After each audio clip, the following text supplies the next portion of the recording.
Hello, everybody. Thank you. I just want to let you guys know that today, instead of free yes no, which your question can be a yes no question, it is allowed. I'm doing one card readings. So you can ask any format. It can be a yes or no, but it doesn't have to be. So make sure that you guys are following the rules in the description. So that way I can make sure you're added to my free list. This is a one card reading. It doesn't have to be a yes or no, but it can be if you want to. I wanted to switch it up just a little bit. So we'll be pulling one card on your question that you have. Make sure you guys are liking the live stream, please. I do notice when it's not liked, and I've answered 15 questions and I only have 4 likes, so I do pay attention to this. So let us know, guys, what your nickname is, or if you have a nickname, what's your nickname along with your question. If you don't have a nickname, then post in the chat what your zodiac sign is, something like that, just so I can kind of see what questions are jumping out at me. The free list is going to be picked at random, but I will stay in order as I can. If I miss you, don't worry, just repeat your question. Carrie, thank you for subscribing. Also, so you guys know, donation list is open, okay?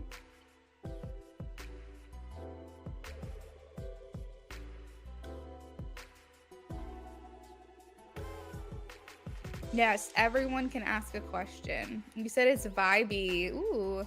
Yeah, I've been using this one, I think, the last 2 times, this song. Thank you guys for liking.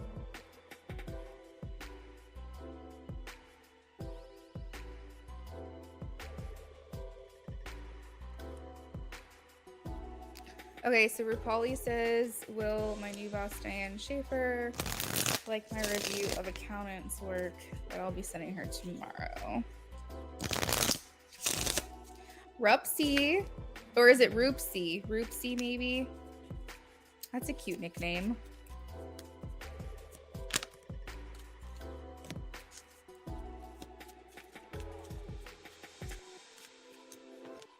Okay, yes, I think this is gonna give her a bit of hope.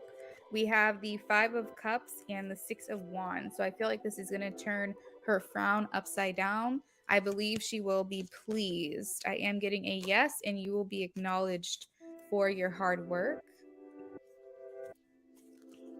Becca is, of course, Becca. Energy for the rest of May. Energy for the rest of May. Millie, I'll be right with you. Ay, ay, ay. So, Becca, I have the Hanged Man. So sacrifices, maybe, but maybe delays, kind of waiting for things to happen.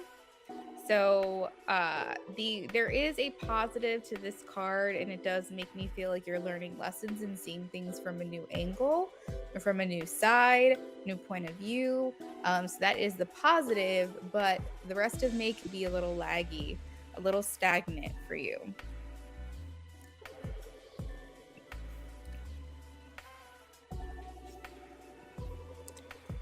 For 10 more minutes, guys, I'm doing one card reading, so you guys can ask a question in any format. It doesn't have to be a yes or a no, but it can be.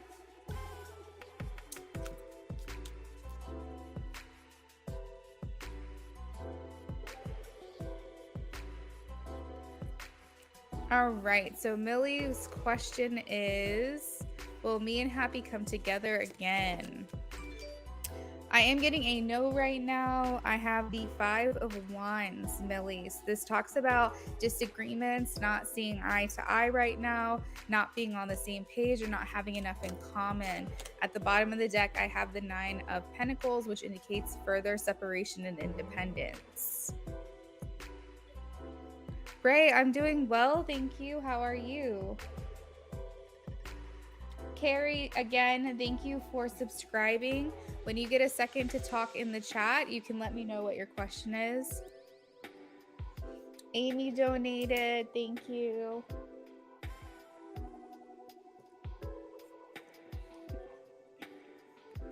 Kay says, is N the Aquarius thinking about me? Scorpio gang. K goes by K. That would make sense. Okay, so I have a yes, 6 of Cups. This is thinking about the past with you, thinking about your past interactions, memories, and feeling nostalgic towards them. Becca says, confirmation, I am feeling some stuck energy, so that makes sense. Perfect. Not that you feel stuck, but I'm glad that it's resonating for you. Rupali, I didn't get that you needed to worry about the 5 of Cups necessarily. That's why I had 2 cards pulled for you, because I wanted to get further clarification. It seems like it's kind of the mindset that the person has, and you're going to change their mind. Medea says, I'm a Pisces. Will Matt's proposal come towards me again if he's the best one for me? Show me a yes or a no for Medea, please. Yes or a no for Medea. I'm getting a yes, 10 of Pentacles. This is talking about spending your life with someone. So I am getting a yes, Medea. Millie, I think that I got a no for now, is what I got. If I believe I'm correct here. Yeah, I think I got a no, not seeing eye to eye on you guys. Ray donated. Thank you, Ray. MA, hello, how are you? Positive vibes, I'm doing well, thank you. Just so you guys know, I'm doing 1 card pulls. Your question does not have to be a yes or no format, but it can be. Hey, I speak. I'm doing well today. How are you? Will it happen this month for positive vibes? Will it happen this month? I am getting a no, 4 of Swords. So this talks about you kind of taking time to yourself, kind of isolating a little bit, spending time on your own, not really out and being social and meeting new people. MA's a Libra. Who am I going to marry? My soulmate or my twin flame? Who is MA going to marry? Soulmate or twin flame? I'm leaning towards soulmate. Yeah, I got soulmate, MA.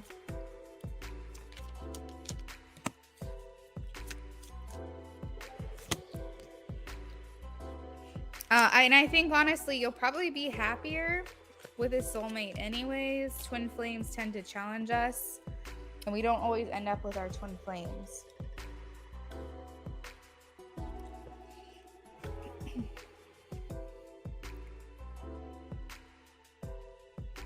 Medea says, I'm feeling same. I claimed it. Love it.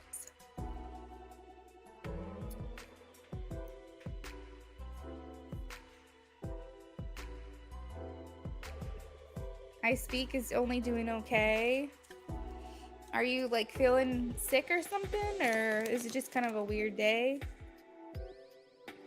Hey, Carrie girl. I don't do super chats. I believe, if I'm not mistaken, I can only do them if I'm at 1,000 subscribers. And I'm like right at the threshold. I've never looked into super chats or anything, but I haven't really had the need to.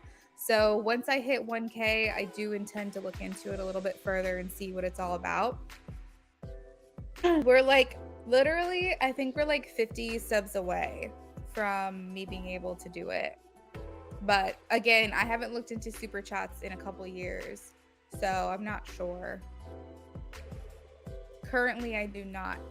But I do accept Cash App, PayPal, and Venmo. In the pinned comment, there is a link to my link tree. If you click that, you'll see all the different options and ways you can donate.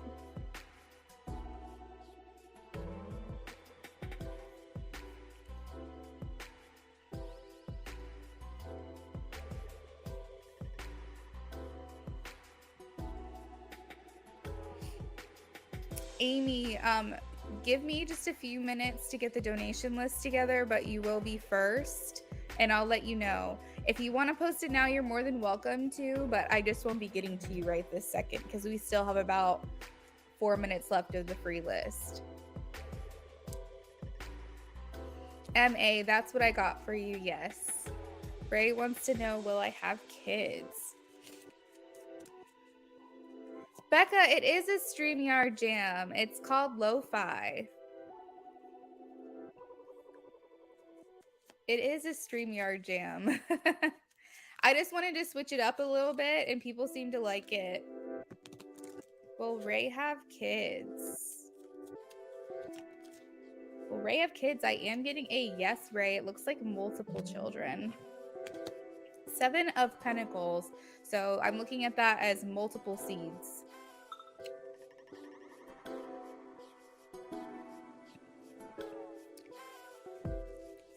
Show me a yes or a no for Zara, please. Yes or a no for Zara.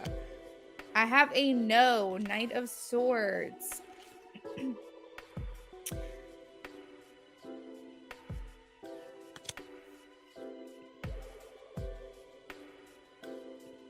Beautiful love. What a spirit has to say about beautiful love and herself.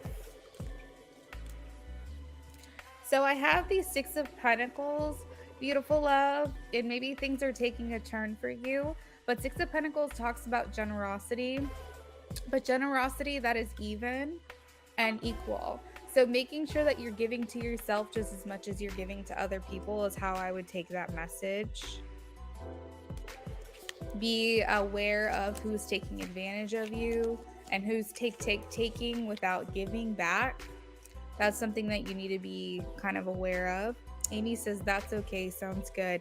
Becca, yeah, I'm not sure if it's a new one or not. It might be, but I went ahead and just typed it in the comments for you, Becca, so you can look it up if you want to.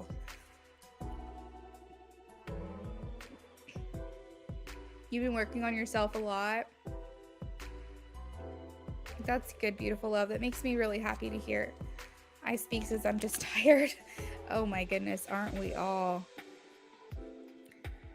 Yeah, I'm not sure if they just added it. I thought that it had been there for a while. Maybe it's the same song title, but like a different sound. I think that's possible. Carrie says, I will cash app you. Carrie, I will add you to the list. We will be with all the donations shortly. The free list is about to close. Lexi, hey girl, did you want to be added to the free list or the donations or both?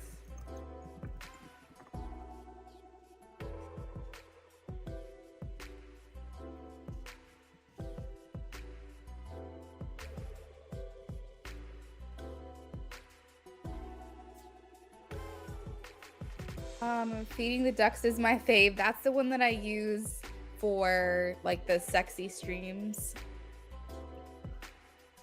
that I do. Haley wants to know, well, I like it when I live abroad. I will answer a free question for Lexi Ray, but otherwise the free list is closed. Oh shoot, Kevin, I'm sorry. I would answer more free questions, but I have a donation list going, so I've really got to switch over to donations. Show me a yes or a no for Haley.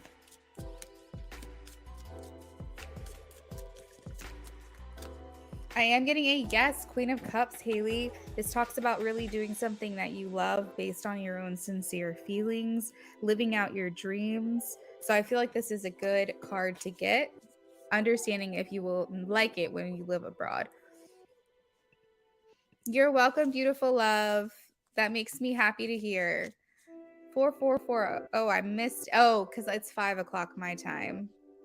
Wait, where are you? Oh, you must be like Central, Becca. Sorry, Kevin. So, Becca, how do you do that? You find music through YouTube Library? I'll have to look that up. Can you play it through StreamYard? Amy, weed, gummies is one. For me though, I feel like I've not been able to completely cover the pain without taking massive amounts of ibuprofen. I've tried willow bark, And that only does but so much. I would say willow bark helps me get through my time of the month quicker, but I don't feel like it necessarily covers the pain the way that it's supposed to. But CBD and THC seems to help. But ibuprofen's the only thing that can really cover my pain without me feeling it. I have to take like 4 at a time.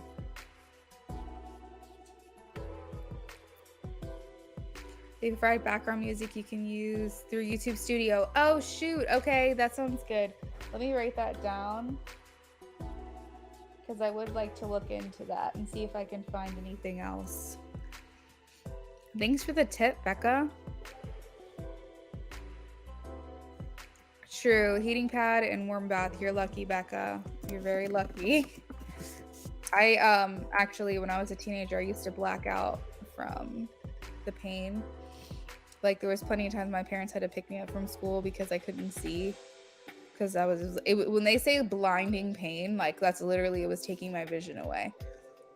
Yeah, it was freaking crazy. And as I'm older, it's not as bad, but it's pretty intolerable still. Amy, if you want, you can go ahead and post your question. I'm working on the donation list right now.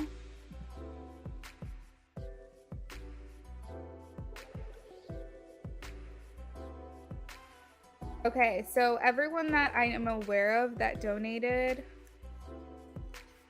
is on my list. If I missed you, please let me know. Also at Lexi Ray, you can claim a free.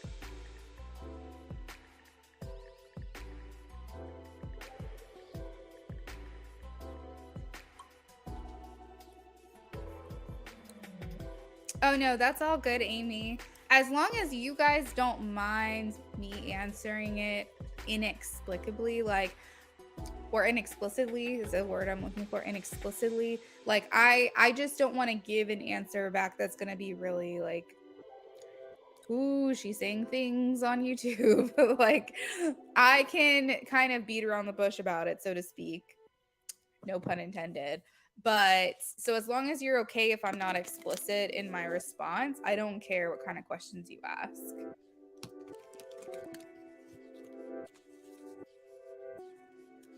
Becca, that's probably true. That's probably why people love heating pads and like warm baths and stuff. Also, just taking 2 showers a day during that time, it does help me feel better.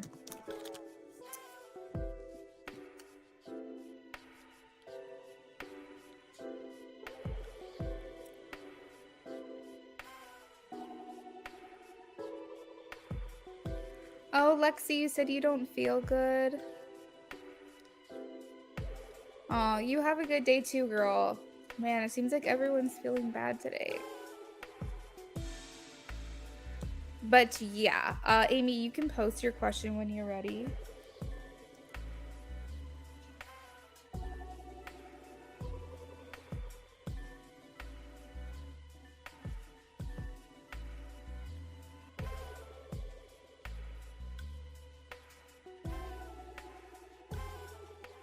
Oh, sorry, I must have missed it.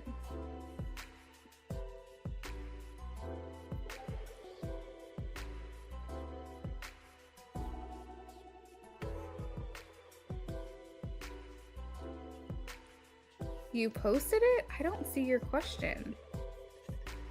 Unless it was like way back there.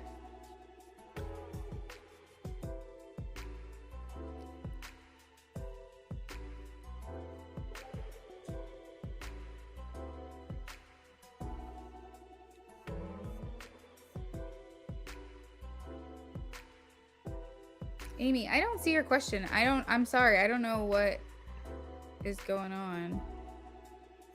Do you remember what time you posted it?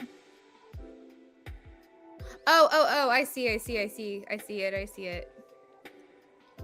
I had to turn on my chat for the live chat, not the top chat. Just ignore me. I found it.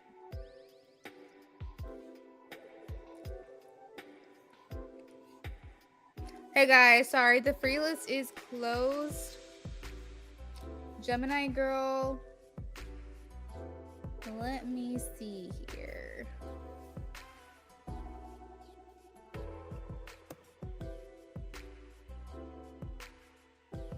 I might be able to.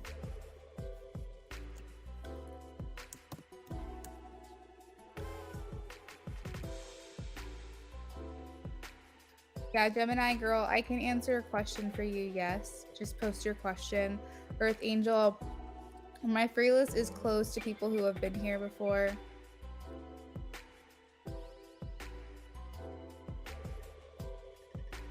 Thanks for posting again, Amy. I ended up finding it. Yeah, the free list is closed, y'all. Sorry about it. If you've been here before, then I'm not answering frees anymore. I got to get started on my donations.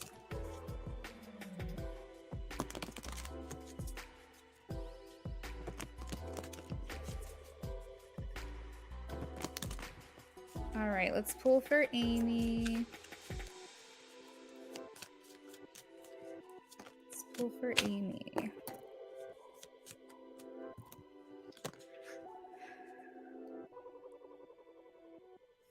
Gemini girl, I'll save your question and then I'll get to you in just a minute, okay? Just hang tight.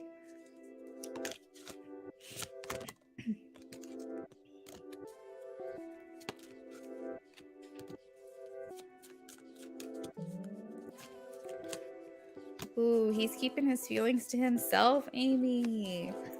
I have 7 of Pentacles, 4 of Pentacles, Page and 8 of Cups, as well as 3 of Wands.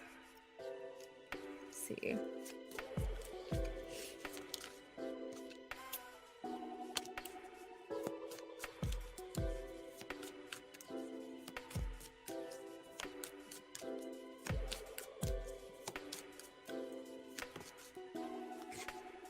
Okay, I am getting that he liked what he saw.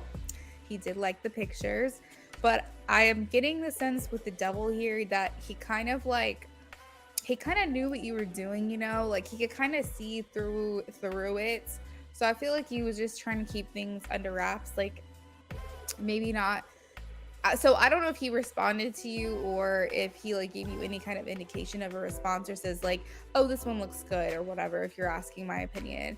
But I feel like honestly, he really, really tried to suppress like those feelings and tried to look at it very objectively. Like I'm getting almost like your body as a piece of art, like looking, you know how you have like those pictures of like naked women on the walls and people look at it and say, objectively, that's art, but I'm not going to sit here and masturbate to it. Like, I feel like that's kind of what it is. It's like he's trying to look at things very objectively and like saying you have a beautiful piece of body, a beautiful body, and you're like a piece of artwork that can be appreciated and adored. And he's looking at it like that. But he's trying to suppress the sexual appetite, if that makes sense. He's trying to not think deep into like how attracted he is. You know what I mean? I think that it did. Yeah. I think no. I think that he knew that if he thought about it for too long, yes, it would turn him on. I think he if he let himself and his thoughts get away from him and didn't have enough discipline, he knew looking at it where it would go in his mind. So deep down, yes, I do think it was a turn on, but I feel like he's trying to restrict himself from allowing himself to go there just because for whatever reason, he wants to repress those feelings at this time. So will I say you were a temptation for him? Absolutely.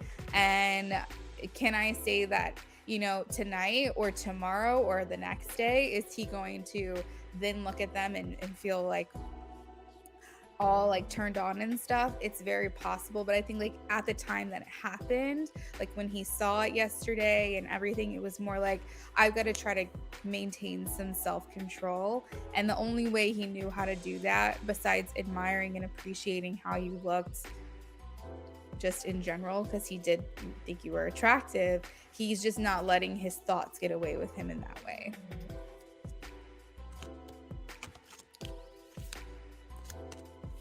You didn't incite scandalous thoughts, but if he knew that if he thought about it for long enough, then it would.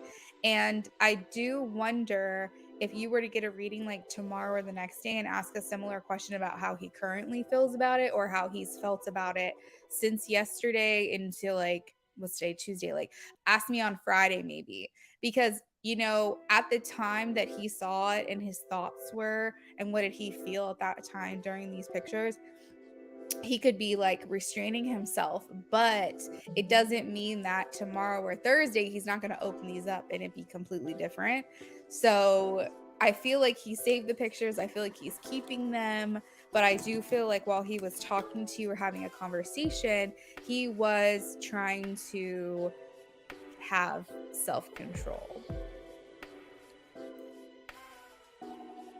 I think he purposely tries not to think of you intimately, Amy, but I think that you're definitely a temptation for him and he's struggling a little bit.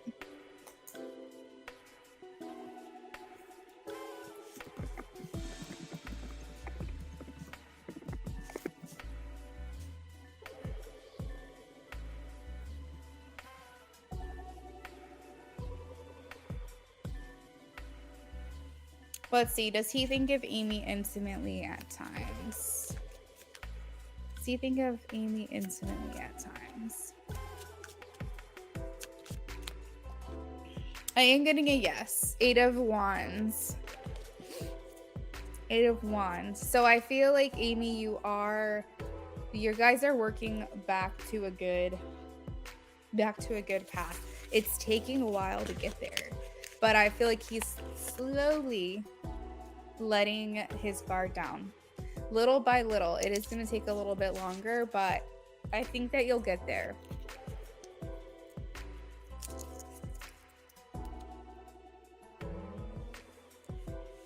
Ray, if you're in here, you can post your question.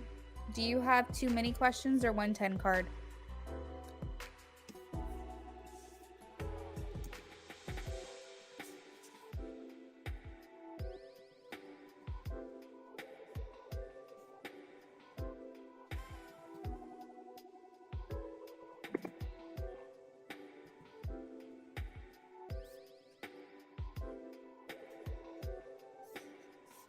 Yeah, it feels good. The reading ended on the 3 of Wands. So it's making me feel like he is looking towards the possibilities of your future together. So I feel like that's a good direction to be heading. Yeah, Gemini girl, I can get to you right now. When I post in the chat, I'm referring to those who have donated. You're welcome, Amy.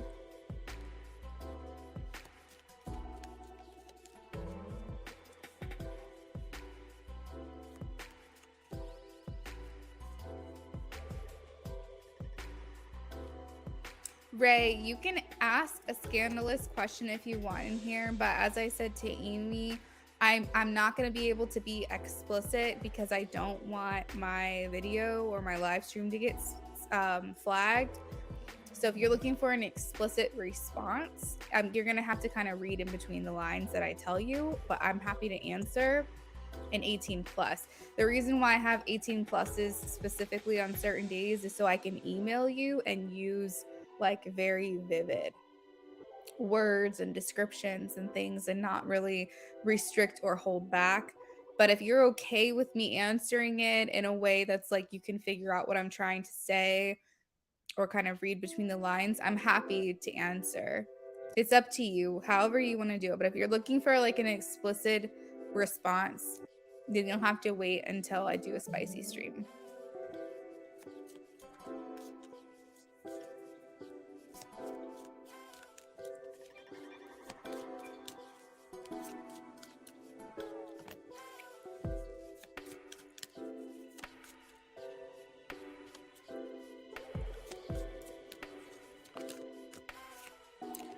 Okay, so I am getting Gemini on this current trajectory. It does not look like it's going to be rescheduled. It feels like it is happening. However, the surgery you're having is considered either elective or non-emergent. So currently, there's no one that's going to be bumping you out of your place. But if suddenly something comes up before Friday that I'm not able to see, or a decision hasn't been made that would affect, like a butterfly effect, like it's very possible that something could change, but I'm leaning towards 95% you will have the surgery on Friday.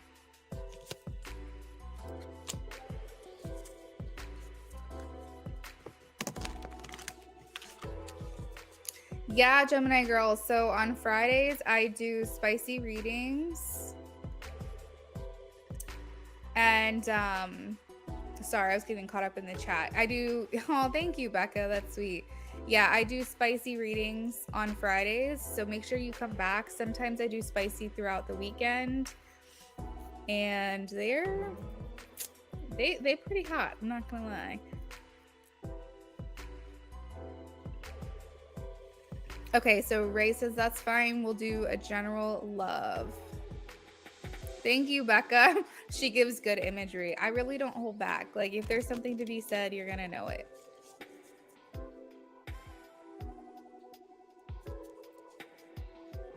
They push you back 3 times. Yeah, I'm leaning towards you're gonna have it on Friday. Oh, so it sounds like it is elective. Okay, so I just want to make sure I was right about that. It seems like it's an optional surgery by when I say elective. I'm getting you're gonna have it done. You're having it done on Friday. I really don't foresee anything right now getting in the way, to be honest. For sure, Gemini. Definitely come back on Fridays. Sometimes on the weekends too. All right, so Ray, we're gonna shuffle for Ray to do a general love.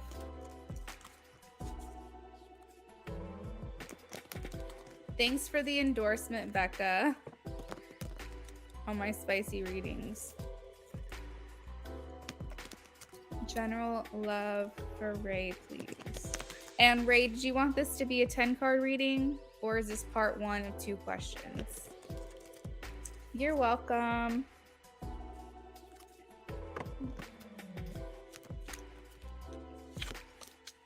General love for Ray, please.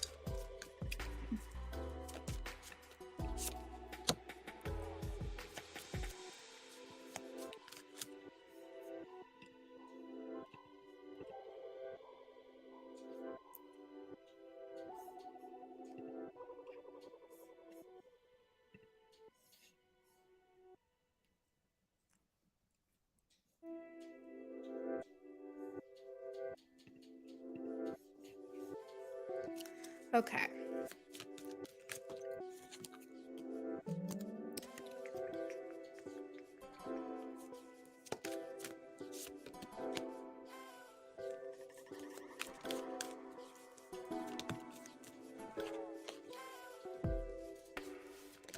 Okay. So it's showing that there's a little bit of impatience when it comes to your love life. So I wanted to see, is someone coming in for you? And I am getting a yes, but they are showing me waiting. So it is making me feel like things may not happen for you as quickly as you would want. Part of that, I think, Ray, is it's important for you to realize that what you experience in your life has to do with your subconscious and unconscious mind. The things that we don't access, the things that we don't realize is controlling our lives, that we don't have conscious understanding of, which is why we say, let's work on our subconscious. Let's meditate. Let's do sound healing. Let's go to counseling. Let's go to therapy, because our whole entire life is controlled by what we don't even know about ourselves. So it's really important for you to strengthen the conscious mind as much as you possibly can. And that can be something as simple as really getting descriptive, decisive, and clear with what it is that you want. So if you're wishy-washy about whether you want someone, if you know, like, let's just say you have your mind on someone specific, you have to be clear and say, I want this person, or I know I'm going to have this person is even a better way to word it, and say, this is the person that is for me. And not go, well, they didn't get back to me. Well, okay, they texted me now, so now I want them, but then they ghosted me, so now I don't want them. And I'm just kind of giving an example. We have to be very, very clear. So if this person if you have someone on your mind, if you know for a fact already they're not good enough for you, just don't even make them an option. If you want something new, get decisive about this new person that you want coming in for you. Because I see that there's someone here, but they're not in your reading. So in your reading, I see you as the Queen of Wands, but we don't have a king here. We don't even have a knight. So I'm kind of getting like, there's just no real suitors at this time for you. There's no real options. But the reason why is because the center of the reading is showing Two of Pentacles, which means kind of balancing or juggling two options. Should I stay? Should I go? Should I leave? Or should I hang around? Or it could be juggling two different options, like two different men. It could be that there's an imbalance within you, so therefore you're not seeing what you want in your external experience. So if you have any questions for me about that, let me know. If there's anything specific you want me to look into, I can. But hopefully on some level this is resonating. The more undecided we are in our minds, the more undecided the universe will be in giving you what you want, because they don't know what you want because you haven't decided. So it's important for you to kind of look at things very objectively in your life and say, I'm not looking at someone, I'm not wanting someone, I don't have someone on my mind, so therefore I don't have anyone in my experience. So then what you need to say is, okay, well, if I don't have anyone in my experience, then let me go ahead and make a list. Let's take some practical steps towards getting what I want. Let me make a list. Every detail. I want this person to have a great smile, dark hair, muscular, family oriented. I want them to want kids, make a whole list. If there's no options, no viable options for you, then dream up the person that you want to come in. You did? Okay, so let's look at your unconscious mind then and see what this block is, because that's a really good question. Do you have your heart already set on someone else that's currently in your life?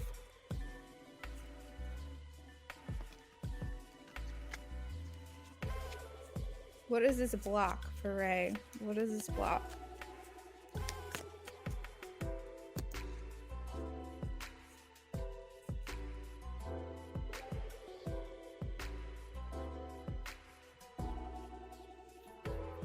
What is this block?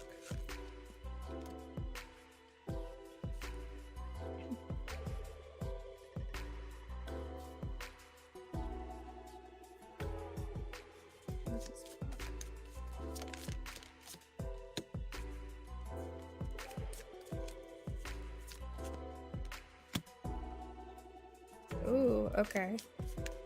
All right. This block.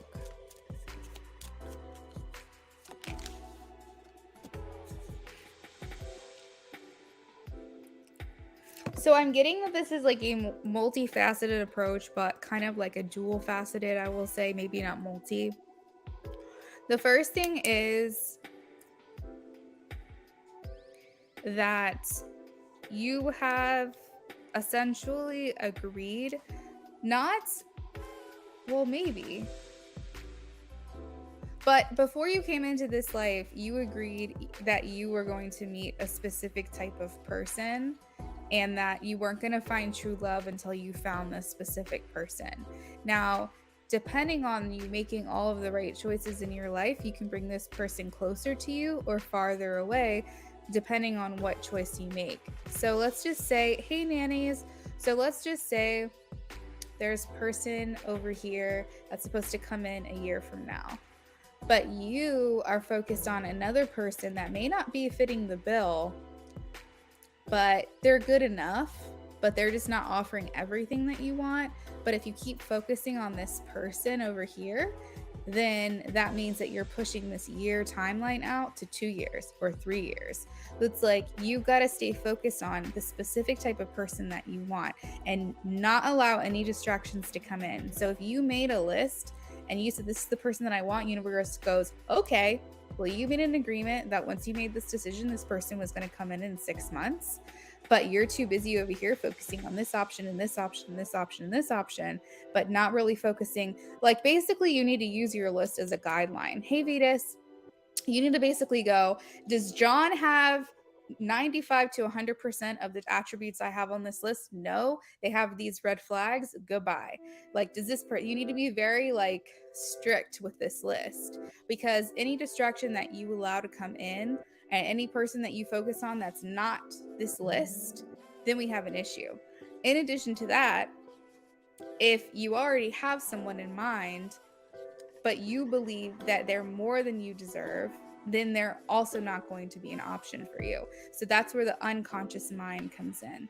Okay, that's good. That's good. That makes me happy. So, Ray, when I did the first reading and I said, is there someone coming in for Ray? I have a yes. 7 of Pentacles is a yes for me. It does mean that there is going to be some waiting. So let's actually do you one better and get a time frame of when this person's supposed to come in.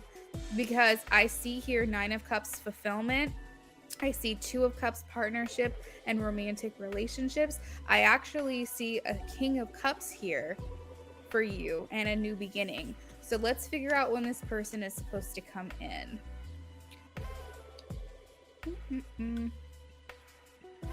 Please keep cutting people off that aren't matching your list. I can't, they literally keep like having me repeat that. If they're not matching this list, cut them off and keep them out of your life. You want 95 to 100% of these attributes, characteristics, and physical traits. You don't want to settle for less than that. Okay, so let's get a timing for Ray. When is this King of Cups, we'll call him. When is this King of Cups coming in for Ray, please? When is this King of Cups coming in for Ray?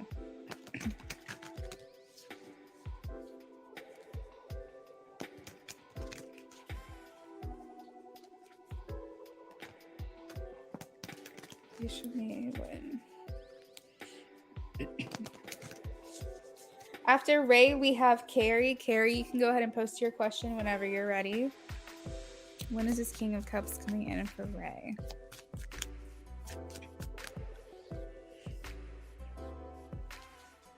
Is this year? Okay, so we have as soon as this summer. We have between, I would say, August and October. August and October. Could be sooner, but between August and October of this year.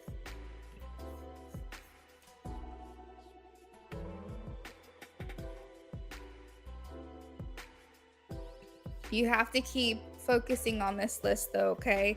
No backtracking. Don't deviate from it.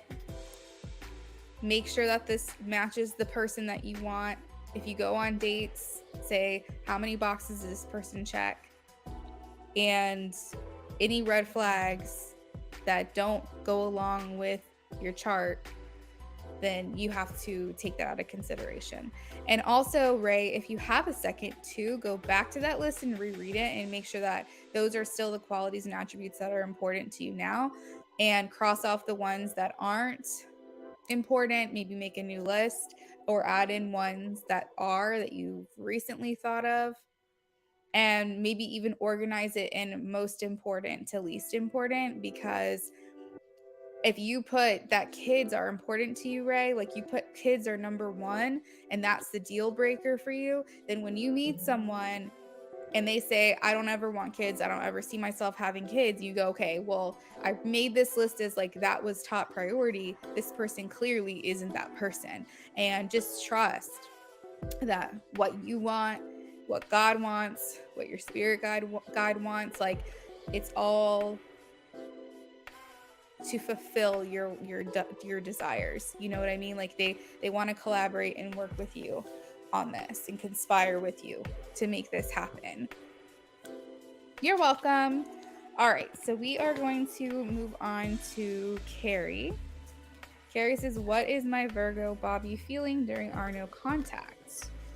Let's take a look. By the way, donations are open, guys. You will be next.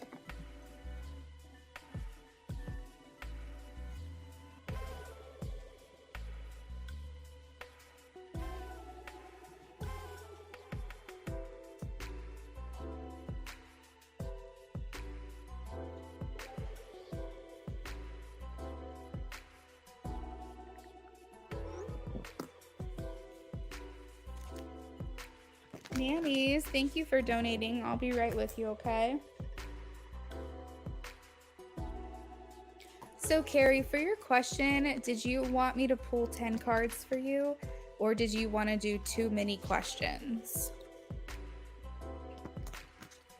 What is Virgo Bobby feeling during no contact? What is Virgo Bobby feeling during no contact?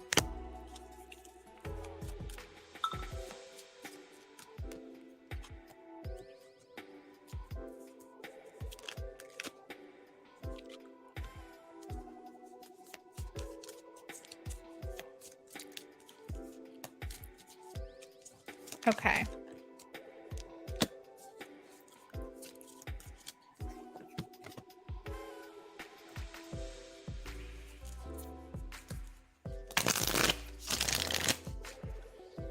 Beatus, thank you for the donation. I'll update the list in just a minute.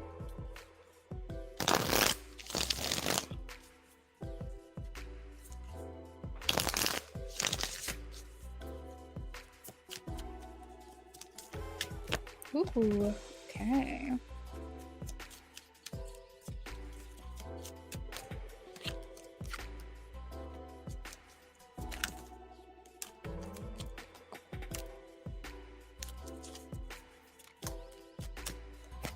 Okay, so Carrie, for Bobby, you are his person.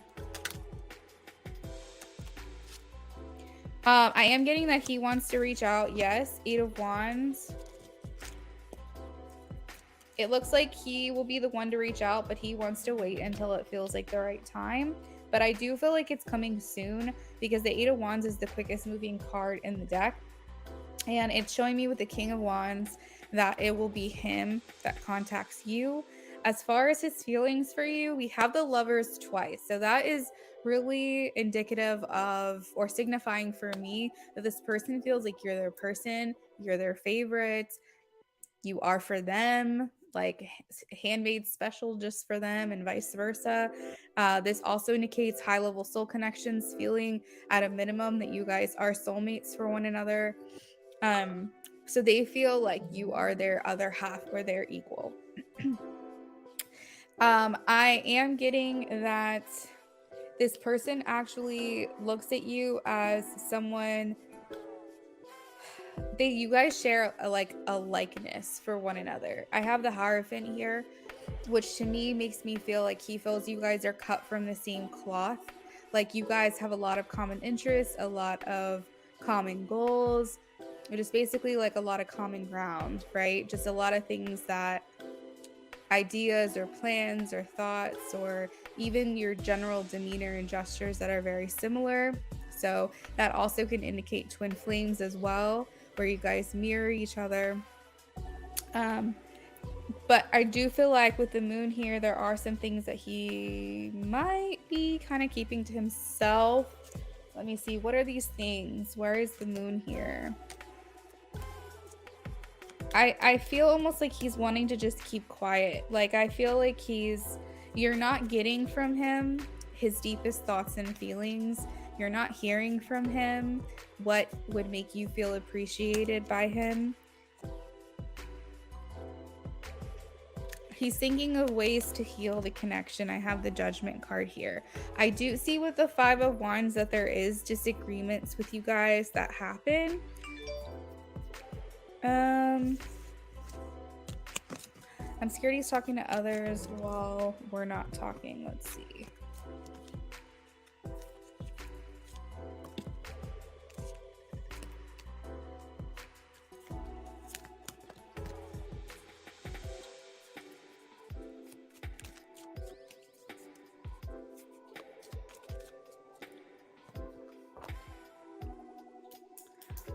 Rising, thank you. I'm about to update the donation list in just a minute.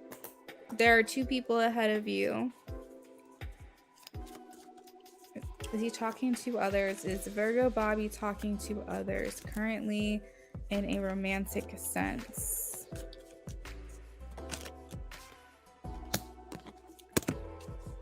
Is he involving himself with other people romantically?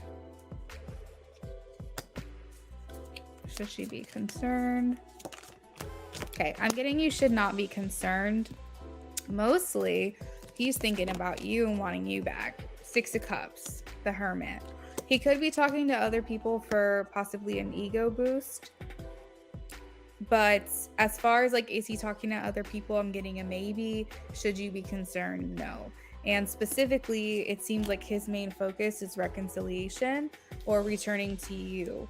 Reunion. I also have a no at the bottom of the deck. So what I will say is you have to follow your intuition, but not your fear. So if you feel like this is something that he would do and your intuition is telling you it is something that he is doing, I want you to first and foremost trust and believe that.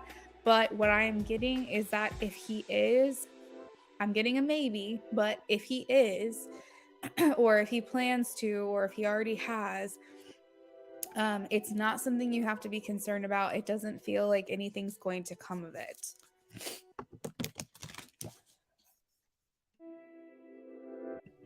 And just to reiterate that his main focus is you right now. I feel like too, if he is talking to new people, because of the 6 of Cups, it's not anyone new.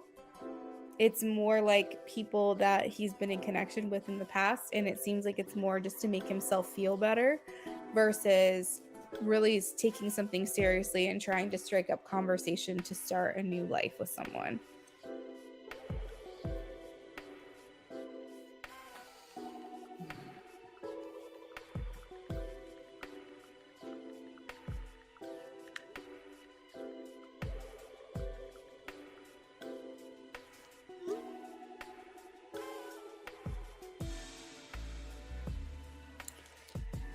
Hey, hon, will you go unlock the door? Rachel's gonna have Shannon come get it. So, Carrie, let me know if there's any follow-up questions you have to that.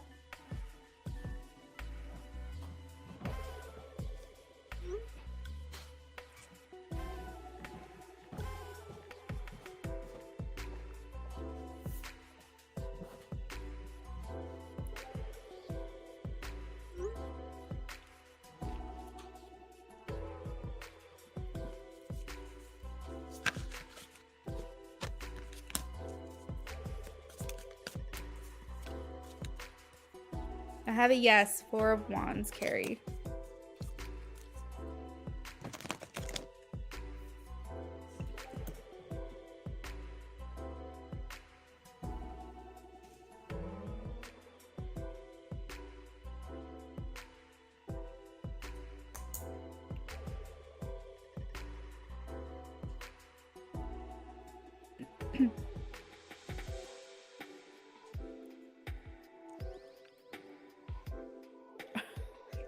What are they doing? Oh, they're hissing at Shannon. Yeah. Shannon, you can come in.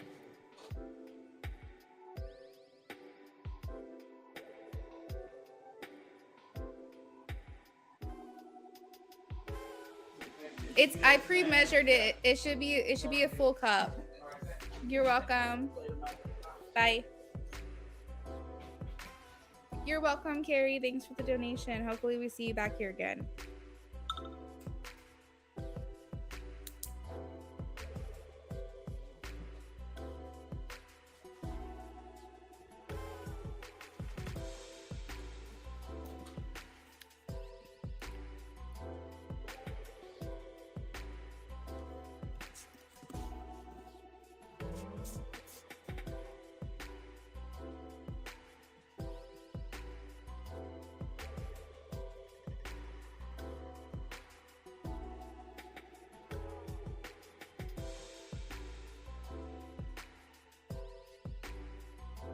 All right, so Nanny says, do you see Danny Cancer and I reconcile? Oh my goodness, I'm sorry to hear that.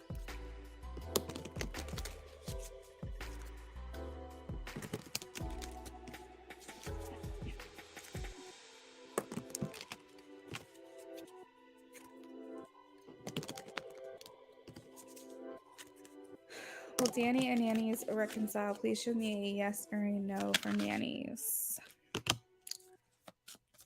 Show me a yes or a no for Nanny's. Will they reconcile?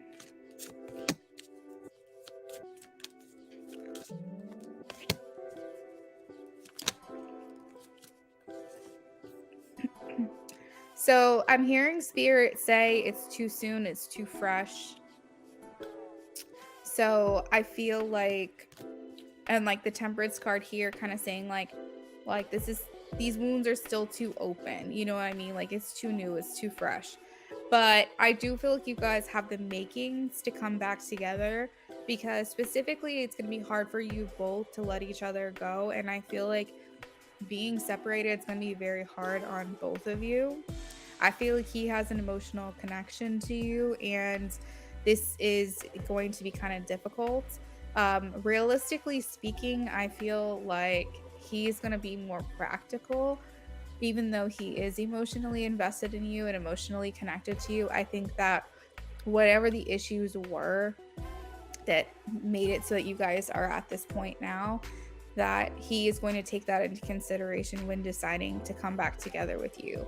But I do feel like it's possible. I am leaning towards a yes. Specifically with the Temperance card here, it is telling me that we need to kind of take a beat, take a pause, that it may just be too fresh. That's kind of talks about having patience. Let's see.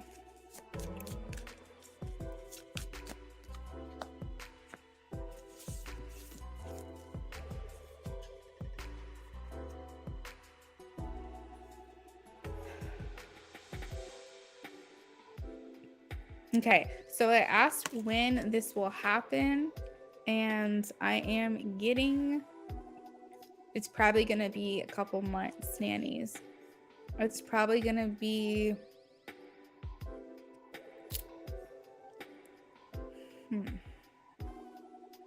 I would say like middle to end of summer is kind of the trajectory at this time, is when you guys would reconcile. There's a lot of differences to sort out, is what I'm hearing. We have to sort out our differences. So I do feel like I said that you guys are your strengths are gonna be missing one another. Did you have any other questions about that?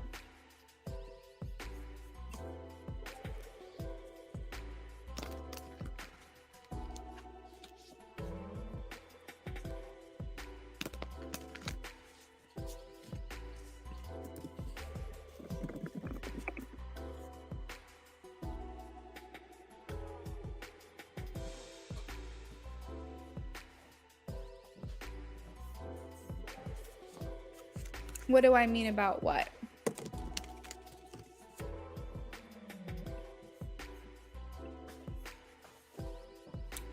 Sort out our differences. Yeah, I was just hearing we've got some things to sort out. We have to sort out our differences. It's just, I think that's what he's thinking in his mind.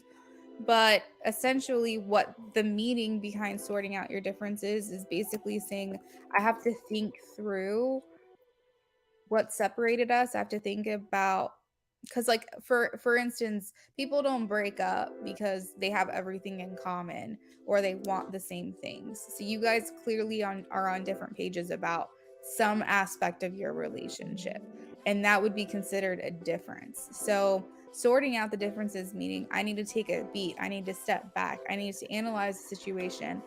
Is it really that big of a deal? Is this a deal breaker? Is this important to me? Can we come back from this? Or is this something that won't ever change? That's like what sorting out the differences is. It's basically taking the time to sit here and think deeply about a situation and see if it's something that can be reconciled. Dealing with the issue, dealing with the topic, dealing with the difficult situation with the hope that it will have a successful outcome, but basically taking a step back. That's very, very true, 100%. I do have a question. Do you see us having a physical relationship this year? Let's see. Spirit, can you please answer this question for nannies?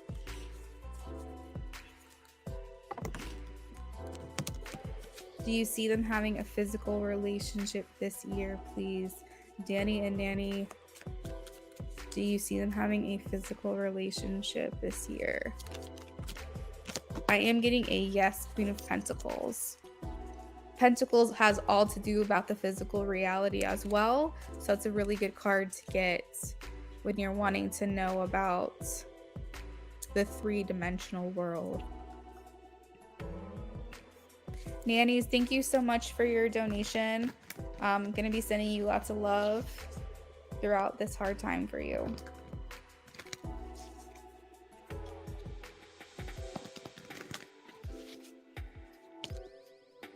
Oh my gosh, Vetus, that's so funny. Oh. You're welcome, nannies. Thank you so much for the feedback. Is Calvin still being whiny? What is his energy?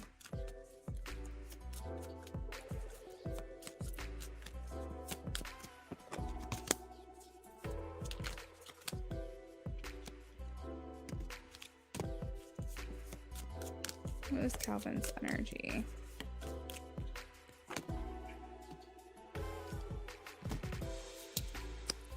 What's his energy towards Vetus? Yeah, he's doing... Oh my god, this is crazy. I thought of 10 of Pentacles, and then it just flew out of the deck. That happens sometimes, but not all the time. But it's just weird when it does. So, I feel like he is out of that whiny stage, yes.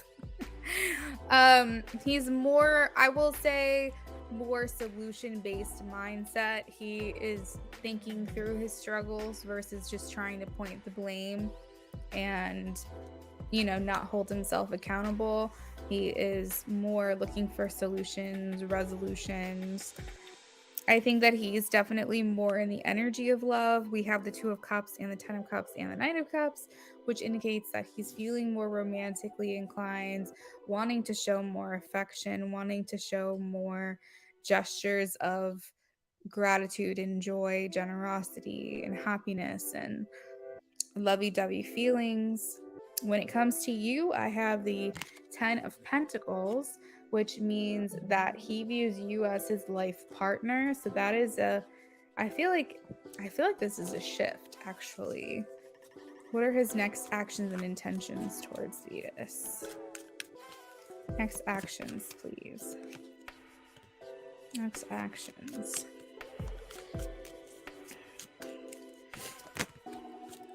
Okay, so you can expect him to still being in the thinking energy. So that's not really action oriented, but you're coming through for him as the Lovers and the 10 of Pentacles.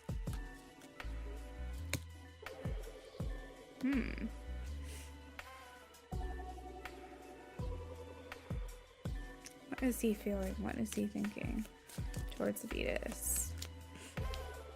10 of Pentacles again.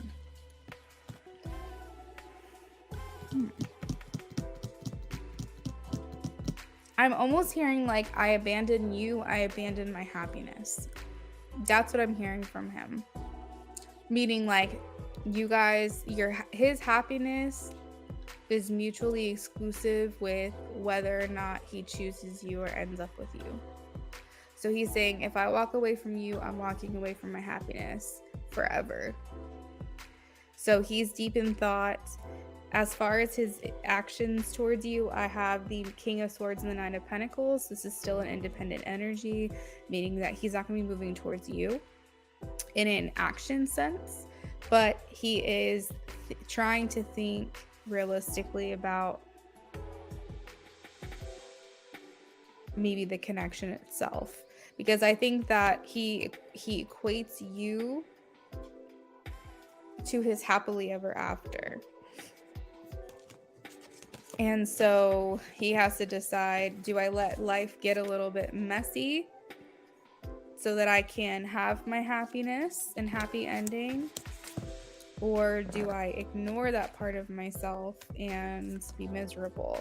But I think it's starting to become a little bit clear to him. And I think kind of what I'm getting to is that he's generally not even happy in his current life.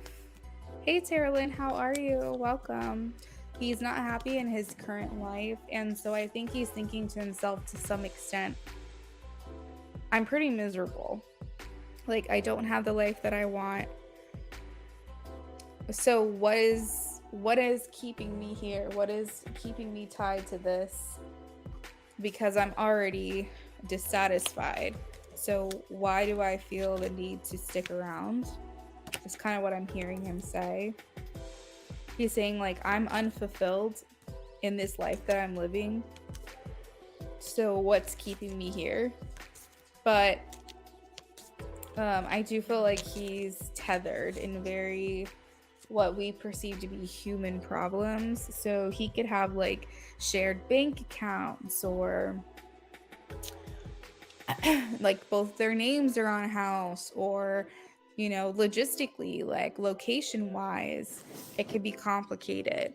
And so for him, we perceive this as to be like really big problems that we can't change, that would just, you know, make our life just way too complicated. So let's just be miserable forever. What we don't realize is like, that's just a perceived obstacle. That's not really a true obstacle. So for him, okay, Terralyn, thank you. Let me add audio here for you, and we'll update the list. So for him, he's perceiving these very trivial things that seem like a big deal to us as people. You know, like when you go through, for example, a divorce with someone, you have to separate assets and who gets this and who gets that. And yeah, it's a nightmare. It's stressful. It's hard work, and it's not ideal, but it's a very human perceived obstacle. But let's just say you were dead and you were perceiving this obstacle from a spiritual standpoint, you'd be like, bro, it's not that big of a deal. It's a year of your life. Like, it's not that big of a deal. But from a human level perspective, we're saying, oh my God, it's the end of the world. It's like this huge thing that's so difficult. And so for him, it's hard to separate the two because he's not evolved enough spiritually to view this as, this is a minor hiccup, but this isn't the end of the world. So with that being said, Vetus, I think he has to realize that if he wants to live a more fulfilling life, he has to detach himself from the anticipated stress that he would have to endure to get to that place. And so that's kind of where he is right now. Hopefully that made sense.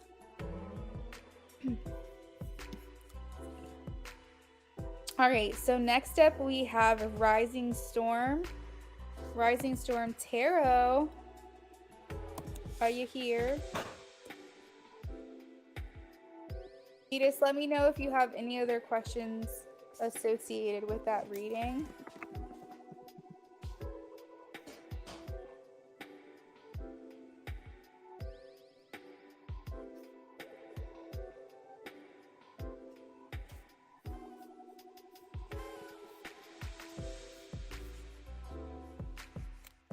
You're welcome, Vetus.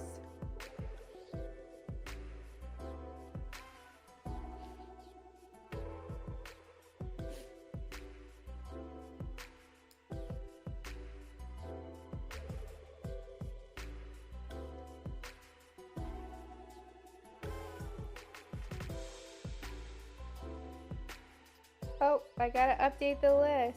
It looks like Naisha made a donation as well. Thank you, Naisha.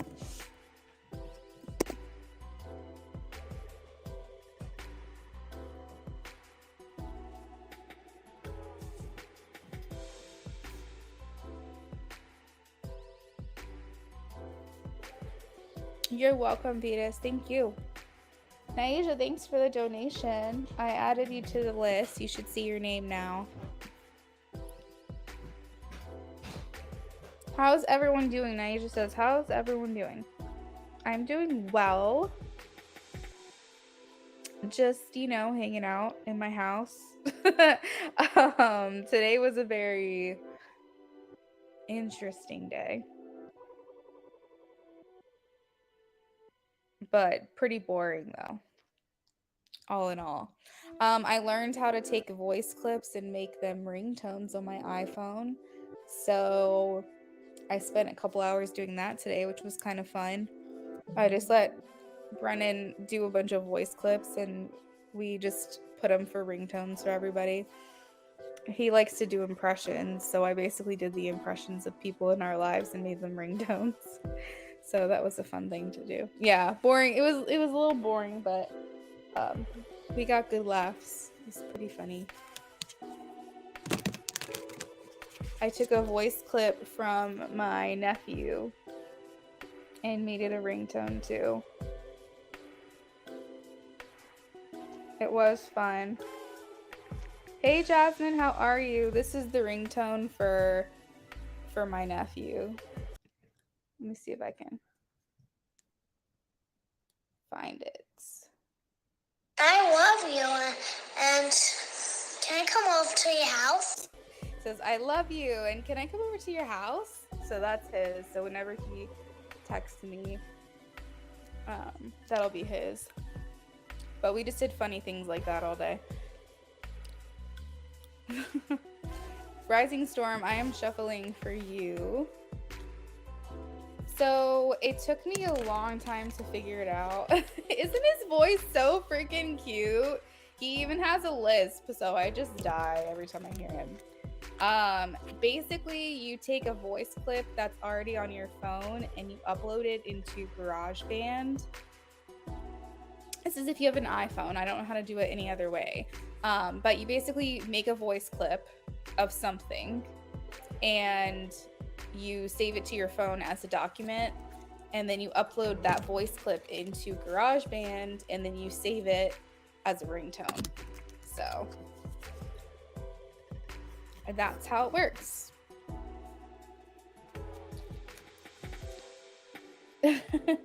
Thank you.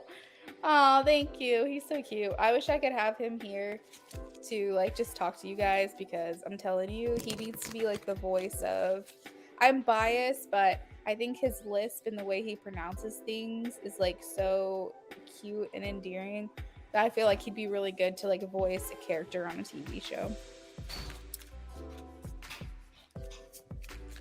Rising Storm, the X? Ooh. How did that go?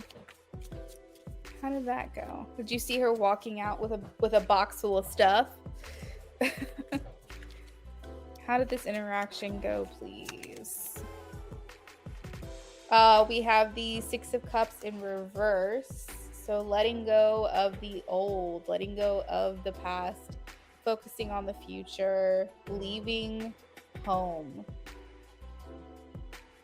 So when I said, did you see her with a box leaving? It's like, because I feel like she's packing up and moving out. All right, how did this interaction go, please? The Magician.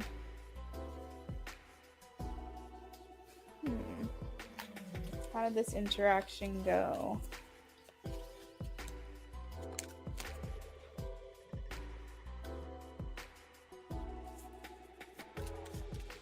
did this interaction go between the ex and James? So I'm hearing like they just kind of were trying to keep their cool, you know, trying not to get on each other's nerves or case, trying to be cordial, trying to be nice, working with one another towards a common goal. So what that kind of interprets to me as being civil with one another, being cordial, being nice. The Three of Pentacles here indicates friendship or teamwork, working together on something. So this could just be just being courteous of one another.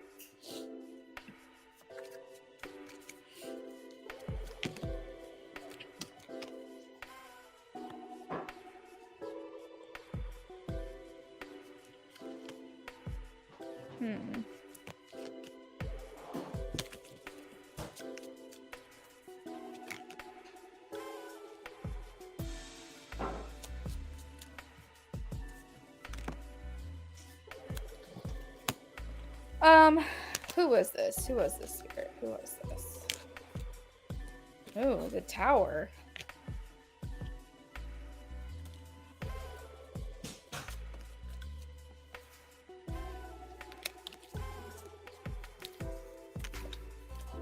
So it looks like they were kind of watching each other, but I feel like more so she was watching him and trying to get impressions from him about his thoughts and his feelings.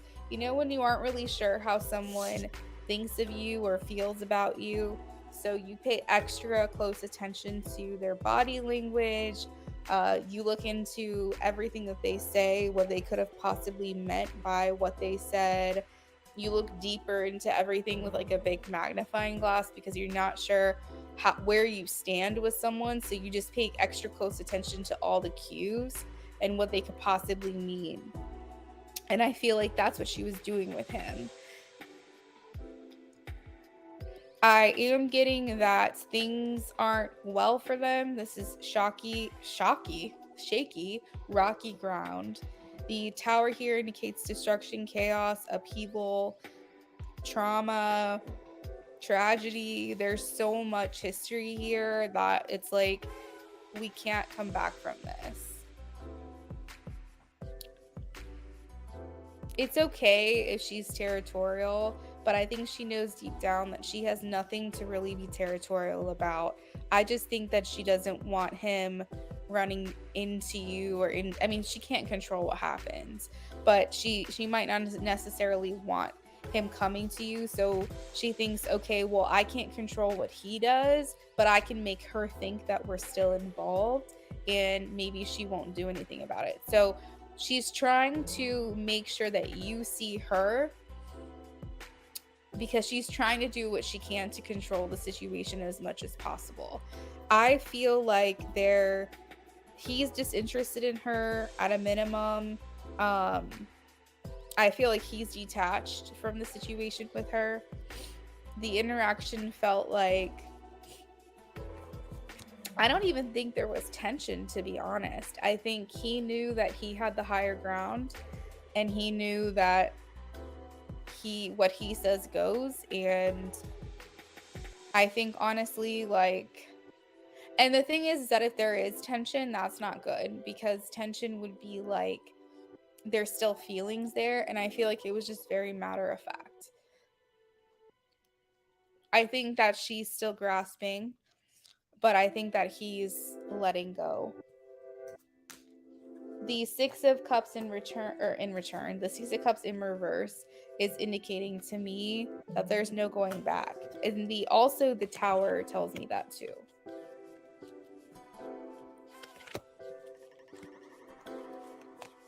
But I do feel, and granted, I don't offer legal advice, and I just say what I see, but it's making me feel like he's gonna be nice to her because he doesn't necessarily want her to hate him.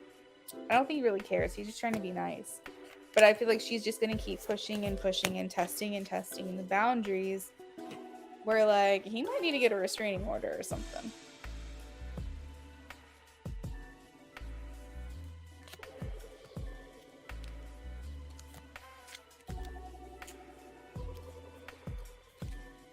Right.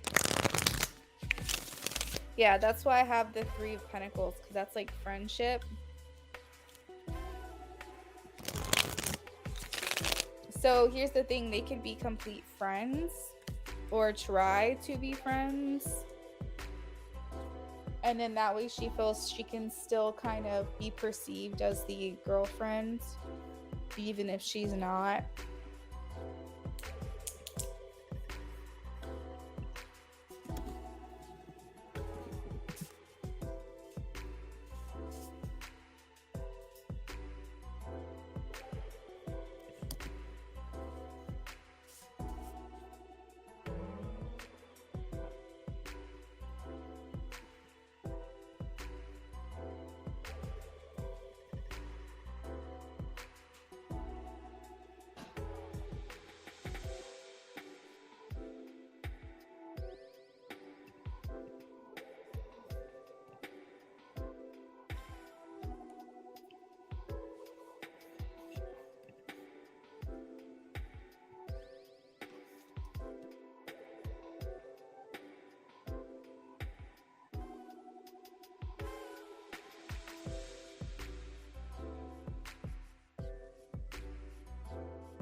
Let's see.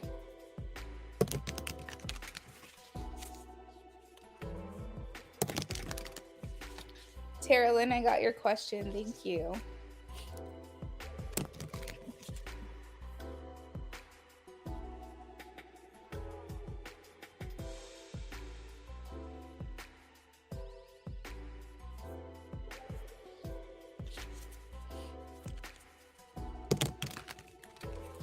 Are you kidding me? Wow. How would James feel if Rising Storm apologized to him about the letter she wrote in July?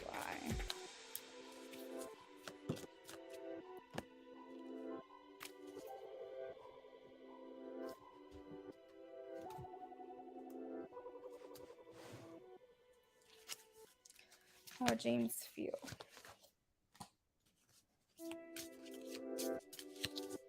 How would James feel?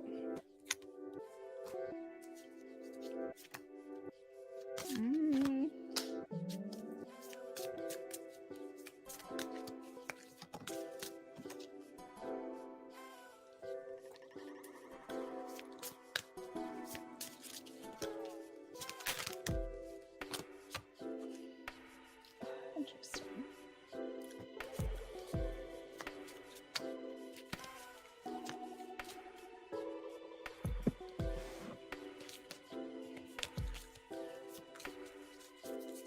Okay, so the first thing that came to mind, you're welcome. The first thing that came to mind is surprise.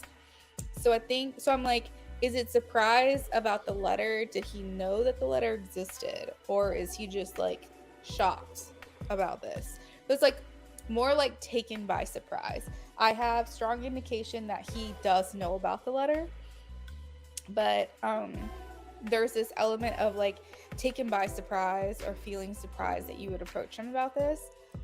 But I think as far as like an apology, because I don't know what was in the letter, but I feel like this would concern him, because if you're coming to him to apologize, like let's just say, for example, you really put yourself out there, wrote a letter, you were forward, you said, hey, I'm your neighbor, if you ever want to talk, here's my number, blah, blah. Like, I don't know what you said in the letter. Maybe you professed your feelings.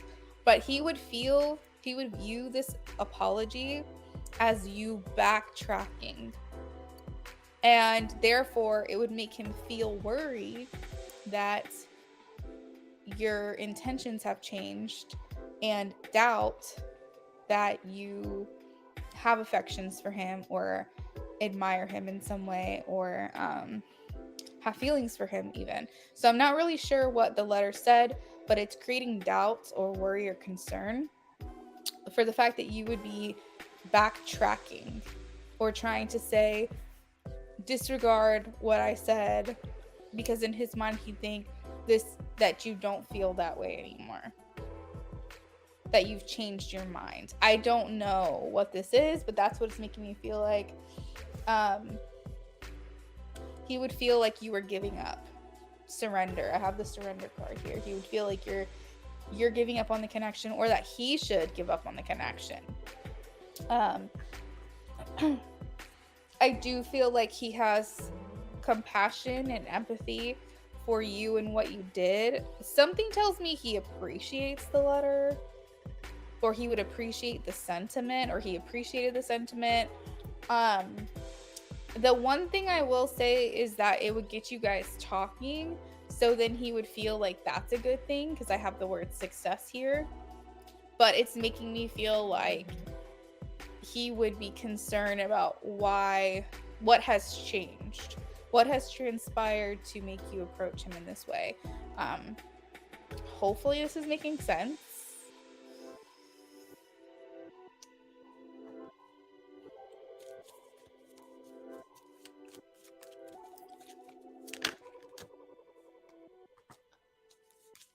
So maybe an apology. Well, I mean, my thing is if it gets you guys talking, it's not a bad thing. So I mean, I guess you could do it and see what happens. What would the outcome be here? Oh, so he knows about it. Okay. So when I said he was surprised, it was about the fact that you'd approach him about it. That's what he's taken by surprise about.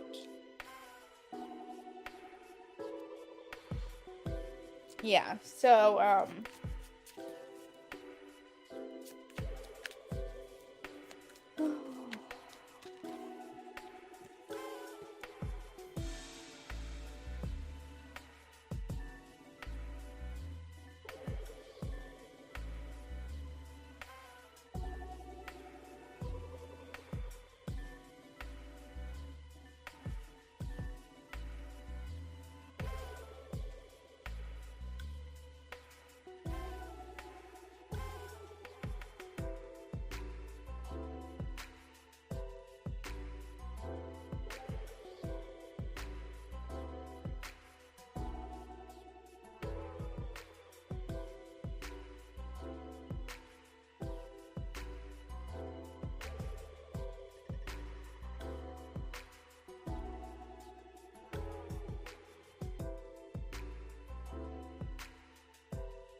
it's because he never answered me. Plus, he's been seeing this girl coming over all the time, so I don't want to pressure him. I just gave him my number and said he wants to be friends. Yeah. Something tells me... Oh. Hey, High Priestess.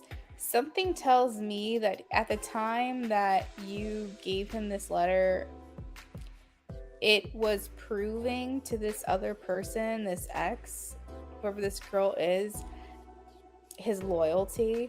And so therefore he didn't do anything about it. She seems like a very jealous person, doesn't feel like it's appropriate for him to have friends who are women. So I feel like it was almost like a loyalty test of some sort. And maybe possibly they both had done wrong to each other at that point, and maybe he needed to like repent. So nothing came of it. But I think that in the end, the outcome would be that he would feel concerned, a little bit worried that your feelings have changed. Like you wouldn't want to be friends with him. Like you wouldn't want to engage with him or interact with him. So I think that if you were to approach him with an apology or whatever extent it would be. I think that it would open up the dialogue a little bit, but what you don't want is for it to be awkward after the fact and like you guys even end up in like a worse place. So it's almost like you really have to think how you approach how you approach it, um and leave it open-ended, but not feel like a retraction, because I think that's how he's feeling in the energy of like, if you were to ask him this, how would he respond? He wouldn't know what to make of it. I feel like he'd feel a little confused. I feel like he'd feel like you have changed your mind and you've given up. And I think honestly, the thought of you does give him a little bit of hope. So I think that um as long, yes, donations are still open.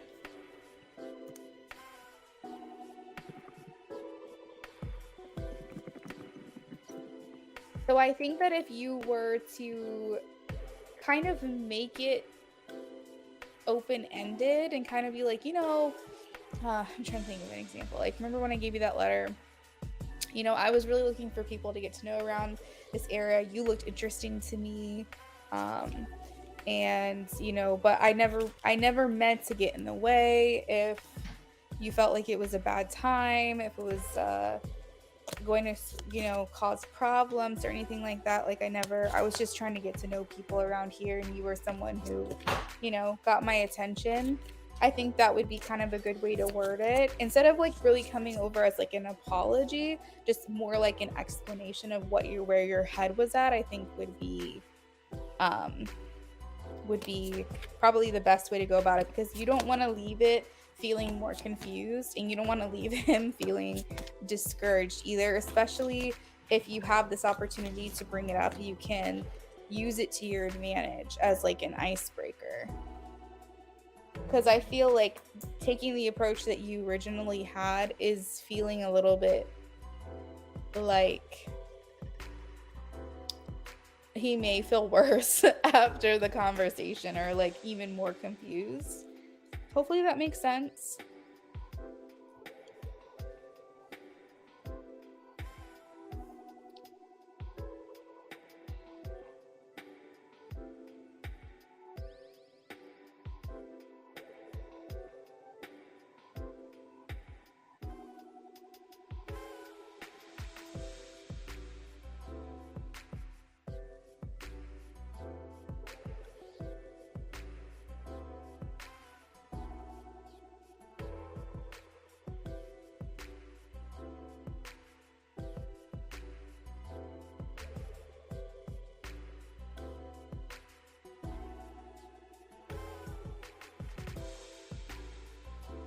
Also just easier to just do in there. Yeah.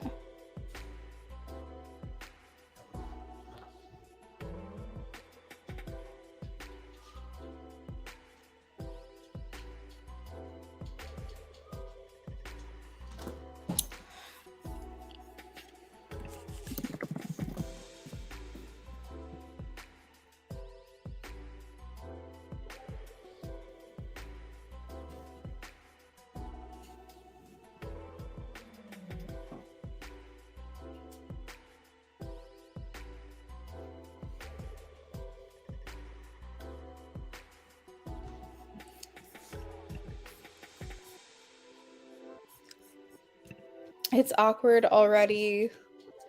I just want at least to make him see that if I knew that he was with someone, that I would never send that letter.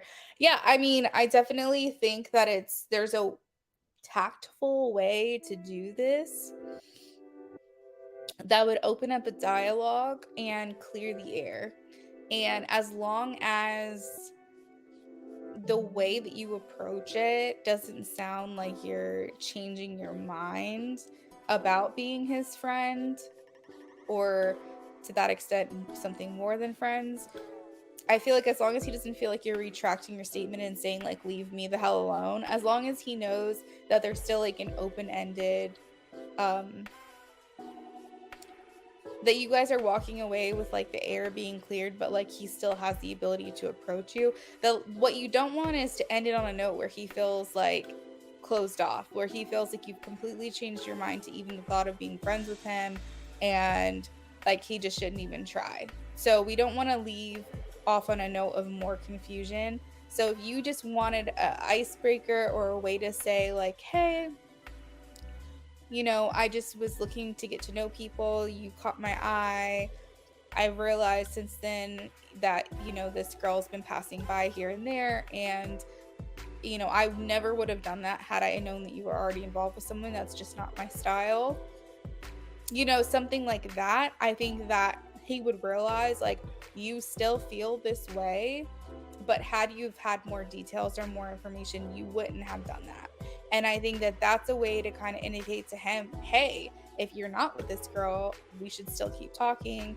But if it's still complicated, then don't worry about me. It's no big deal.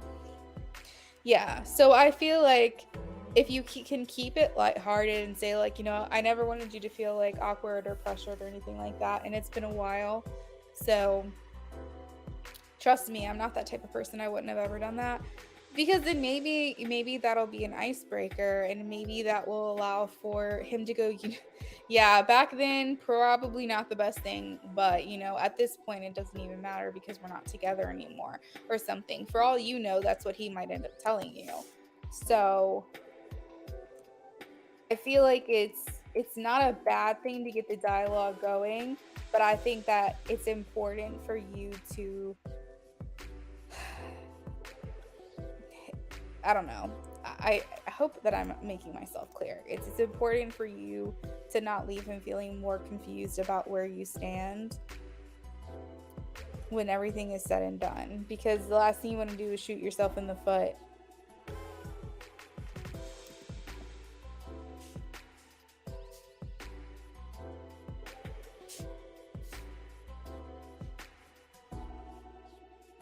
Okay, good. I'm glad that I'm making sense.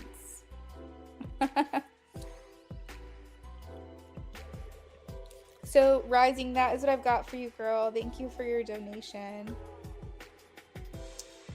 Up next, I have Tara Lynn. Tara Lynn, if you can say hi and check in with me.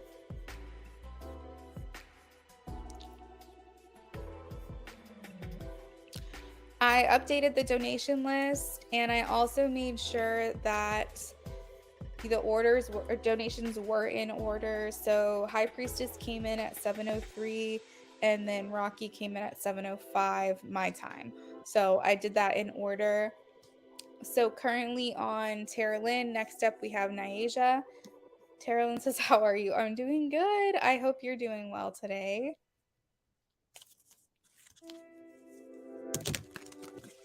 All right, let's see. Michael C's current feelings. Thank you. Thank you for doing that. I try as hard as I can to save conversation for in between readings, but I want everyone to feel acknowledged as well. So I think I've got the hang of acknowledging people during readings. But thank you. I appreciate you doing that. Doing good today. So, Rising Storm, do you plan on going to him anytime soon? Or are you just curious how it will go?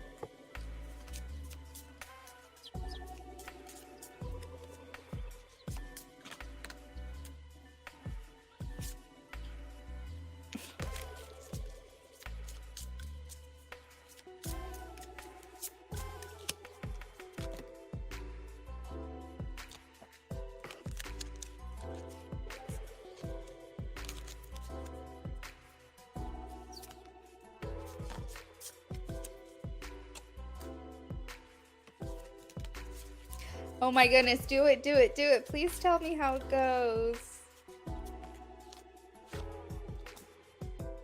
You think things are starting to simmer down for you? Did you feel like things were very chaotic for you at any point?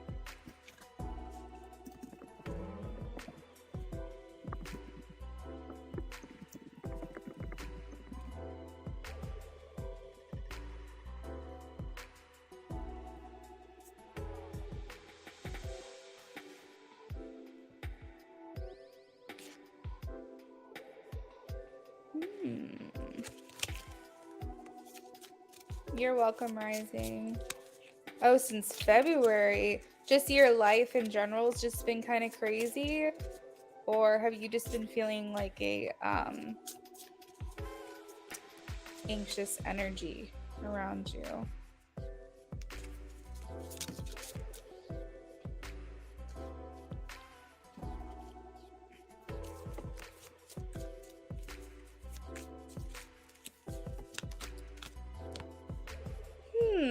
Okay, so Tara Lynn. Oh, spiritual awakenings? Holy fuck. I'm not even kidding. You said spiritual awakenings, and I just glanced at the bottom of the deck and I have the High Priestess. That's crazy. Okay, so your man, Tara Lynn, is feeling a little low self-esteem at this time.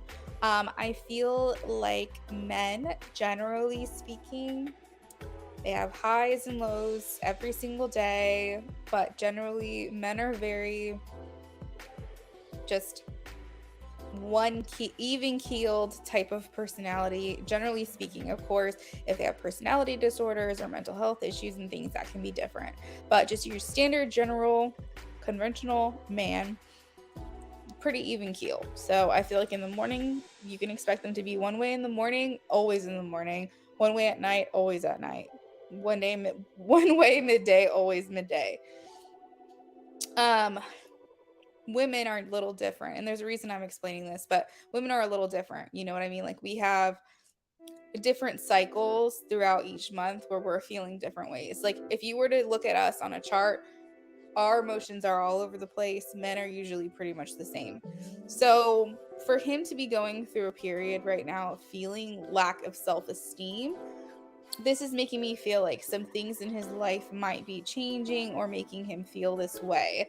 Usually we feel low self-esteem when something has changed. Something, especially if it's like a sudden onset of low self-esteem, like we feel suddenly something has changed in our life. So this could be for him, like maybe he's made the decision to say, you know what, I'm going to ask her out. And then suddenly he's like, oh my God, I got to get to the gym. Oh my God, I got to eat better. Oh my God, I got to get new perfume, or I got to go get a haircut or something, because this change that's happening is within him. And so now he's feeling like he's got to make improvements on himself. He's starting to feel like he's not good enough. He's denying the fact that he is.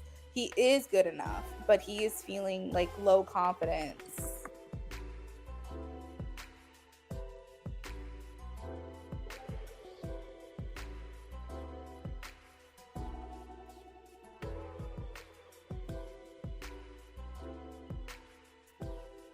In regards to his current feelings towards you, I am getting trust, acceptance, and peace. So this feels really good to me for him to feel like he can trust you. I've said time and time again that you are his peace, or you feel like someone who could be his peace, and that you guys would enjoy simple pleasures together, live this simple life together, because you're not going to be the person that's going to create drama to him. I feel like he's finally acknowledging and accepting what it is he knows about your connection to be truth. Michael sees feelings towards Tara Lynn. Michael sees feelings towards Tara Lynn. 10 of Cups. Domestic bliss, happily ever after, your ideal soulmate. Long-term relationships. He feels like you are his coming home. He feels like when you've been on a long, long journey and you finally get to your destination and it feels like you've made it. It feels like you're home. Michael sees current feelings towards Tara Lynn. Strength. So he's feeling strength in your connection. I'm taking this card literally, but it also means that he's getting mustering up the courage and the bravery and the confidence, even though he's not feeling it. He's feeling a little self-doubt, but he's overcoming it. It can also indicate that he feels like you have an influence over him, that you have made an impression on him, that you have made an impact.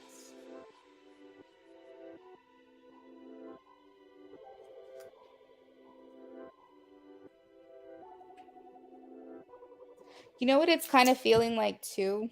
Remember when Twilight came out a long time ago and they were talking about imprinting on someone or something? And usually they would speak on that in regards to animals.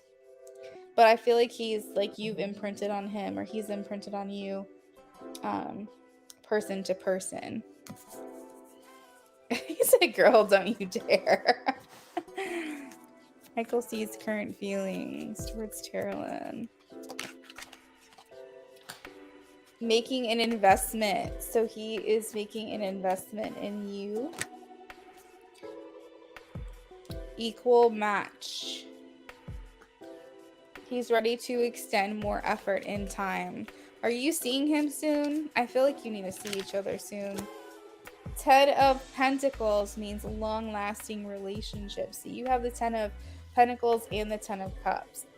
I feel like he's already, I don't know, I feel like he's already to marry you, girl. He's like, he feels like if you're everything that he thinks that you are, that y'all will just be together till the end of time. He has found a new passion in you and he's ready to initiate.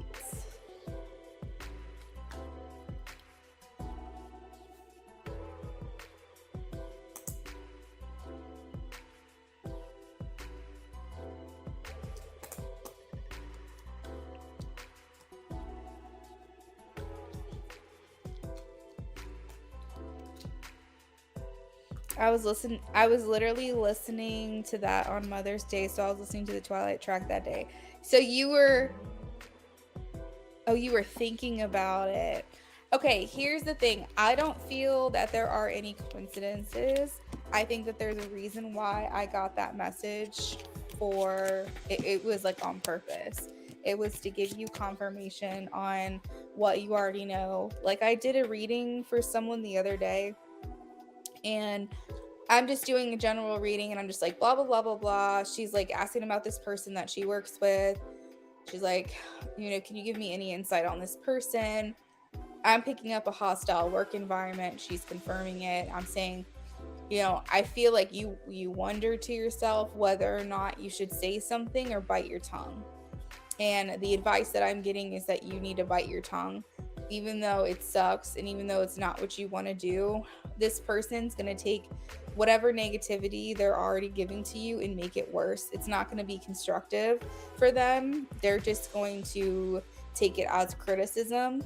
So you kind of have to bite your tongue for a little while, even though it sucks. Like if you're thinking to yourself, don't do it, don't do it. And she's like, okay, I can't even be, she's like, chills. I can't even begin to tell you how impressed I am, because I've literally been thinking this to myself. I've literally been thinking to myself, do I say something or not? And she was like, and I gave you no indication whatsoever that this is what I was thinking or wondering to myself.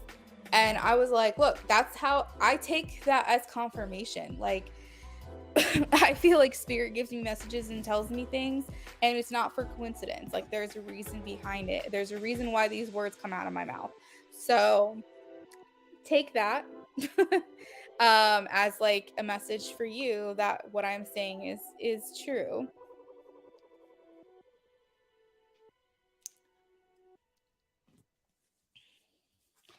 Looks like High Priestess is leaving her questions with me.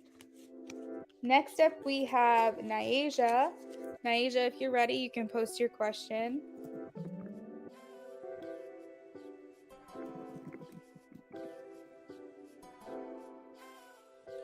Yeah, that's crazy, Terralyn. Aw, that's so cute.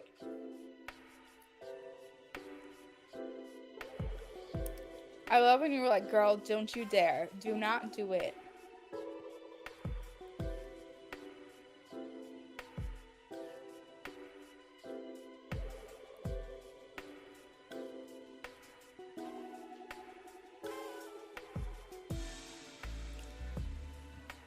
High Priestess. I got you.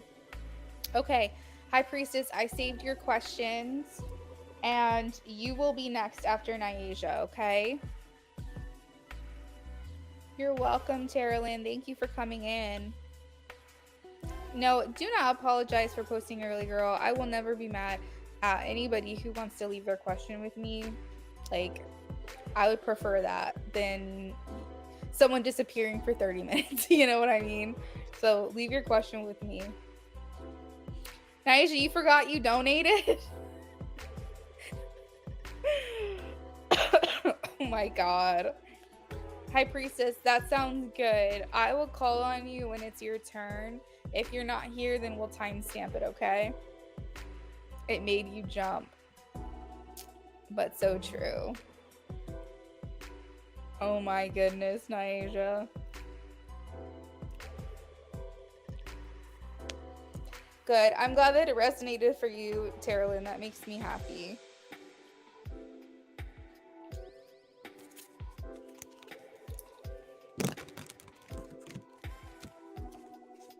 All right, so Nyasia's first question. How will the new job go?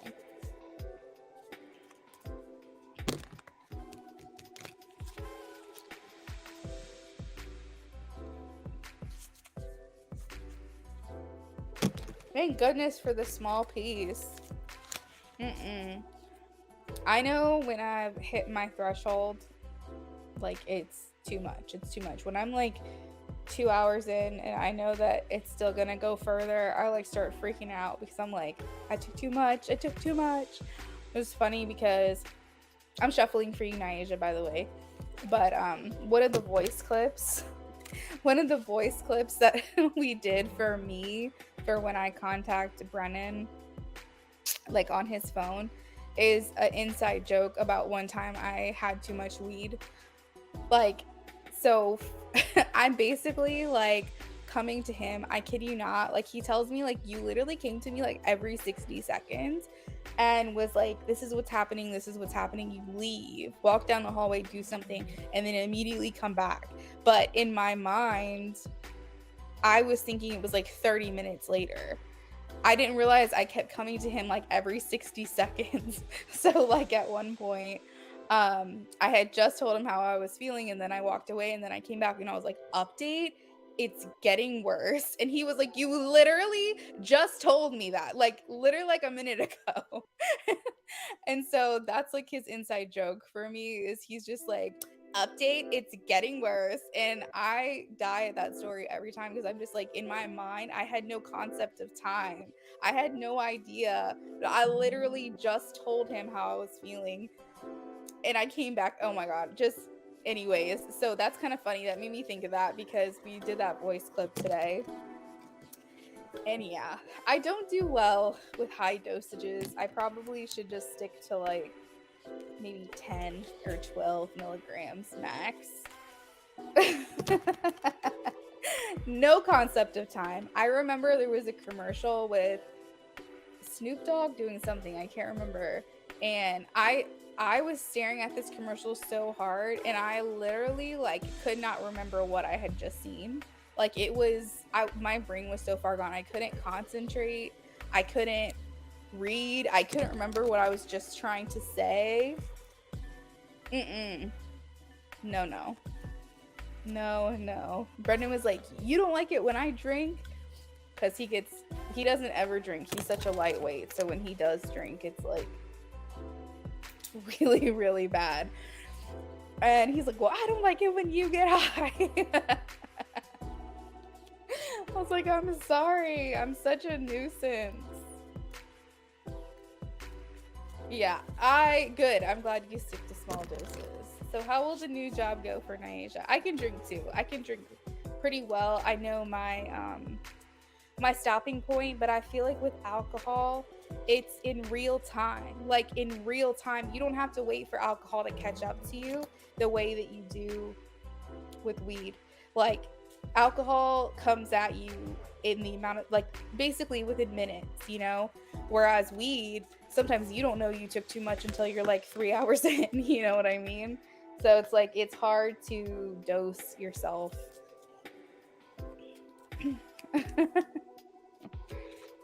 How will the new job go?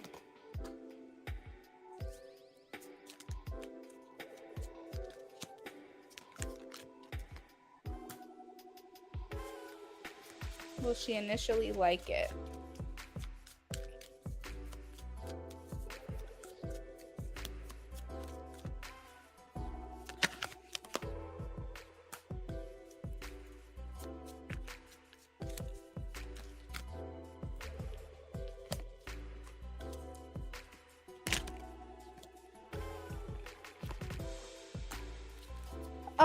Okay, so Night Asia, I am feeling like this is still not it for you.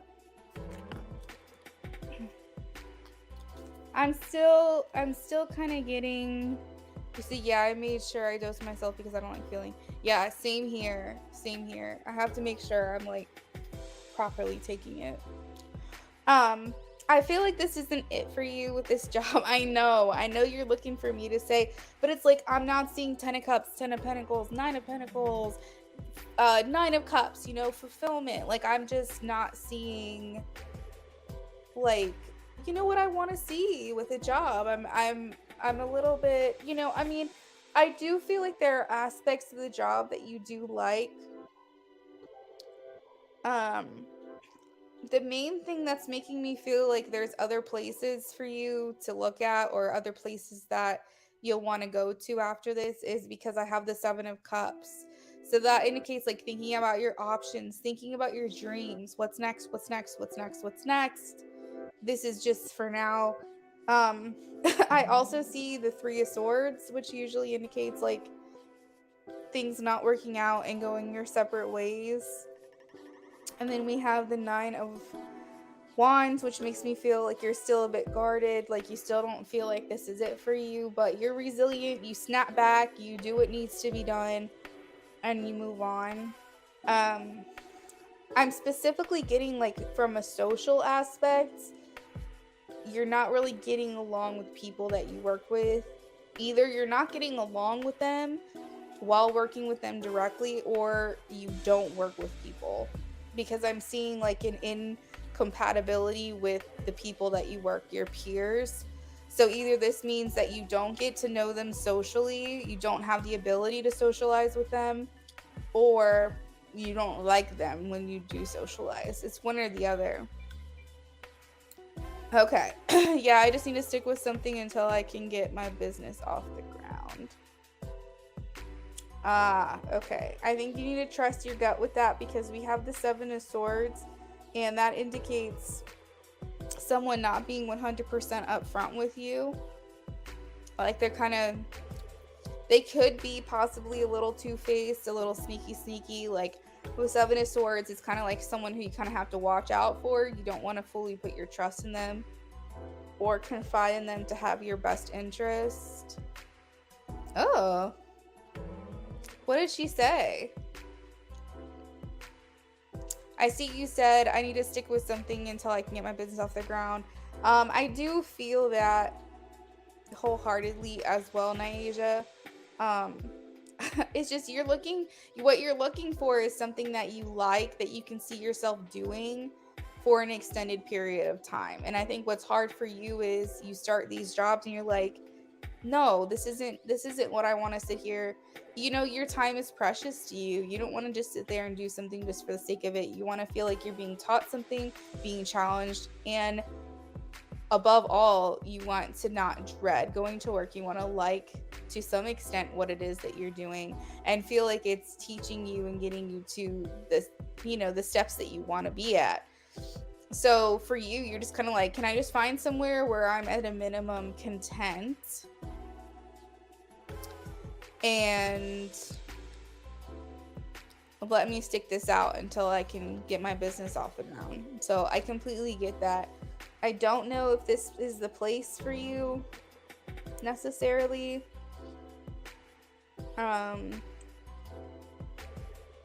You know, we'll have to see. I have the 8 of Pentacles and the Ace of Cups though. which makes me feel like, you know, you do feel like you're doing a good job here. You do feel like you serve the company well. You feel like you're an asset. She said her name was easy to pronounce or something like that. Hey, Shayna J. The other girl that interviewed me was Yesenia. So I felt weird for her too. I can tell she was trying to keep composure. You're like, you should have said, okay, yeah, my name's not basic. That's what you should have said, or something like that. You should have been like, yeah, I like that my name's not basic. That's probably what I would say. I mean, clearly my name is basic, if y'all know what my real name is, but that's what I would have said to her. You know what I mean? Like, because it's basically like a clap back, but you're not saying her name is basic. You're just saying you don't want a basic name, but indirectly you are. Naisha, did I answer all your questions for that one? If I did, you can go ahead and post your second question. Shayna J, I will add you to the list. Thank you.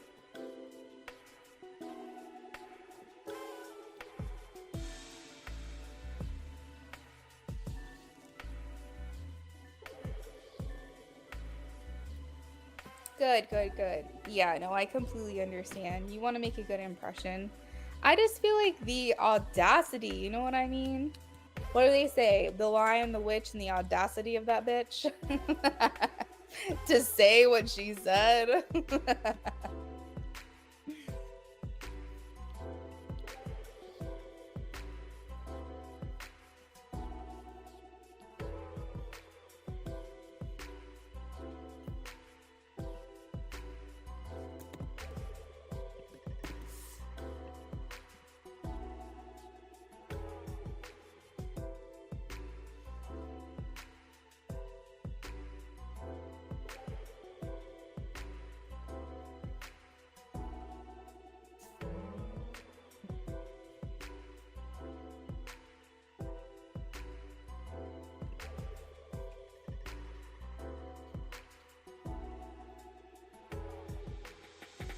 Exactly. Like, I wish my name was unique like that. Oh my god. And I'm getting married, and my last name's gonna be even more basic than what it is now. I just can't. I'm literally going to be like one of like a million people with the name that I'm going to have after I get married. Like, Brennan told me he wants me to keep my last name and hyphenate it so that I'm not super basic. But I was like, no, because then our kid is going to have your last name. And then I'm going to be the only one without our last name and our little family. Like, I want to be the same. But yeah, it's going to be... I'm definitely going to have the same name as like 1,000 people or more.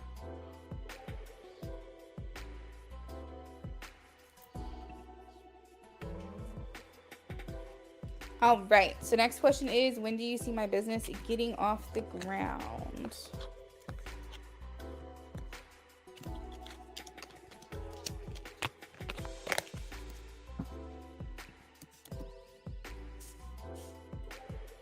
Oh, you're sweet. Thank you.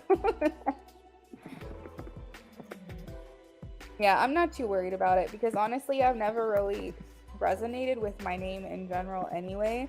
Like, I always feel like it's weird that my name is my name. So I realized that, like, it's just the way I go by in this life, you know?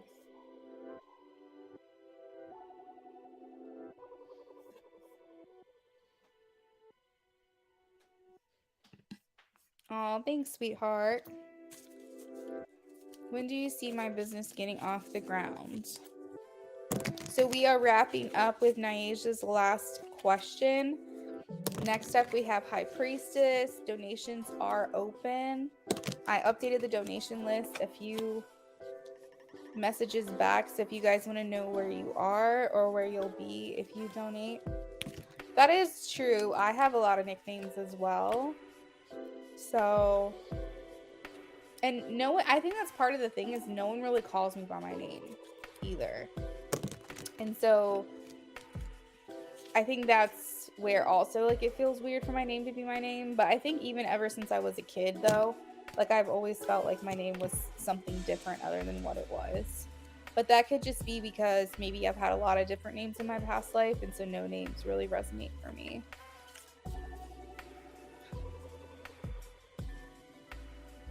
Every time you talk to me, you think Nikki and Bella. Oh, Nikki Bella. Nikki Bella. Who's that?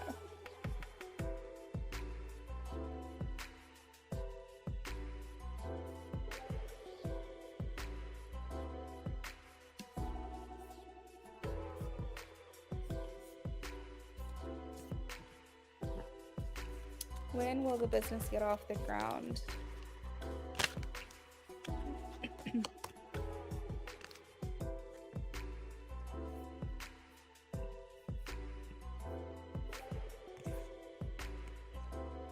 Oh my gosh.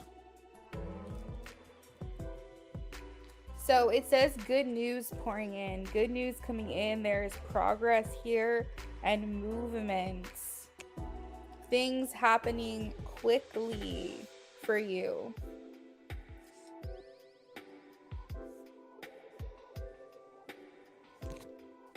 Almost like I think the momentum's gonna happen before you're really ready for it. Oh, she's a Bella twin. She's one of oh, I just Googled her. Famous wrestler. I got you. I got you.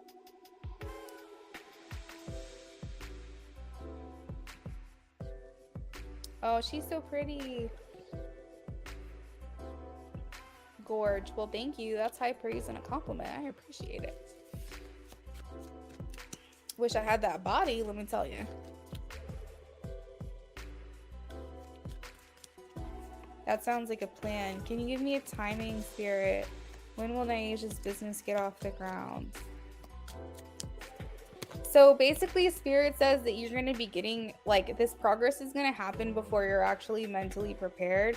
Because I think what's happening is that you've been waiting for so long. And now when it happens, it's going to be like almost catch you by surprise how quickly it's happening. And the only thing that I can kind of compare to as an example is like when we were living in our apartment, we lived there for 4 years, and 2 years in we tried really hard to start looking into getting a house, and it wasn't the right timing, and we had to get some affairs in order. And then we weren't even looking for houses. We weren't planning on doing anything. We just were like just chilling, right, just vibing in our apartment, and we still had 6 months plus before we had to move out. And randomly our realtor friend goes, I see you've been looking at houses here and there. Would you be interested in getting this process started? And I was like, I mean, maybe, like, Brendan and I haven't really talked about it. Like, you know, we can maybe see. And then literally within, I think it was 2 weeks of that conversation, we were already looking at houses. And then a month after the conversation, saying, are you interested in house hunting and looking at houses and seeing what your options are? A month later, we were already signing a contract and like making offers on places within like 3 weeks. So it's like, it came for us, you know. Someone reached out to me, helped me get the process started, and before we knew it, we were touring houses, and before we knew that, we had a closing date. So it's like, it really was not planned. Thank you. It really, technically we've been waiting for 4 years, you know what I'm saying? But then when it's meant to happen, it just happens, and it happens so quickly. It just snowballs, because it's like suddenly when you're not looking for it, it's just like coming for you. And so that's kind of what the example is that they're showing me, is kind of what I'm trying to explain to you, is that you'll have been waiting for this process to happen, but then suddenly it's just going to come for you. And I think that when this does happen, it's really going to be a little bit quicker or like unexpected, where you're not necessarily going to have planned for it or be prepared for it, but you're like, I just need to take this wave and ride it, because when is this going to happen again? So I'm getting that by the end of this year, some things are going to start to get some movement in regards to this business.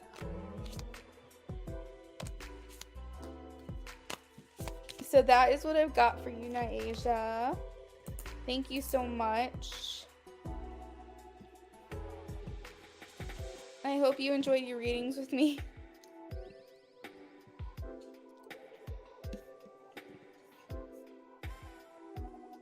Hi, Priestess. Hello. You're welcome, Naisha. Hopefully you have a really great night and relax and enjoy your time.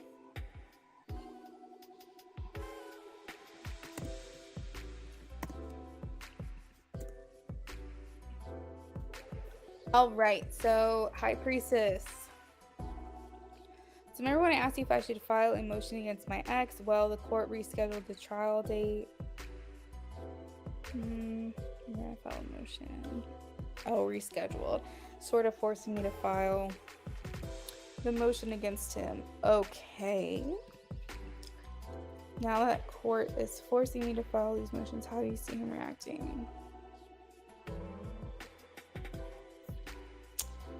Once you serve them on Father's Day, oh my God. Talk about karma. Talk about karma. Aisha, have a good night. Oh no.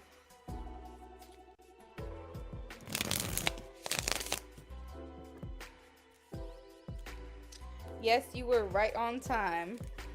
Aw, I'm glad you had fun, Aisha. Thank you. You're welcome. So the judge is making me, without making me, legally giving advice. I got you. So essentially saying, in order for this to work out to your benefit, this is the steps you need to take. And for you, you're like, okay.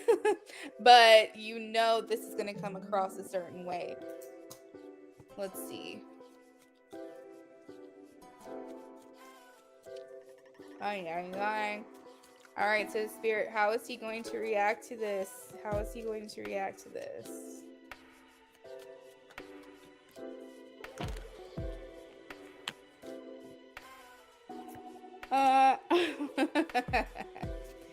So the first thing I'm getting is he thinks it's unfair. He thinks this is unfair, but I think deep down he does know that he did this to himself. We have the 9 of Wands, so he's a bit guarded. Because here's the thing. I think that he knows that this is going to catch up to him at some point, you know? As soon as I see the Judgment card fly out, I'm going to be like, yeah. Because this is like the reckoning, right? This is the final reckoning. This has been coming for him for a while. And he's been thinking that he's escaping, that he's able to outrun this thing that's coming for him, and it's eventually going to catch up. And I think that's kind of where he is that it's unfair. It's unfair, but I think that also to some extent he does know this is justified.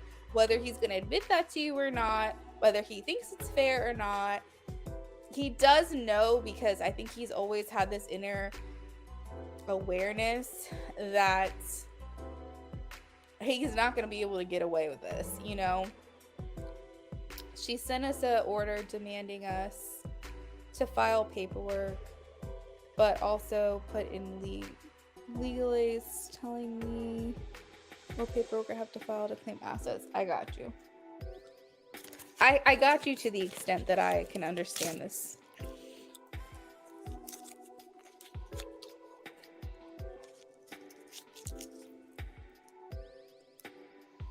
So I see here with the Justice is that this is going to lean in your favor. We're balancing our karma. How will he react? How will he react? So I don't know if he feels like you have a choice in the matter. So I'm not sure if that's something that's going to be told to him. I have no choice but to do this.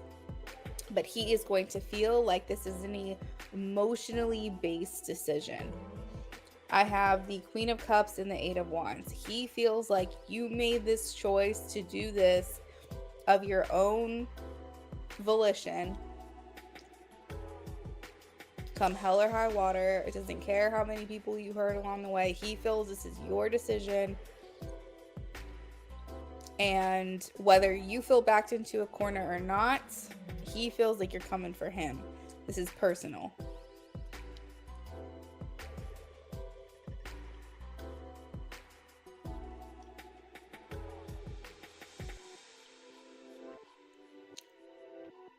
Yeah. All right, let's keep shuffling. How is he going to react? There you go. He feels like everything's coming out. High Priestess. Lots of queens here in this reading. He's going to try to get his. He's going to try to do what he can, obviously. This is a fight to the death. Is kind of how he's viewing it.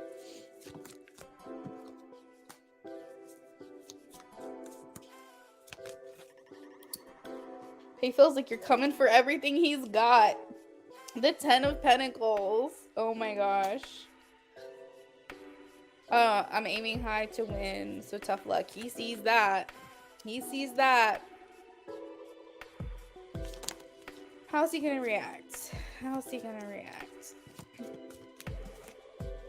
3 of Swords. 3 of Swords. So he's not happy.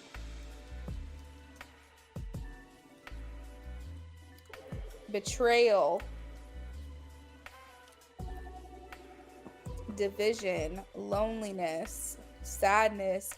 Unhappiness. Upheaval. Sorrow. Upset.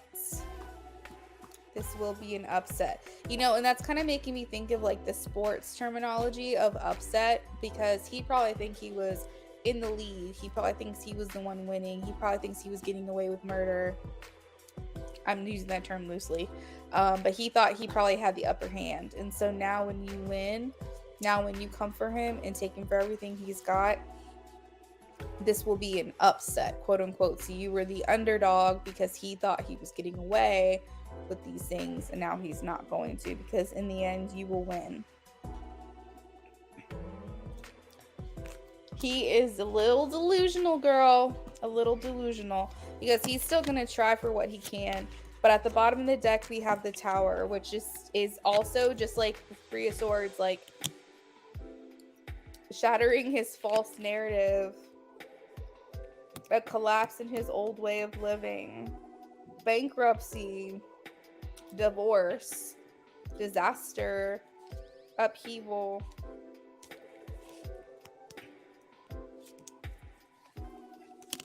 Yep.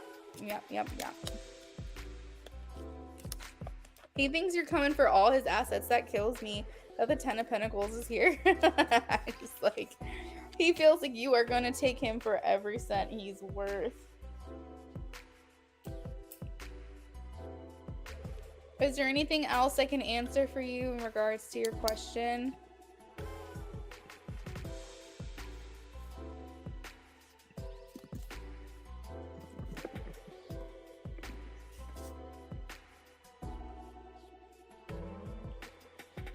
He'll have to claim bankruptcy when I'm done. Ooh.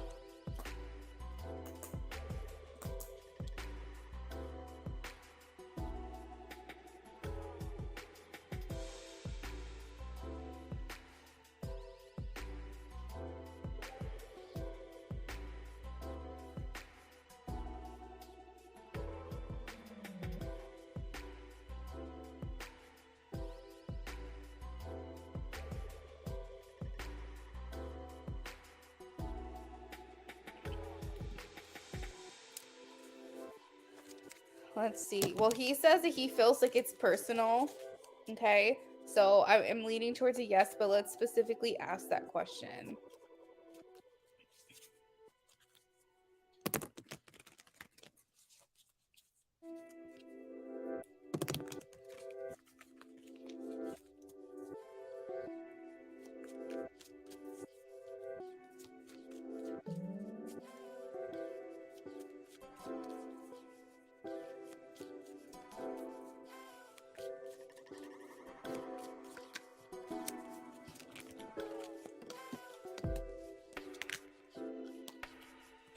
Yes.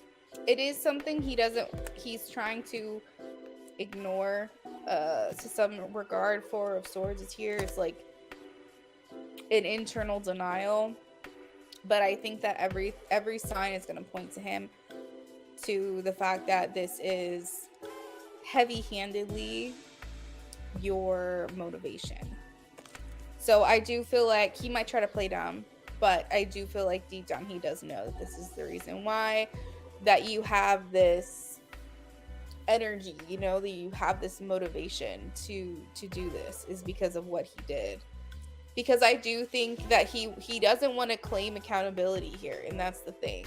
So he doesn't want to see the fact that it's his fault, is what I'm hearing. Like, he doesn't want to hold himself accountable.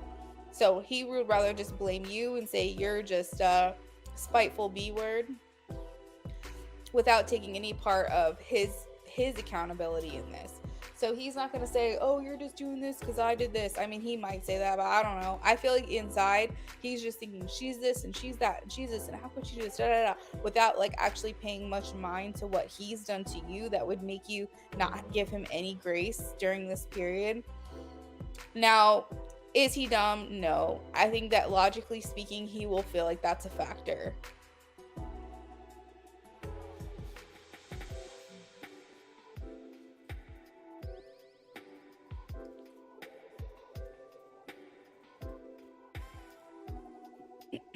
That's so rude, High Priestess. I can't even begin. I'm sorry. For sure. Alright, girls. So that is what I've got for you. Thank you for your donation and good luck with all that. I know it's on your side, though. Rocky's World. How does Roberto currently feel about our hangout today?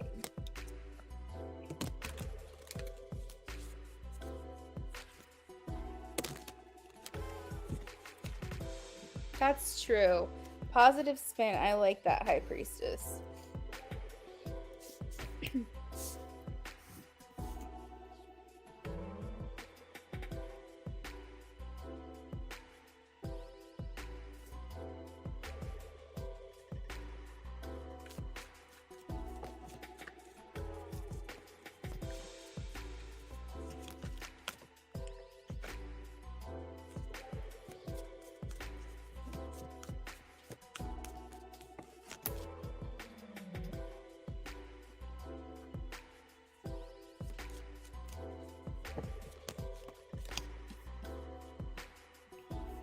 Thank you guys for liking the stream.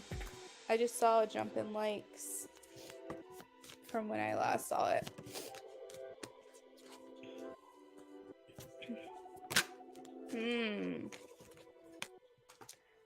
Rocky, you got him all in his emotions. It seems like he's now even more confused than before. It seems like you affected him in a way that he was not expecting. Were you guys in separation and coming back together after like not speaking for a period of time?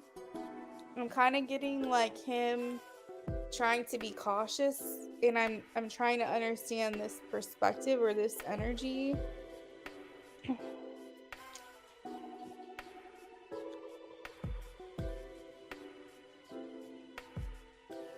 Yeah, you got him changing his mind, girl.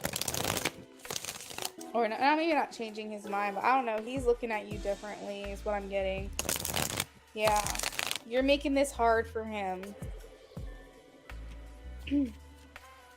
How does he currently feel about Rocky? How does Roberto currently feel about Rocky? Yeah, so I think he was acting cool, you know, playing it cool, trying to make you not see kind of what he was thinking or what he was feeling. But I think that you changed his perspective actually. And yeah,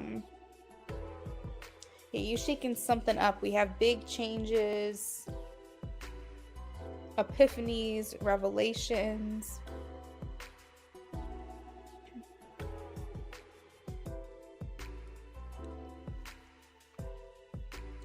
So I have the Two of Cups here, which indicates that maybe he's realizing his feelings for you are stronger than what they are. The Devil is here, which means that we haven't fully resolved our issues, but there is chemistry and attraction here. No, it's a good thing. He's looking at you in a good way. You're giving him trouble is what I'm getting. You're a temptation to him.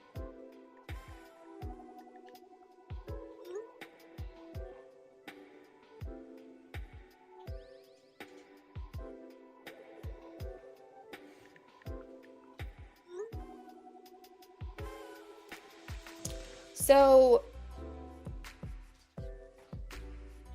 I feel like this is a romantic connection, yes? I'm picking up on that with the Two of Cups.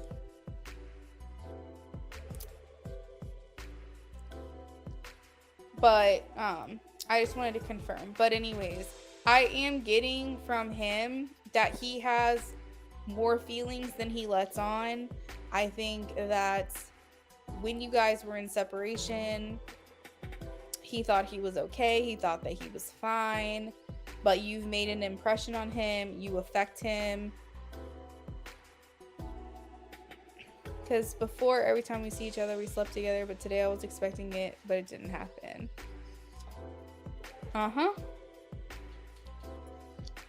Yep, I have the Devil here, so there's definite attraction for you here. Sexual compatibility, sexual attraction. I feel like there's equal emotions and affection and attraction.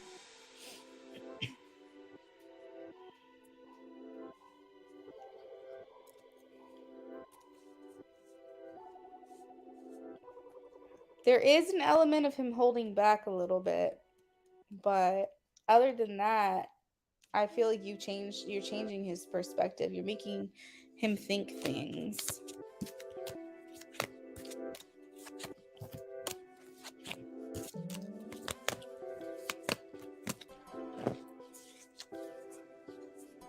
Maybe there was something about you today that just felt different, you know? Maybe you were giving off a more confident and higher vibration. Maybe you were giving a different frequency. Maybe for instance, before you had a nervousness about you that you don't have anymore, or you had a unsettled energy, but today you felt very relaxed, and he's noticing the difference. See, we're not attracted to, okay, we are attracted to people's physical bodies, but our heightened attraction to someone is because of the energy that they have. We don't realize it, but we are attracted to someone's energy. We are attracted to someone's frequency. Each person has their own energy signature. I believe that. And with that, that's what makes us more attracted to someone. So if you were elevated, if you were more high vibe, he's seeing that. He's feeling that. Maybe he can't quite put his finger on it or figure out what this is, but he's looking at you differently and going, what has changed? I can't put my finger on it, but something feels different here, and it's a good thing. He's liking it.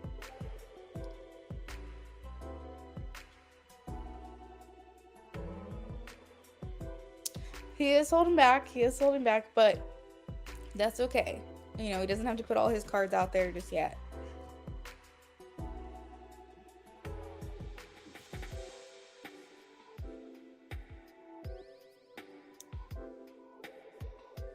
Did you have any other questions regarding that?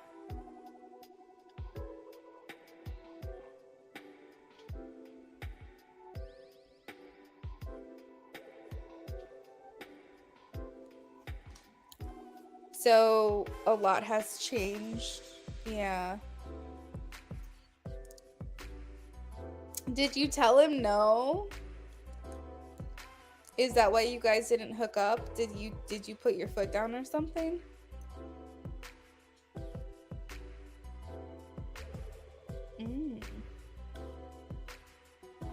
Yes, ma'am. Yes, he did. Yes, he did.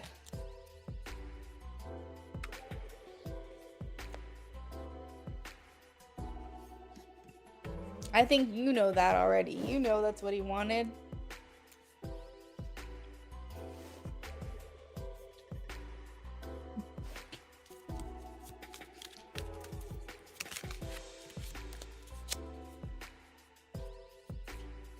Right, right. Hey Jennifer, how are you?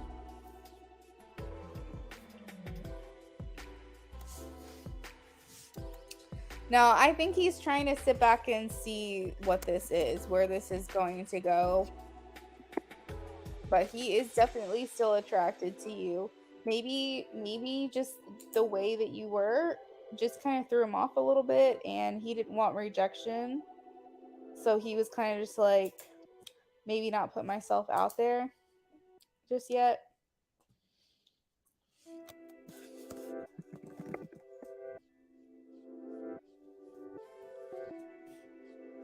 Yeah, I'm not sure. Did you want him to hesitate? Why did he hesitate? Yeah, he doesn't want rejection, death. He didn't want you to shut him down.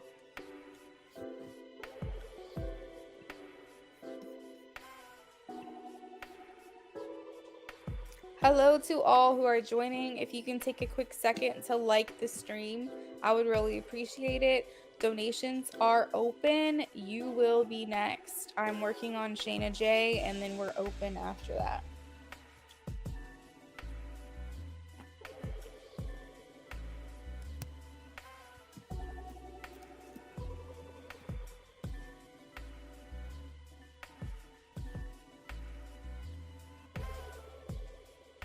He didn't want rejection too. So overall, he liked today. Overall, it did feel, yes, that he liked today. I think that he's not sure really what to make of it.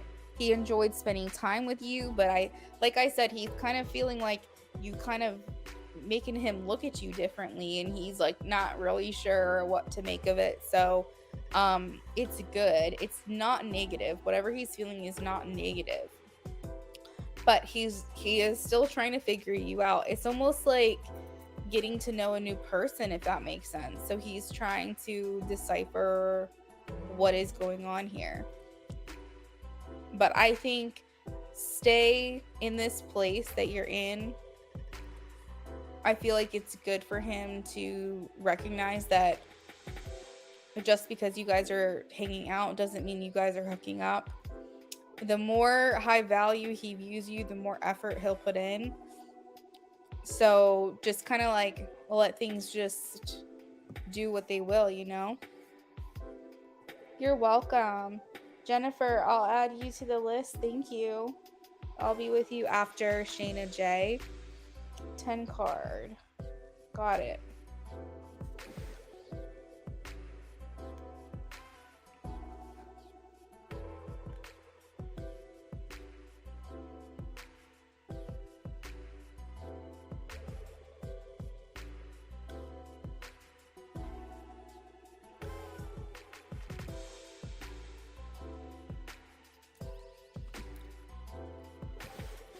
Okay. So Shayna J. Shuffling for Shayna J. What are KB Taurus current feelings?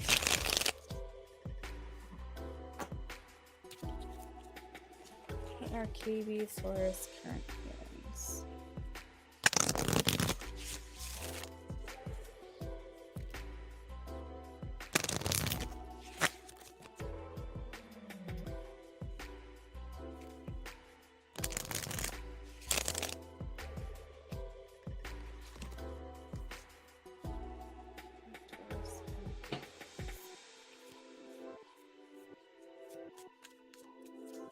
KB Taurus current feelings towards Shayna J, please.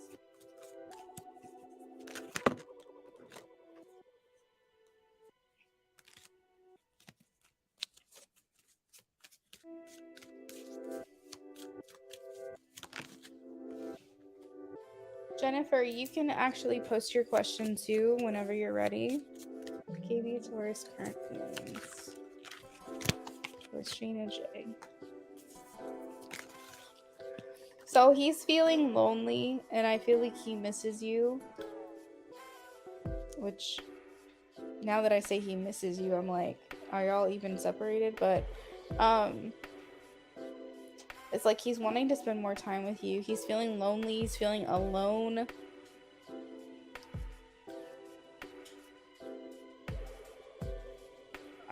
There's also an indication that he's feeling abandoned. So something makes me feel like you guys are in separation.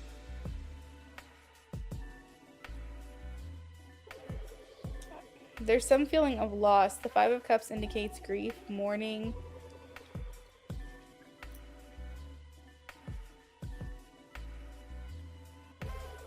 Okay, so him missing you makes sense then. Okay.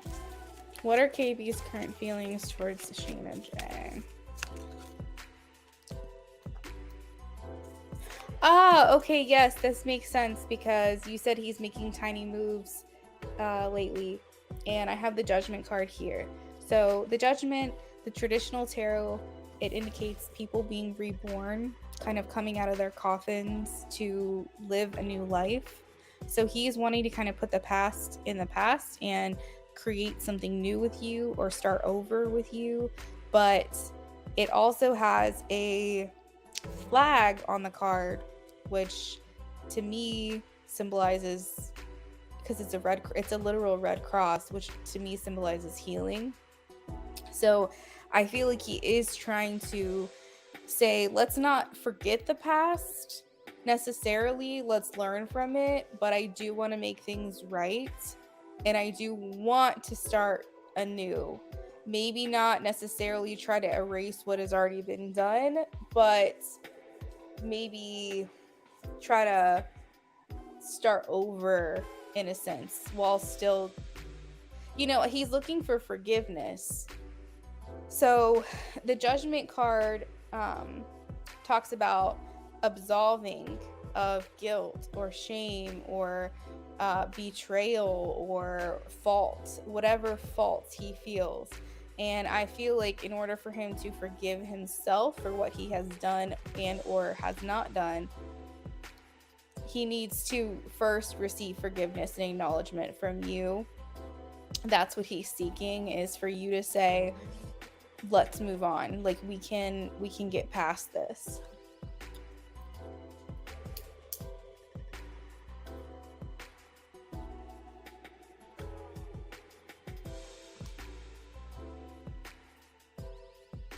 Thanks, Rocky. I'll add you to the list here in just a minute. So the Judgment card indicates that he is trying to be better, and he wants to be seen by you as someone who's changed, someone who is better. I think he is willing to be friends first before becoming lovers or being in a relationship again. The teamwork card here, Three of Pentacles, indicates working together. It indicates compromise, collaborating towards a common goal. So he wants to work together, make sure that you both are happy, and he's willing to take the necessary steps without skipping ahead or skipping steps. Like, he doesn't want you to expect that he's going to think that he can just go from one extreme to the other. He knows he has to work his way back up. He knows that he has to start from the bottom, you know what I mean, and work his way back up. So I don't know if this means because you've lost trust in him or you've lost faith in him or what this reasoning is, but he is looking for you guys to move on. He's looking for absolution, for forgiveness, for healing, and he is coming through in a way that he's willing to take the necessary action steps, take things as slow or as fast as appropriate for what y'all have been through. Did you have any questions about this?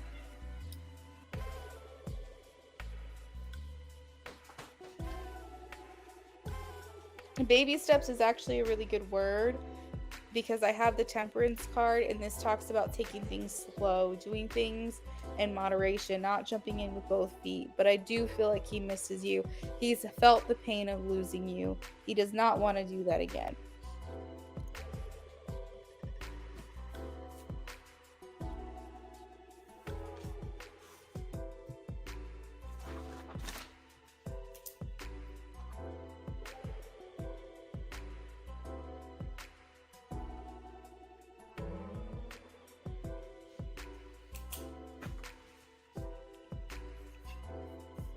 Makes a lot of sense. Just wonder why he's been feeling so sad, but maybe he's just had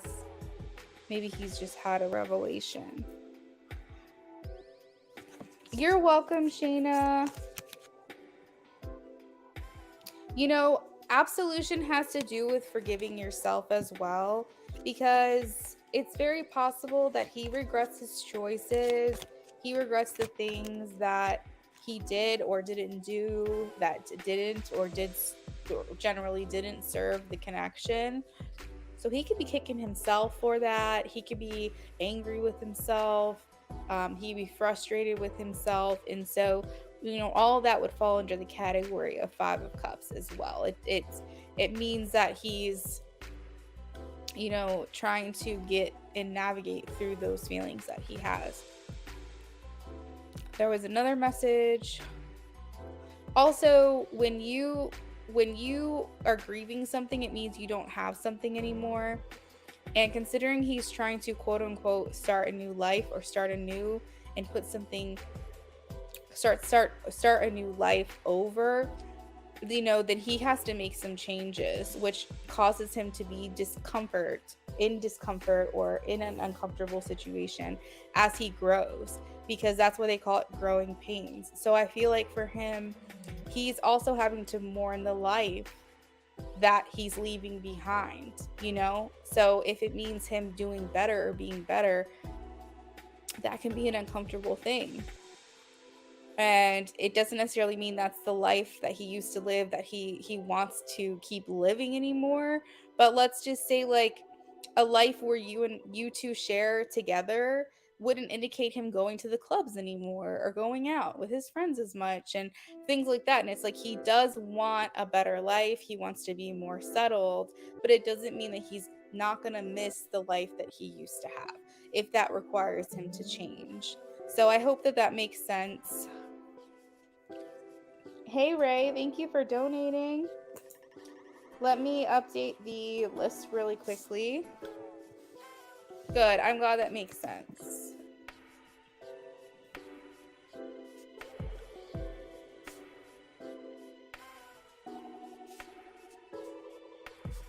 You're welcome.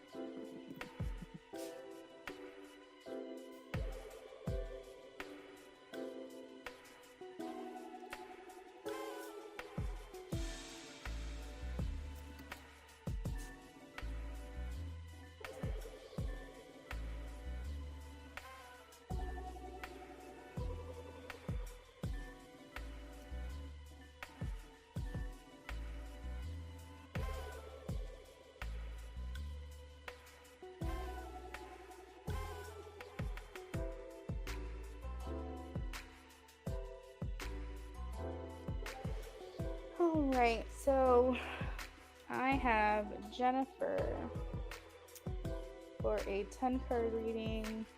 I have Jennifer, you can go ahead and post your question. And Shayna, if I didn't acknowledge you, you're very welcome. Thank you for the donation. I have Rocky for 2 minis, and I have Ray for a mini.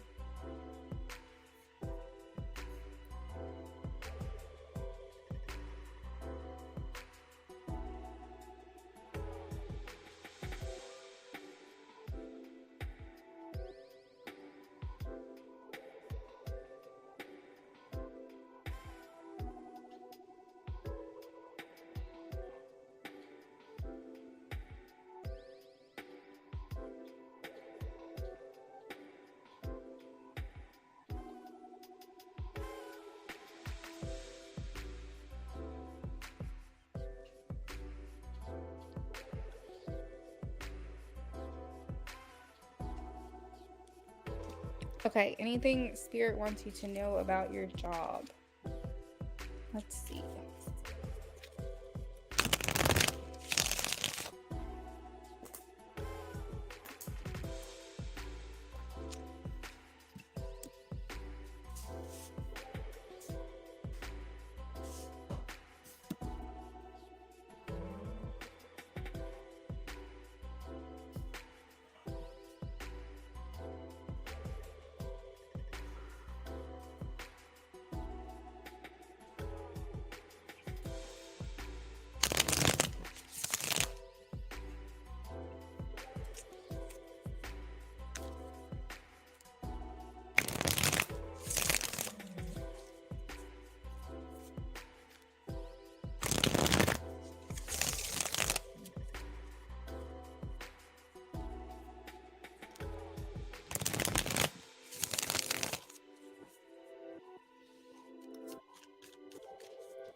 So Jennifer, what I'm getting is that you're valued here for the extent of what it is you do in your position, but Spirit is showing me that there's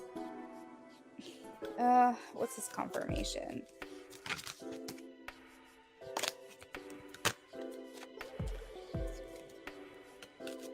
I feel like almost like you've hit the glass ceiling for the amount of income that you can make here.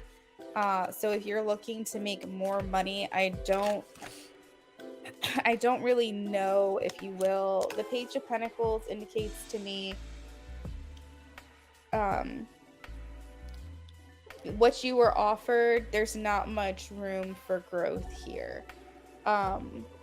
If I saw like King of Pentacles or something, like 10 of Pentacles, I would feel like this might be where you retire, or this is where you're going to make the most of what you can make, or the highest capacity financially. But I almost feel like at this point,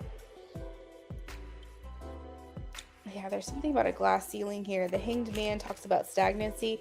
It like either requires you to get promoted to make like a big change in salary, or it's just going to be these like micro raises, and it's going to be very hard for you to bring in a higher income than you make now. I see you working really hard here, but the Hanged Man shows a stagnancy. Where is the stagnancy at? Do you not really get a break at this job? Do you feel like a lot is on your shoulders? I have here sacrifices all on you, and I'm asking where the stagnancy is, and it's talking about rest. There's stagnancy when it comes to you being able to take a break. There's a block here. Three of Swords here indicates sadness, eventually walking away from this job, or separation. A lot of pressure on you. This makes you unhappy. You don't rest well either. What does Spirit needs Jennifer to know about this job? So I'm seeing a masculine energy. This could be like a CEO or upper management. It looks like a man to me, if I were to guess. This person is wanting the company to make as much money as possible and wants their paycheck to be fat, but is not looking to really spread the wealth. The Nine of Pentacles, this person kind of just like taking, reaping the rewards of their position, but not really be willing to give. Oh, is your boss a man by any chance? Yeah, that's what I'm getting here, is that you're having to make a lot of sacrifices. You're not really getting rewarded for it. You might not even be getting verbal acknowledgement for it. Yep, that's what I've got here. Masculine energy, a male, wanting to make as much money as possible, wanting the company to grow, but he's not really willing to do much more to make the change. He's focused on like projections, but he's not really here to support the individuals that are working for him. Money hungry. We have the Four of Pentacles here. This is him holding on to his money and not giving to the people who deserve it. He's trying to have people work for the least amount of money possible. Maybe that's why I'm seeing here that you kind of hit a cap or a glass ceiling on how much income you can make here. Seeing a page with finances, it means that this serves as an opportunity for you, but maybe the lesson's been learned. Maybe you've gotten everything from this position that you can get. Not seeing a King of Pentacles here, or a Ten of Pentacles, even as far as the outcome of this job. I'm seeing the page. It's making me feel like you're not going to be compensated for the amount of work that you're putting in here. I see here again, just like with the Three of Swords, walking away, I have the Eight of Cups, which is abandoning the situation, moving on, moving forward, walking away from this job. At the bottom of the deck, I have the Tower. And then I also have the Ten of Swords, which indicates feeling betrayed by this person or this company. feeling like they stabbed you in the back, feeling like you didn't get what you deserved. And also this serves as an ending here with the 10s, because in numerology a 10 is ending. And then the Tower being like in the very outside of the bottom of the deck. The outermost part of the underlying energy is the Tower, which is sudden change and upheaval. Maybe, possibly, this is something that was a long time coming, but maybe for you, it just kind of suddenly happened. You kind of just realized you were in the thick of it. Maybe it's something that you kind of, it's kind of like a sudden thing is what I'm feeling. Like, I don't know if you just suddenly got fed up, or maybe you saw it happening to other people, but you were like, no, it's not going to happen to me. And then you're like, fuck, it's happening to me. I'm not sure what this is, but there's some type of like suddenness that's happened, a sudden onset, or something that has come along that's making you feel like enough is enough.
You're right. I'm seeing things, and that's how I feel now.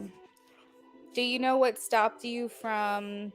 Because I know you said that you almost left. Did something stop you?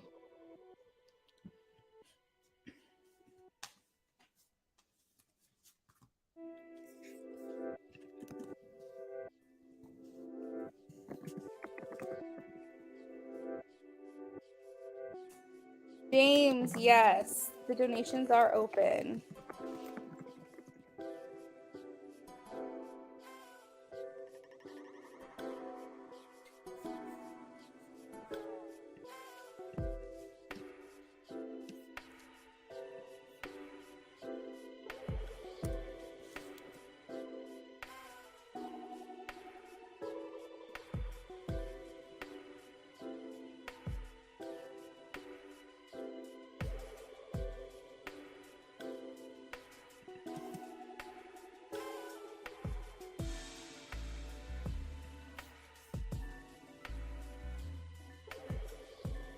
Oh, your boss gives you too much work, more like 2 positions of work, if you know what I mean. And I reacted, yeah, no, I completely get that.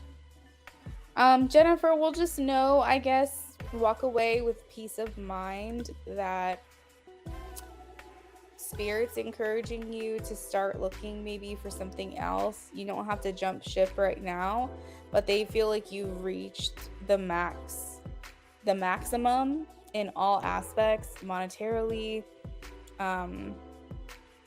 room for advancement wise, things like that. They feel like this is kind of coming to an end here.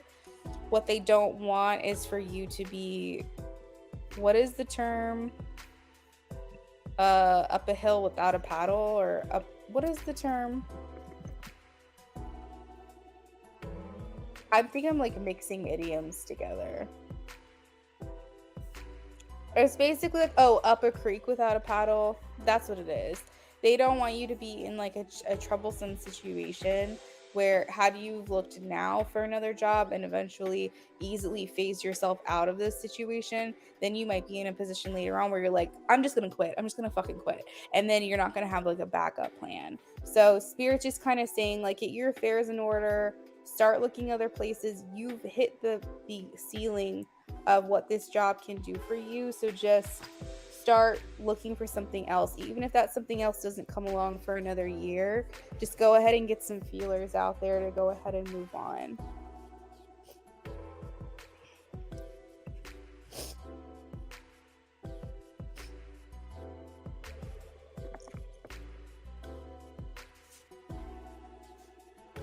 Okay, Carolyn, thank you. I went ahead and updated the donation list on the screen so that way you guys can know where you are. Jennifer, thank you for the donation. I hope you enjoyed your reading with me.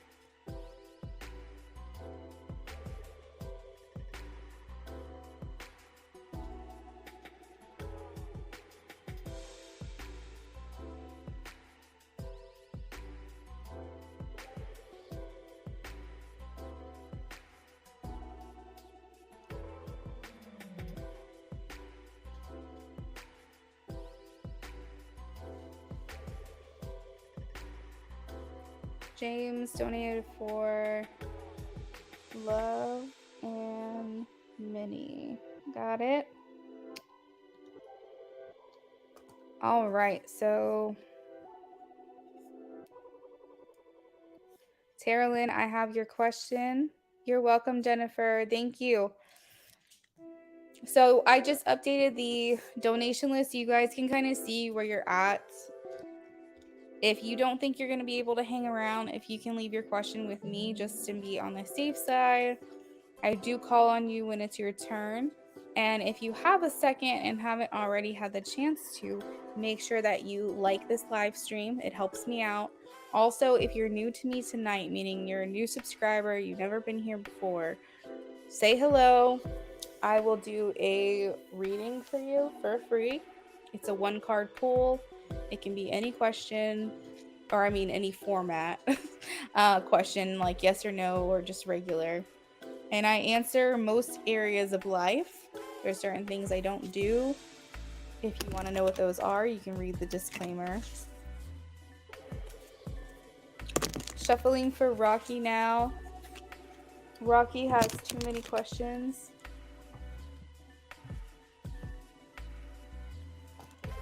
After Rocky is Ray. Ray, if you want to leave your question with me now, you can.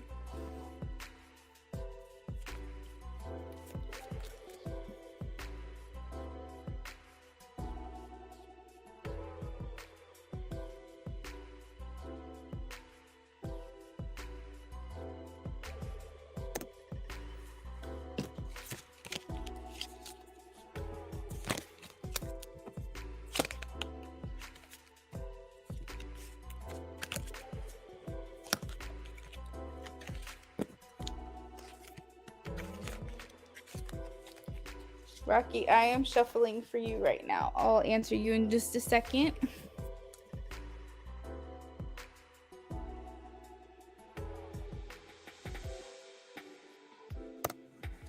I've been sitting in this one position on my couch for a while, so I'm just trying to readjust.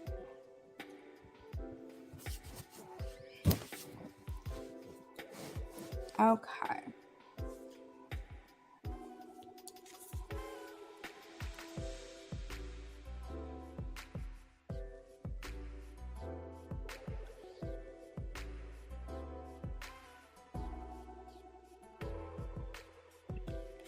What is coming for Roberto and Rocky? What is coming for Roberto and Rocky, please?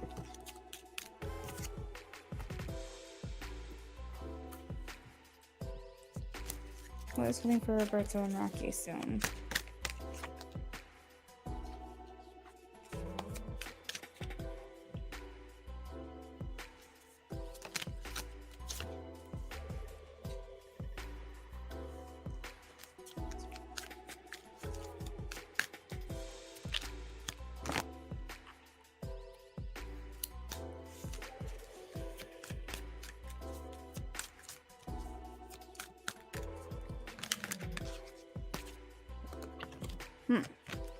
Okay.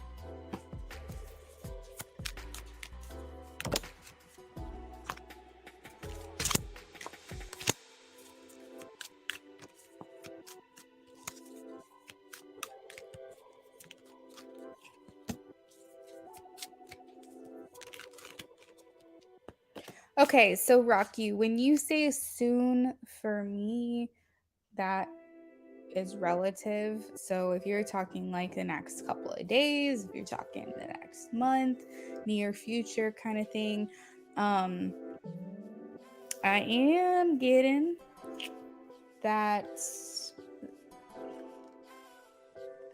Well, let me put it this way. I'm getting like within the month, within 2 months, within 3 months. I just kind of like separated it out a little bit because I wanted to get as specific with the timeline as I possibly can.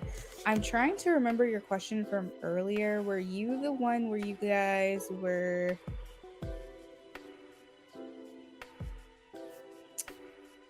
Wait. I think I remember. Okay, don't remind me. I think I remember. Okay, so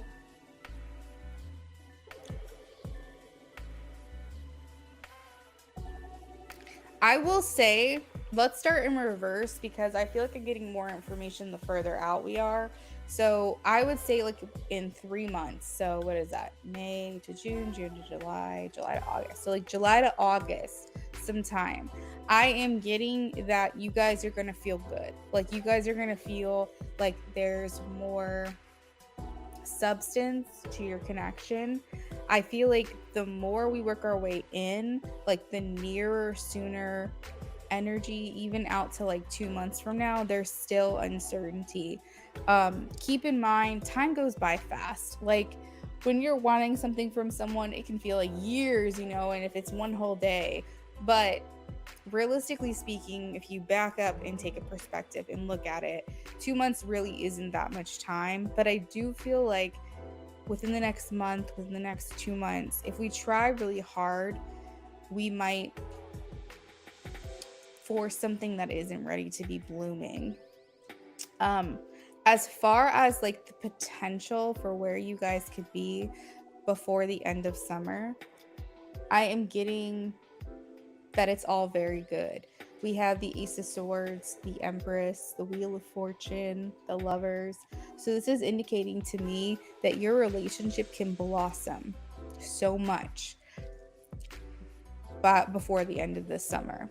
But the metaphor that they're kind of showing me is like the seed is planted, but we have to let it grow. But if we overwater it, we can oversaturate it, and then it's going to die. Right? So if we give too much to it or give too much energy to it or try too hard to force something that needs to take its time or run its course, then we can overflood it and kill it. If it gets too much sunlight but not enough water, then it can die because it can dry out. You know, if it doesn't get the proper nutrients that it needs, you know what I'm saying? So I hope that this metaphor is making sense, because Spirit is basically saying you have to let nature run its course. You can't force something. You can't give too much or give too little. Like you said today, that energy of just vibing, very, very good. And I see good potential. I see good growth. I see clarity. I see success. I see good luck even. The Wheel of Fortune here indicates that things are going to happen when they're going to happen. Okay? There's divine timing at play. There's karma at play. There's just general life at play. So we have to, and I think what people sometimes have a hard time grasping is like, you've got your own life, you know, and he's got his own life. And so there's divine timing at work, at play. You have your guides, they're at play in your life individually. So they say, Rocky, we want Rocky to realize her potential and get a better job. And they say, Roberto, we want him to realize that it's time to start getting healthy and he needs to go to the gym more. But then there's your intervention in divine timing with you two as a couple. And then they're saying, but in order for them to be together, Rocky has to get a new job so she can see what her worth is and prove to herself what her worth is. And he needs to get healthy for himself, not for her. So until they do these things, then it wouldn't be beneficial for their relationship and it wouldn't serve their relationship to be together until they do these individual things. So it's important for you to also realize that when you're being guided by your spiritual team, whoever it is that you believe in that's kind of helping you along in life, that there's individual missions that you are on and that Roberto is on, and then the mission where you come together is its own separate thing as well. And so there's micro steps that have to be taken. You guys have to accomplish these side missions before the main mission. So I'm glad that that's making sense to you. I see that you said that. Oh, I see. So I'm assuming that that makes sense. So it's like you want to kind of still enjoy one another and not force it, not rush it, but you also want to make sure you're focusing on yourself as well. So what they're showing me is like, you guys are an ultimate mission, but we have to do these side quests first. You know what I mean? Whatever that specifically means for you individually. I personally feel like in life, there's like this path that we have that it's kind of like a open world game where every choice we make leads us to a certain result or a certain outcome, but there are certain things like knots on that path that we can't avoid no matter what we do. It's going to happen. Now, is it always going to happen on this day at this time? No, because whatever decision we make might change that, but it's inevitable either way. So it might happen sooner, it might happen later, but I'm kind of viewing you and Roberto as an inevitable, like as a knot, right, on your timeline, on your path. You guys are meant to merge, but how you handle life and how you navigate through these choices and these decisions and these side quests will determine how soon you guys can come together. I know, girl, I'm sorry. But it's not going to serve your connection longevity wise for things to happen sooner than they're supposed to, because then you guys will break up again or you'll go on your separate ways. And the thing that's bringing you together is your attraction for one another and your desire to be together. But things are always going to keep separating you if we try to do things in the wrong order. And that's also very like relatable and understandable human emotion, is to feel like we want to see something happen in the 3D. We feel, because we live here on this earth, because we have such a human perspective, it's like for us, it's the end of all life if we can't physically be with that person that we want to be with. And what we don't realize is that, I mean, it's valid. It's a valid feeling, but so many people come to me and they're like, but it's taking so long, but he's not doing it. But I've been waiting for the song. I've been waiting for the song. I've been waiting for the song. And I'm like, I know, but keep in mind too, Rocky, you have that choice to wait or to not wait. Now, if you choose him, then you're choosing to wait, and that's a choice that you have. We will be, hey, beautiful love, thanks for the donation. I'll add you to the list. Will we be intimate again soon? I'm so sad that we didn't do it today. I miss him. Okay, let's see.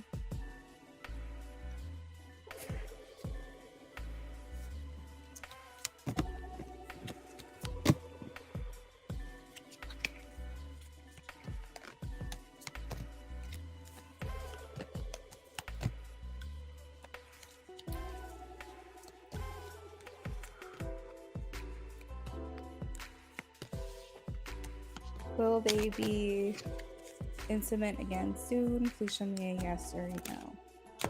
They are showing me a yes. King of Pentacles. Pentacles is the material world, the physical world. So seeing pentacles in a question like that is definitely a good sign, because it means that things are coming to you in a physical way. So you guys are going to be coming together. Yes. Oh, whoops. I didn't mean to take that off screen. What is the conclusion of the bad neighbor situation? What is the conclusion? What is the conclusion?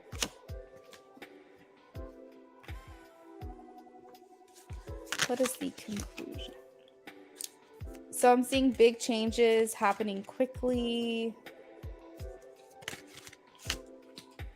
Someone wins, someone loses.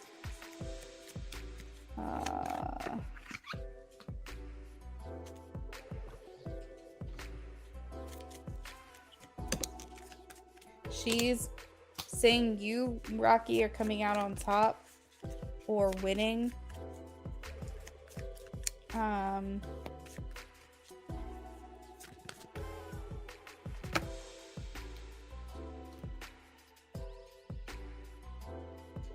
I don't think this is going their way, the neighbor's way. I see here 7 of Swords, sneaky energy, untrustworthy, risky behavior, an enemy masquerading as a friend.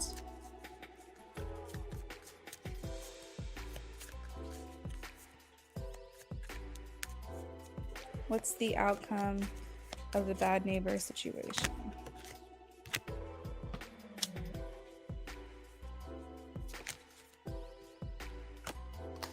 Okay, I feel as though there's something that's making them feel righteous in what they're doing. Like they feel that they're in the right, but really they're just being spiteful. And maybe some things are right, are correct, but really if they just let it go, then it wouldn't be the end of the world. But I feel like you come out unscathed or untouched. I feel like they are disappointed. I feel like I feel like if I were to guess, like if there's kind of a war between you guys, I feel like it's gonna break even in fairness, or you're gonna come out on top. I don't think that they're gonna fully get what they want.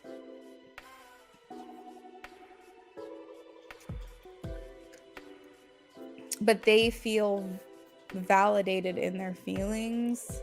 Like they feel righteous and entitled. It's kind of like a pretentious energy.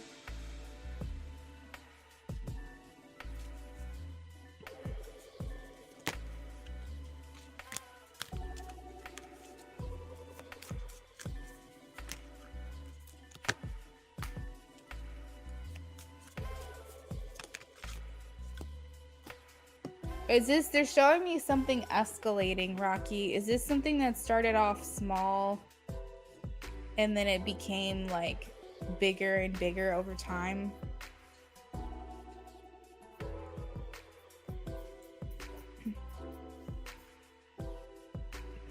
They've been causing me hell for a year and a half. Management has sent a report to a legal team about them. Yeah. Yeah, I think this is gonna go in your favor, Rocky.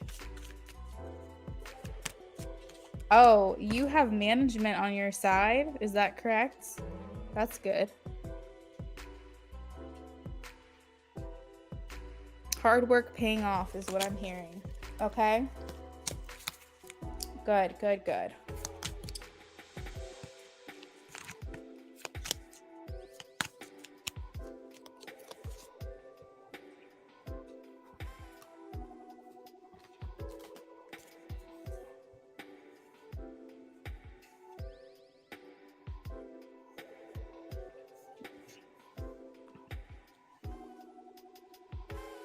Oh my goodness.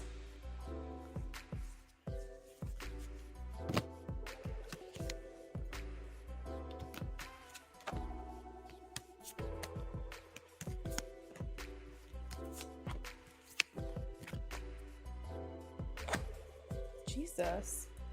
Well, yeah, you don't want to, that's kind of intimidating. You don't want to like take that on head on. You definitely want to go the proper routes. Rocky, did you donate for a third time? What do I have?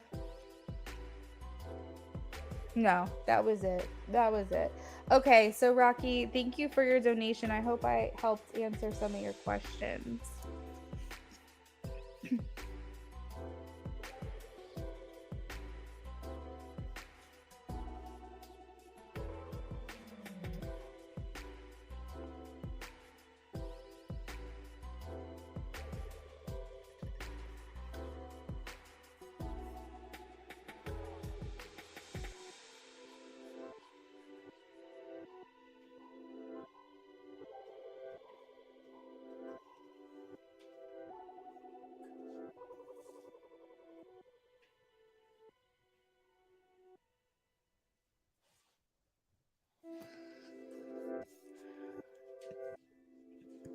I am updating the donation list right now. You're welcome. Did I answer all your questions though? I just want to make sure.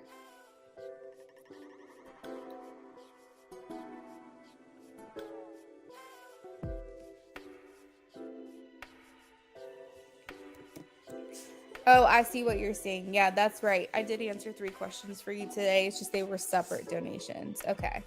We're on the same page. I got you. I got you. Okay.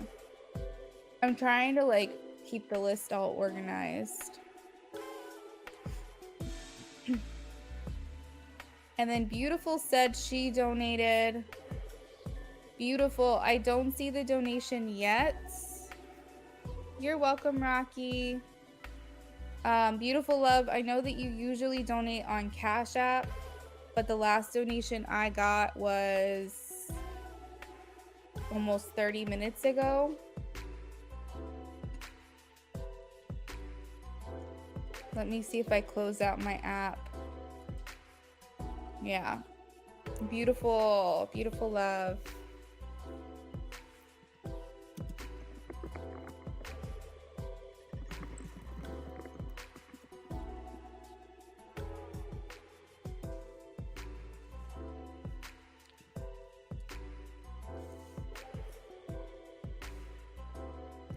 Ray says, does Dejana feel any remorse? Dejana? I don't know if I'm saying this correct. Feel any remorse for how she treated me?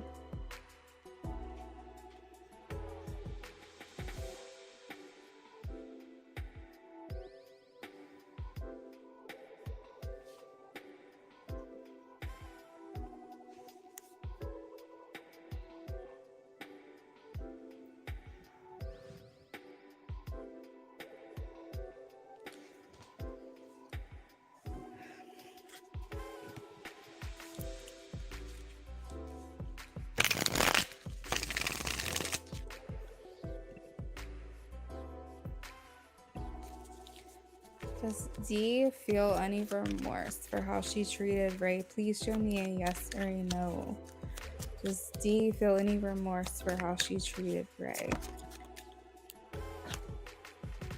Yes. 6 of Wands. What is she feeling? Specifically, what is she feeling? What is she feeling?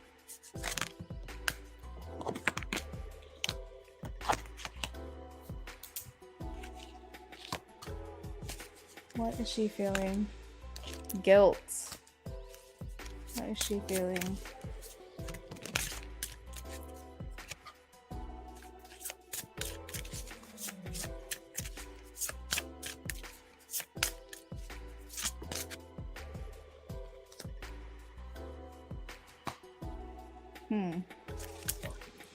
Loneliness. What is she feeling?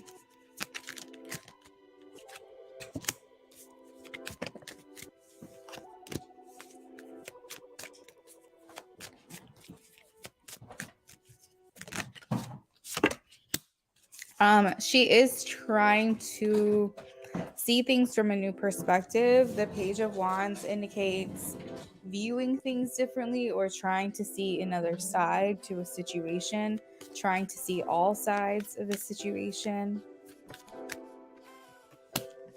I have where once maybe she thought this would make her feel better, it's now making her feel worse. I feel like she acted on impulse. We have the Knight of Wands here. She didn't think through these things, and that's why she feels the regret that she does. What are her feelings? Failure. She feels like she failed you. She did this because of jealousy is what it's showing me. Envy. Jealousy in the friendship. Envy, friendship are the 2 words that I have here. So jealousy within the friendship or jealousy of a friendship that you might have had outside of her. Jealous of you. Failure is coming through again. Denial. Did you have any other questions about that, Ray? Let me know.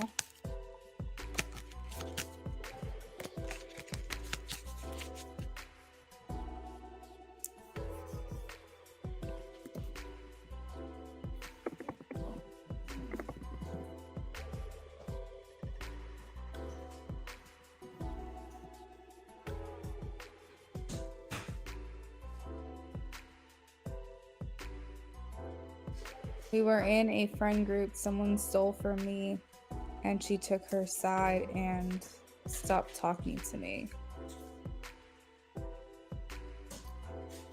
We were in a friend group. Someone stole from me. Interesting.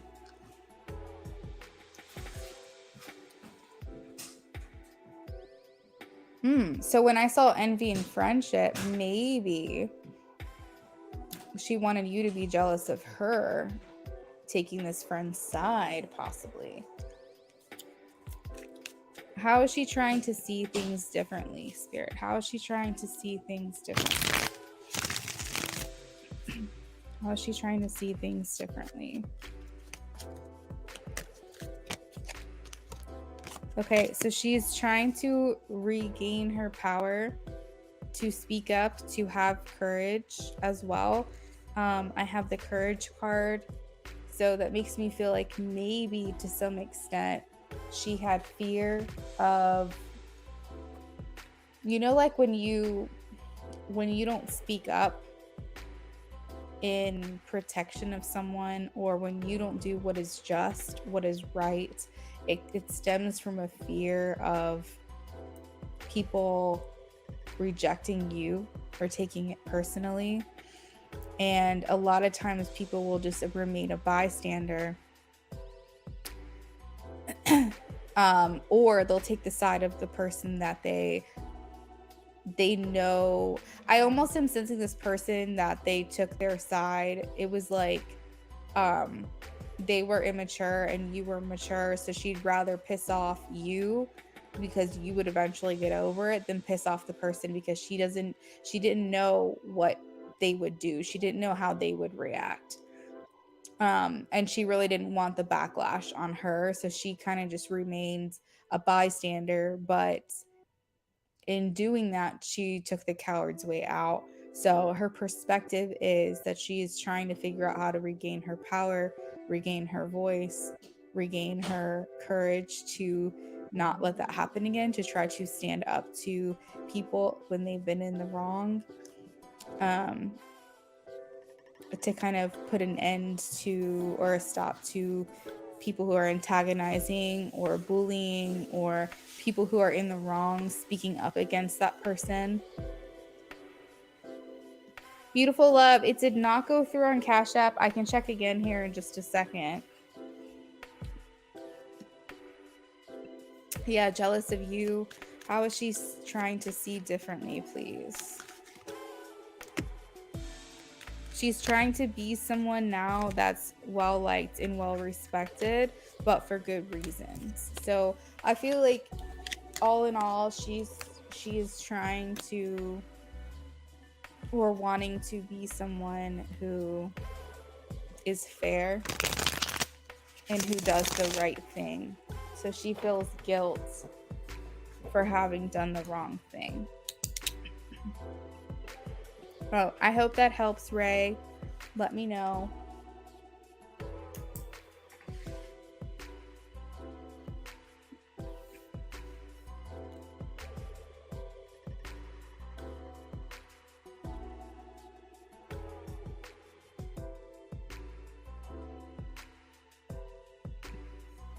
Beautiful love. It just came through.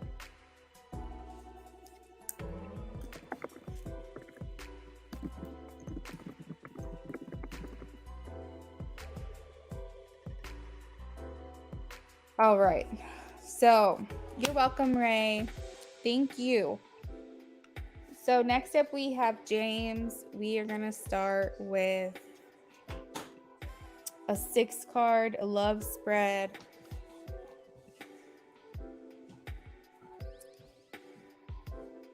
For James and Patty J.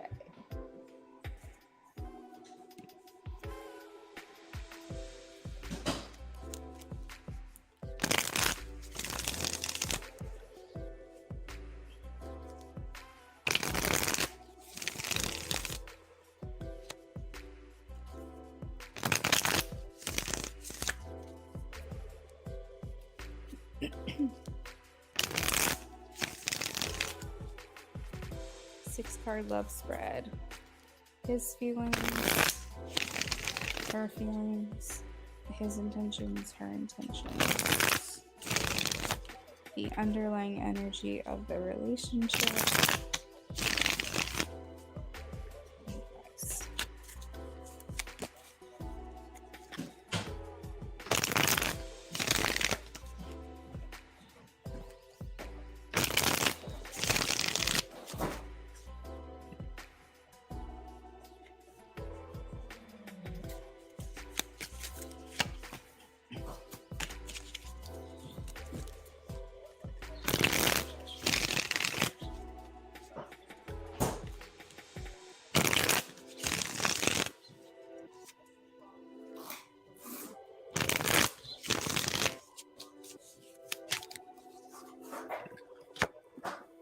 Nice.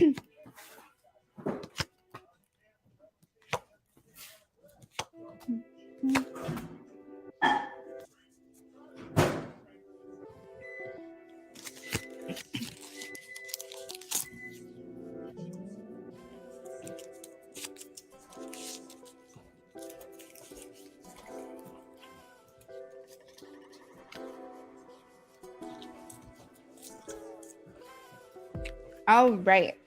So, well,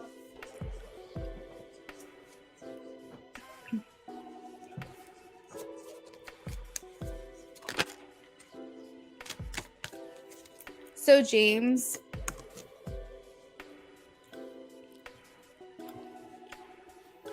there's kind of a mention here that's a little bit, it really could go either way, but you would know the answer to this, which you don't have to say to me or not. But there is a mention here that she could be, she's trying to balance some sense of her life when it comes to you. So I don't know if this means that she has another person that she's involved with romantically and trying to decide between you or him, or you and this other person, or she has another obligation or another commitment that's taking up a lot of her time. You will know if there is someone else involved. You will know that. If there's not someone else involved, then take this message as I'm seeing that she's trying to navigate through this other commitment that she has, platonic, work, relation, whatever this other thing is that's making her feel like she can only dedicate a certain amount of time to you right now. This could even be a child. I don't know if she has a kid or not, but it's basically like some other obligation, some other area of her life she's trying to balance with you. So that message is coming in. I'm just throwing it out there. As far as your feelings for her, I have the 4 of Wands. So this is showing me that your feelings for her are, I want it all. I want to have a family. I want to get married. I want to have a relationship. I want a whole life. You know, I want to start from the bottom and grow with her, build with her, be with her. You see her there throughout the rest of your life. As far as how she's seeing it, she's viewing it, I am getting positively. Okay, that makes sense, James, because there's this commitment that she feels towards this other big area of her life. And I'm like, almost like it's her baby, you know? So she's trying to figure out a way to have that work-life balance. That's basically her intention here, but I'll get into that in a second. As far as her feelings for you, we have the 9 of Wands. So I do want to tell you that there is attraction here. There is chemistry here. She is very moved by you. At times, she gets swept up in her feelings that she is a little bit impulsive maybe, or wants to be more impulsive. Maybe you help her feel more free, help her feel like she can just go out and do things and not have to think twice about them. The Knight of Wands is passionate and fiery and intimate and excitable and aroused. So I feel like from her perspective is you make her excited. You make her have this enthusiastic energy that makes her feel creative. And considering she's a naturally creative person, as you just mentioned, this makes her feel inspired. So quite possibly you could be a muse of sorts for her. These are her feelings for you. As far as your intentions for the connection is reconciliation. That's what you're going for. We have the Six of Cups. So this talks about finding a comfort in someone, coming back together with someone, reuniting with someone, feeling at home, feeling comfortable, giving to one another, enjoying one another. But ultimately, the Six of Cups represents things of the past coming back around. So it's like you're trying to reconnect with her. As far as her intentions, she wants to find a balance. Again, like I said, the Two of Pentacles. But ultimately, she wants everything to just be in harmony. She wants to enjoy you. She wants to enjoy her life. She doesn't want things to conflict with one another or get in the way. She wants everything just to go smoothly. The Three of Cups is showing to me celebrations and happiness, going to dinner, going for a drink, enjoying one another's time, one another's company, spending time together. That's her intention. Appreciating one another, recognizing one another, complimenting one another. So again, I do feel like you are more evolved than her when it comes to feelings and intentions, but she's right behind you. She still is right behind you. Let's see. As far as the success for the relationship, I have the Eight of Pentacles. So this talks about it has required work. It has required work in the past, but will it be a success? Yes. You guys have the ability for this to be a success. Give me a confirmation on the Eight of Pentacles, please. It's going to be hard work, James. That's what they're showing me for this relationship. But you got what it takes. Two of Cups. The underlying energy is the Three of Wands. This talks about us. We're starting to make some moves. The energy around the relationship is that you're starting to think of practical solutions or practical ways to get together and spend more time together. That is confirmed by the Lovers. Being put to the test, your relationship being put to the test, making the necessary choices. This does mean that you guys have the choice or the power, so to speak. If the Lovers was in reverse, I would feel like you guys don't really have an option. You don't have control. You don't have a choice in the matter. But here, I feel like you do. It is upright. It is showing me that you guys have the ability to come up with these solutions, come up with tangible ways for you guys to connect. So the Three of Wands is actually preparation stage. We're not just dreaming about it. We're not just thinking about it. We're actually in this place of resolving the conflict, taking action, planning the next steps, like just actually doing something. It kind of feels. So if you guys haven't gotten together, if you guys haven't gone on a date or had a hangout yet, it's coming. It's approaching. You guys are taking the necessary steps to make these plans to come together.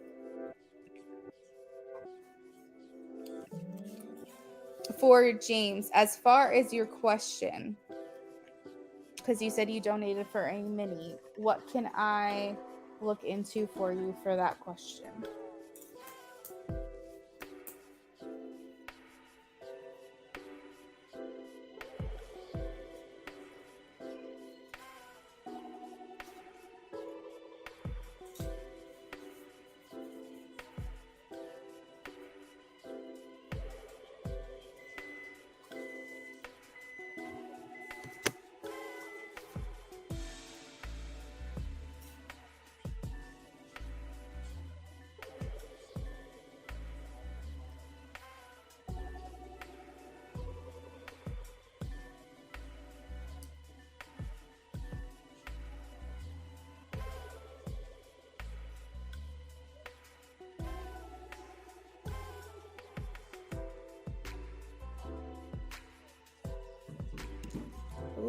Okay, it's so funny that you're asking me this question considering the last thing that I just said.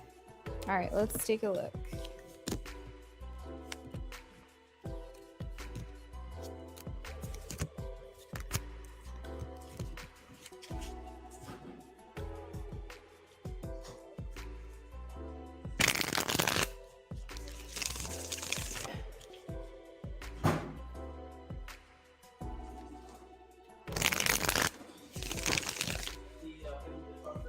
Yep.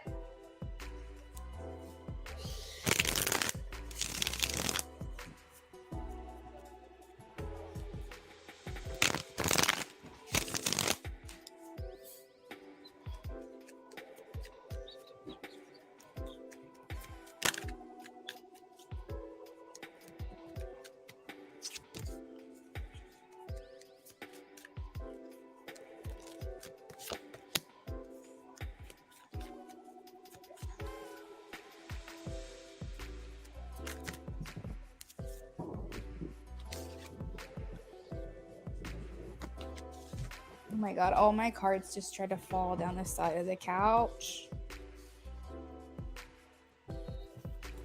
Hold on, James. Hold on a second. I'm sorry. I was shuffling for you, and all my cards just started going down to like the freaking crack of my couch.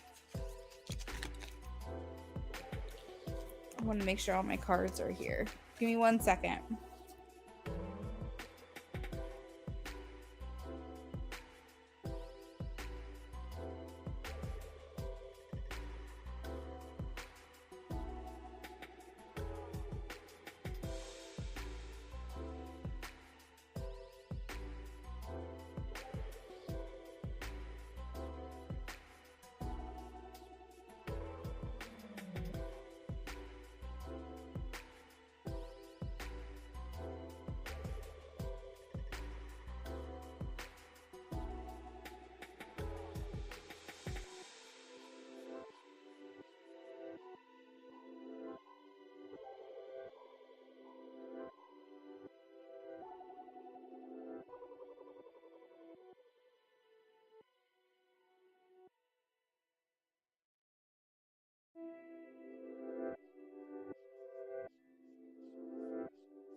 That has never happened before. I'm sorry.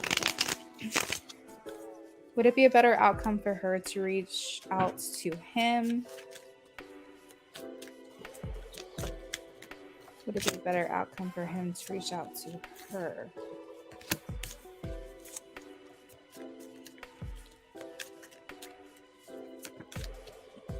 Okay, so they're showing me that the better outcome would be for you to let her contact you, because while you reach out to her, King of Wands, it will make you feel better, because then you're going to feel like momentarily that you're in contact with her, that you're making active steps, but it could be a little bit hasty. So I'm either getting from Spirit to not reach out just yet, and maybe you could be the one to reach out, but at this time it would be better to wait for her.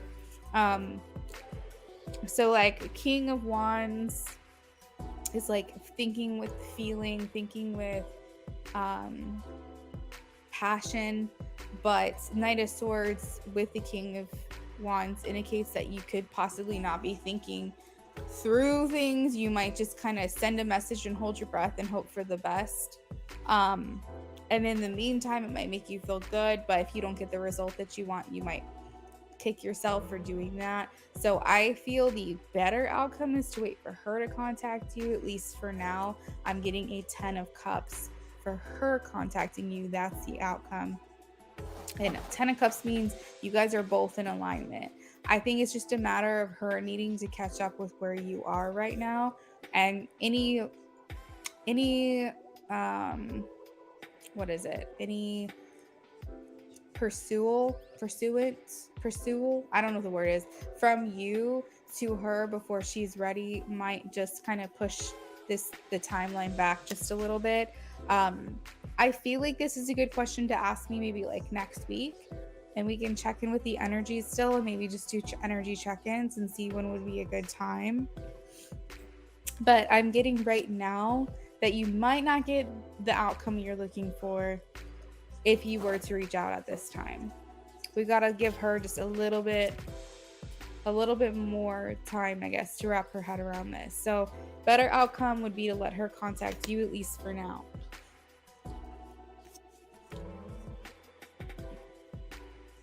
I hope that makes sense. Okay, so next up we have Tara Lynn. Tara Lynn, if you're here, if you can please check in with me.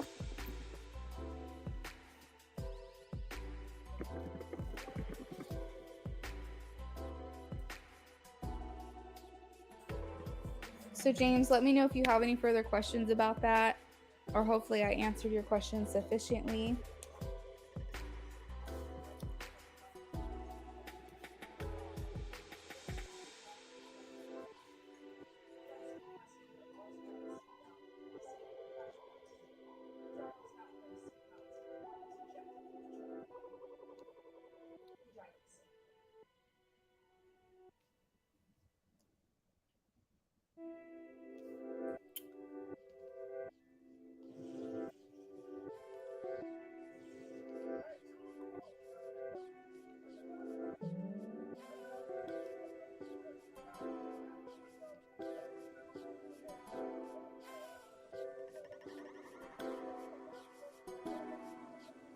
You're welcome, James. Okay, so Tara Lynn, if you're here, please say hello.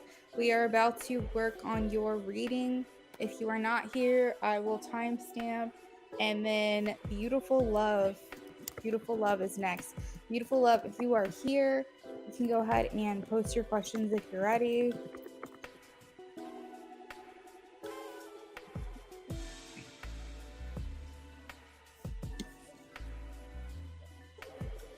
Inevitably, we're meant to be together. I'm just sorry for it to happen. Aw. Oh, Beautiful Love. Okay, let me pull that up really quickly here. Let me add that to yours. 9-card reading. Beautiful Love, I have your first question.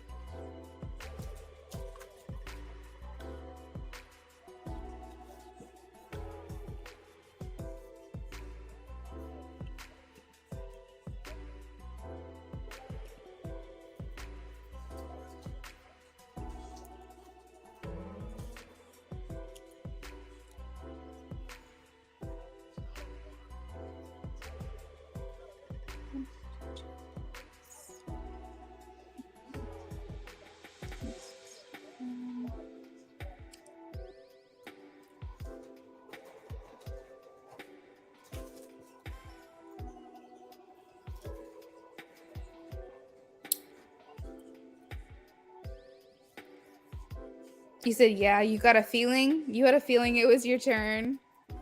Beautiful Love, I have your second question.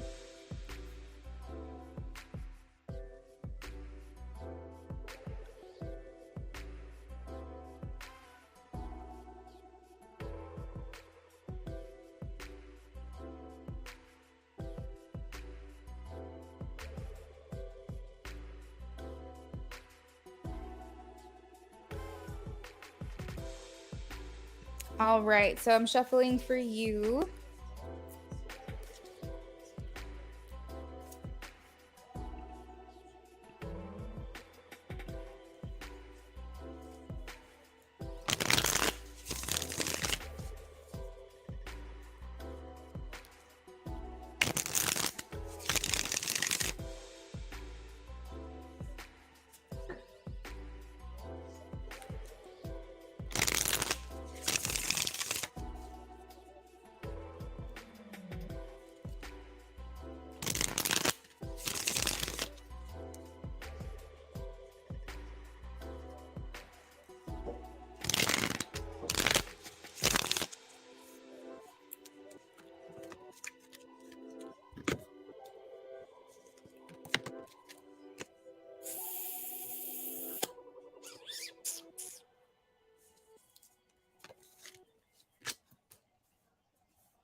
Okay, so she feels, as far as you and him, she feels you guys are well suited.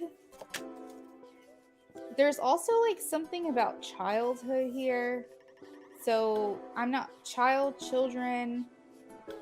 Terilyn, have you known Michael like your whole life? Have you like known of him or run in the same circles as him or something? I'm not sure what this is. Like Six of Cups indicates like knowing each other from the past or the past influencing the future. But it can also talk about childhood or children. So I'm trying to understand this message. But she does wonder, well, first of all, really good things. Queen of Wands is, she's showing you as someone who shines bright like the sun. There's a lot of sunflower imagery, sun imagery. There's Leo here. So like I'm getting very vibrant, someone turning heads. So I feel like she views you as very beautiful, very sweet, lively, like you have a glow, and she really just finds you to just be really just so nice. Maybe she's wondering how the children will influence or get along here.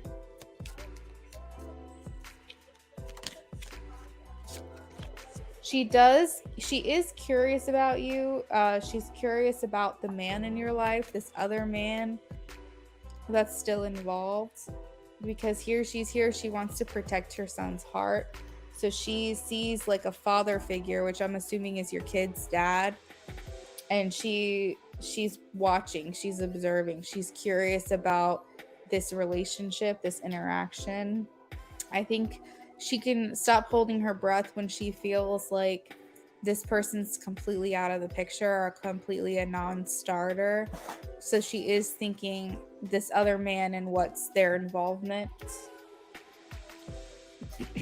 I would say a good way to word it is she's still on the fence about you, but what she sees, she likes. She has a lot of like realistic concerns. Again, speaking about the husband, the ex-husband, I should say, or ex-person, as well as like the families like mixing and blending together. But you individually, she feels high praise. She feels like you're high value. She feels like you're mature. She feels like you're fairly independent. You look like you do well for yourself, that you contribute to your children's life, that you take care of your kids, which is a compliment coming from her, because she sees your maternal instincts and she commends them. She's looking at them with high praise. She feels like you put your kids first, and that's important.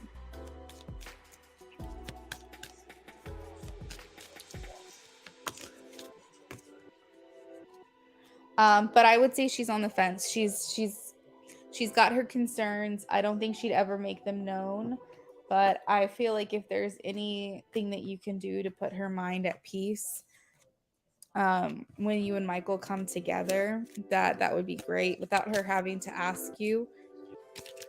You know, not that you need her approval necessarily to have a relationship with him, but it's always nice when you get along well with the mother.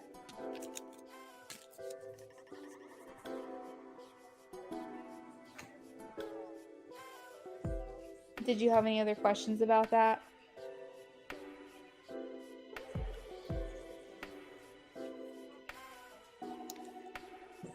Beautiful love, are you waiting to post your third question?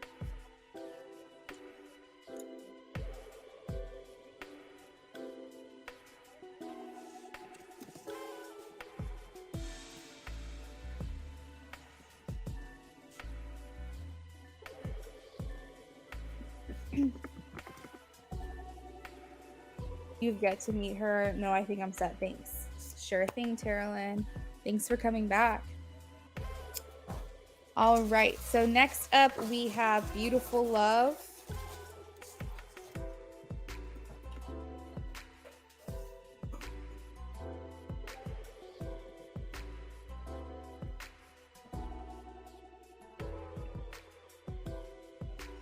Okay, beautiful love. That sounds good. Just making sure I have all your questions. Oh, I see. You did the BOGO. That's where I was getting confused. Okay, you got it. All right, so we have the BOGO and the 9-card reading. Perfect.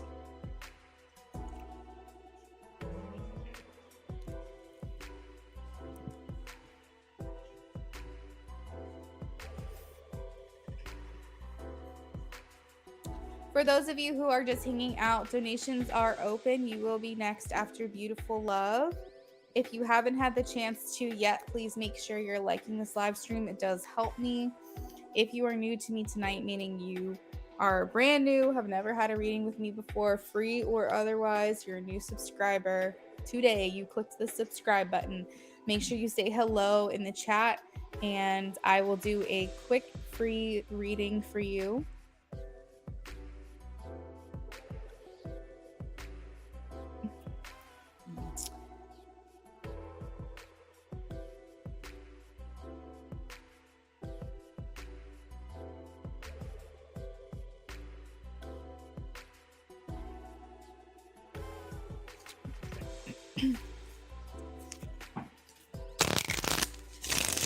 Oh, okay, that sounds good.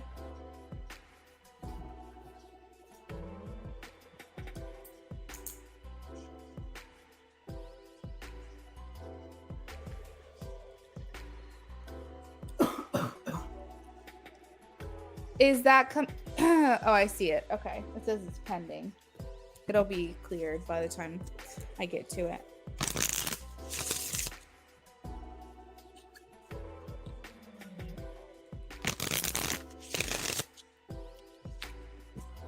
Got it.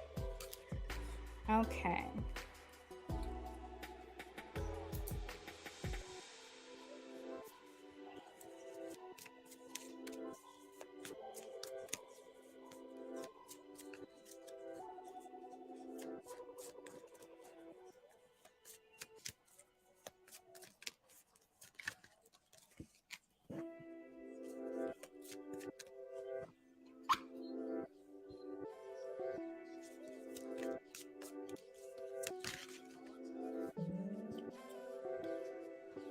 Beautiful love. What are you doing? What are you getting done? Do you care to share?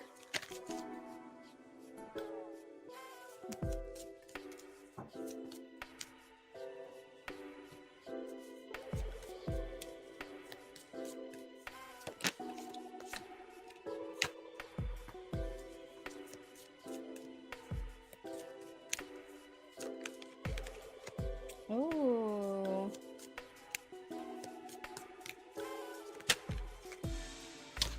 I love it. I love it. I heard hair. I heard get your hair done. Do something different with your hair. Even if you don't get a new style, like, or a new cut, style it up differently. So I feel like this is gonna kind of come unexpectedly. I think keep it under wraps, you know? Like, don't, you know, it's not like you have to keep it a secret, but I think it will be a bigger wow factor if you just kind of show up looking differently one day. I definitely think a hair transformation is something I heard, so it'll happen. You're gonna be doing something different with your hair. That's the part of you that he really loves, is your hair. He likes it when it's styled. It makes a big difference. So I think maybe that's why they're suggesting getting your hair done. But I have the King of Wands here, so this is, I already cut it in December, donated my long hair to him. Oh, what do you donate through? Just out of curiosity. I know I'm getting sidetracked, but do you donate through a certain company?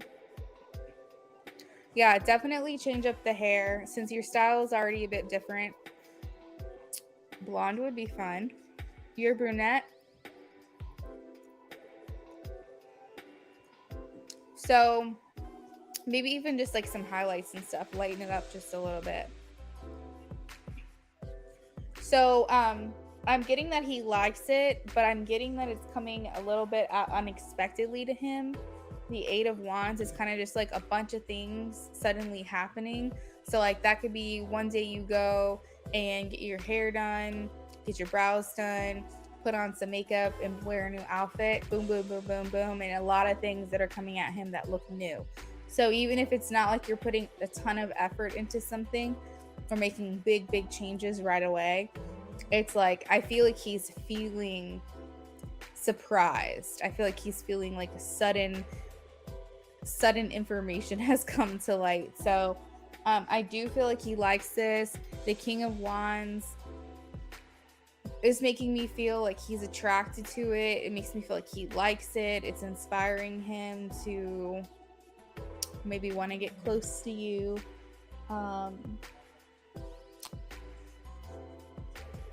Let's see. How will he react? How will he react? It's looking like though his reaction is still very minimal. I mean, I don't know if you're going for like him to react really big or something. If you're looking for him to go, oh my God, hot mama. Like he's thinking it, but I don't think that he's necessarily giving you the reaction that you're looking for, but he'll be thinking it, he'll be feeling it. You might have to like go, you know, kind of ask him, you know, pull questions out of him. He doesn't seem like the kind of person though that just like says what's on his heart or wears his heart on his sleeve. He seems the kind of person that seems he kind of keeps things to himself. So just to prepare you, I don't want you to get underwhelmed by his reaction, because I think that he's thinking good things, but I just don't know if you're gonna get exactly like vocal because I have the Five of Cups, the Hermit, the Four of Swords, the Four of Pentacles. All those talk about keeping things inside or keeping things bottled up. So just be prepared for it to, like, it's not going to change his personality, but he is going to take notice of it.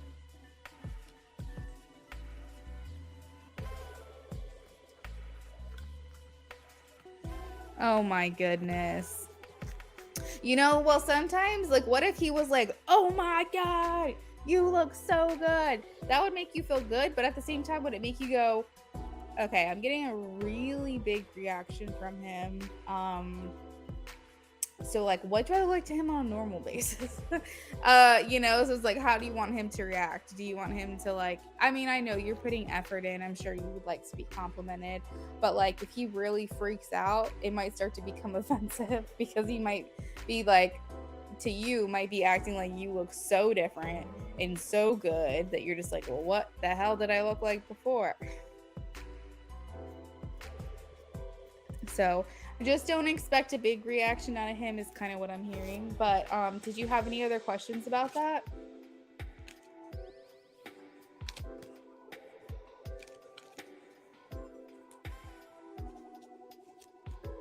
Well, my future husband better be giving me a big reaction on my wedding day. And he's listening right now. So I'm warning him. I better get a va-va-va-booms that day. Right? Fiance? Mm-hmm. He agrees. But see, I've got to forewarn him. I got to prepare him for what to do so that I'm not disappointed. He's the same way. I'll be like, don't I look pretty? And he's like, yeah, I was just thinking it. I'm like, then fucking say it out loud. He shows love in other ways, though. So you win some, you lose some.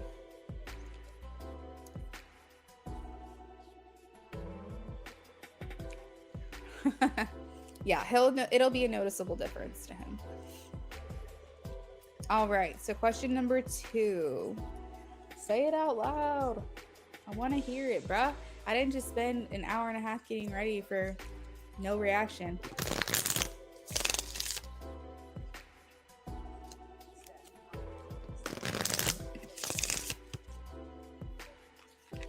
All right, so let's get some timing, please.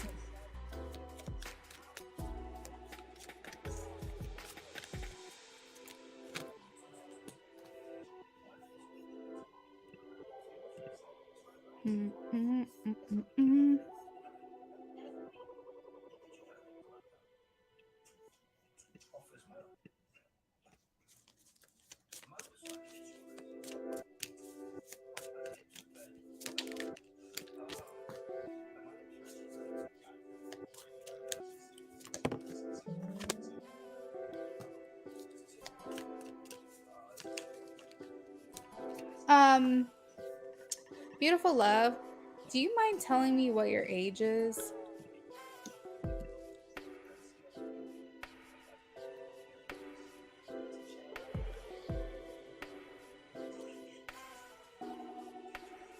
Yes, I did figure that much.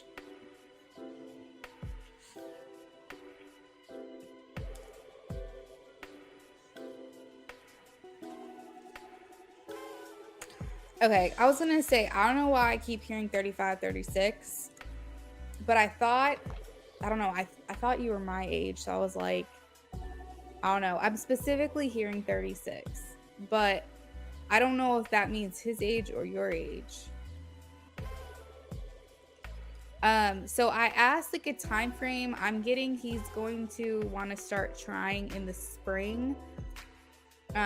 It'll be not this year, obviously. Spring, we're almost in summer. But I'm getting next year or the year after is when he's gonna want to start trying. So maybe 36 is when you actually have your baby, the age you are, or the age you start trying. Okay, so yeah, because I'm not getting this year. I'm getting between next year and the year after. So either 36 is when you start trying or when you actually have the baby. But the spring, when is what year? What year is your birthday? Not what year, oh my god. What time of year is your birthday?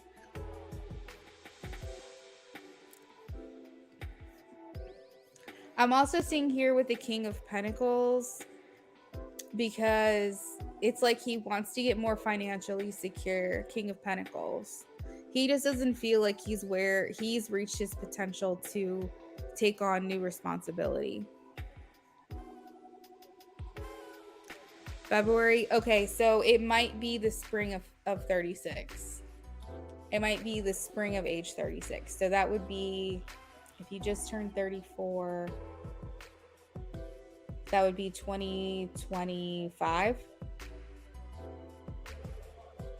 Yeah, 2025. Either you would be having the baby or getting started making the baby. Something like that. I feel like he still feels he needs some time to get some things in order. He said, I need to start now, boy. That's how I felt too. I've always felt like this pressure.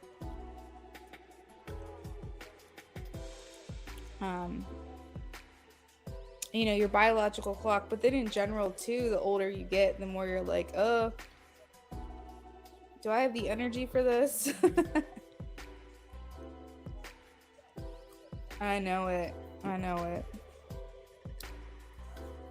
I wish, honestly, it was reversed. I wish men's biological clock was ticking faster than women's. I wish it was the other way around, because then I think that would put a little fire under their butts to get this going. If they realized that their time was running out to have kids, or generally have kids without risk. You know what I mean? But I feel like we are getting older. Medicine is progressing, and I think we're able to have kids later in age now. So it's not like the end of the world, but you still feel that pressure. You always do. Did you have any other questions in regards to that?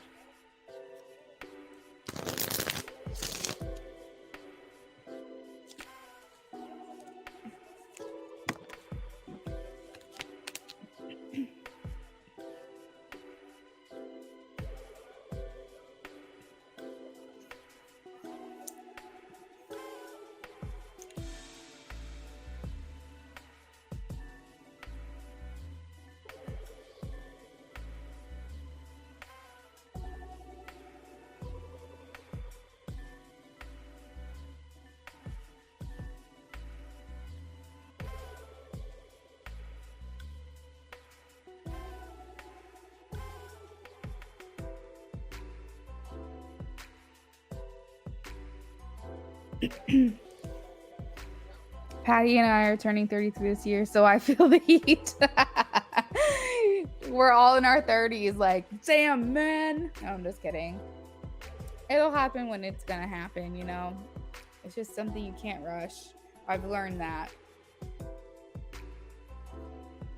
Let's take a look.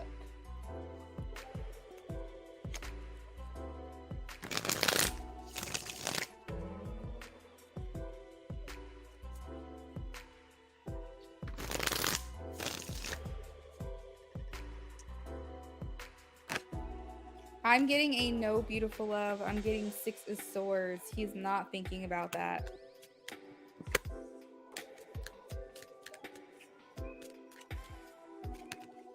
Yeah, I'm getting a no, 5 of wands.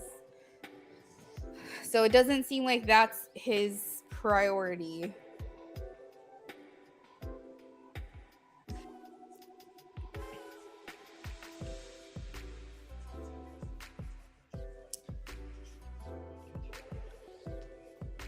All right, so I'm going to shuffle. I know it. I'm going to shuffle for your 9 card reading with your person.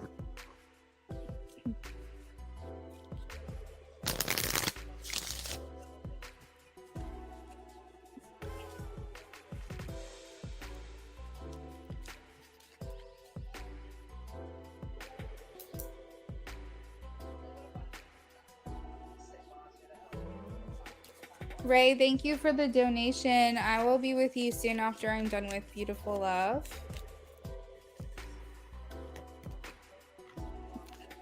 Thank you, Ray.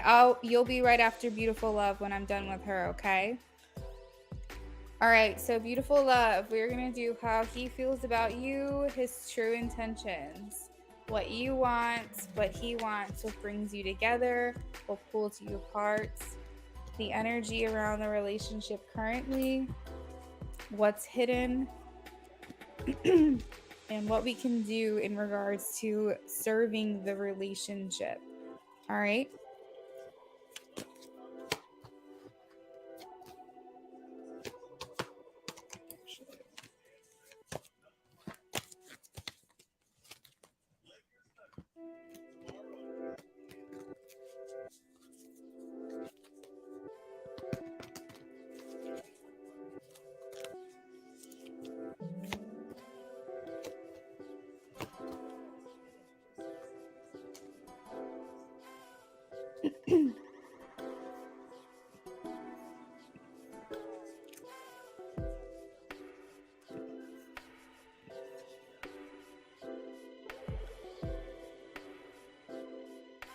Yeah.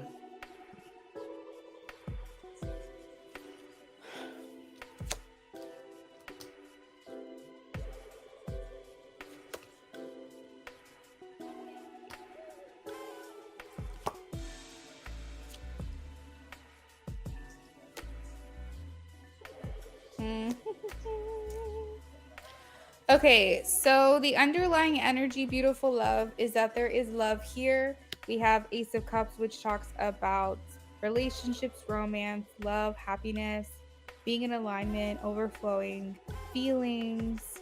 Ace of Cups can also indicate pregnancy, okay? So the underlying energy here is fertility, growth, joy, domestic bliss, things like that. So I do feel this is something that you both do want.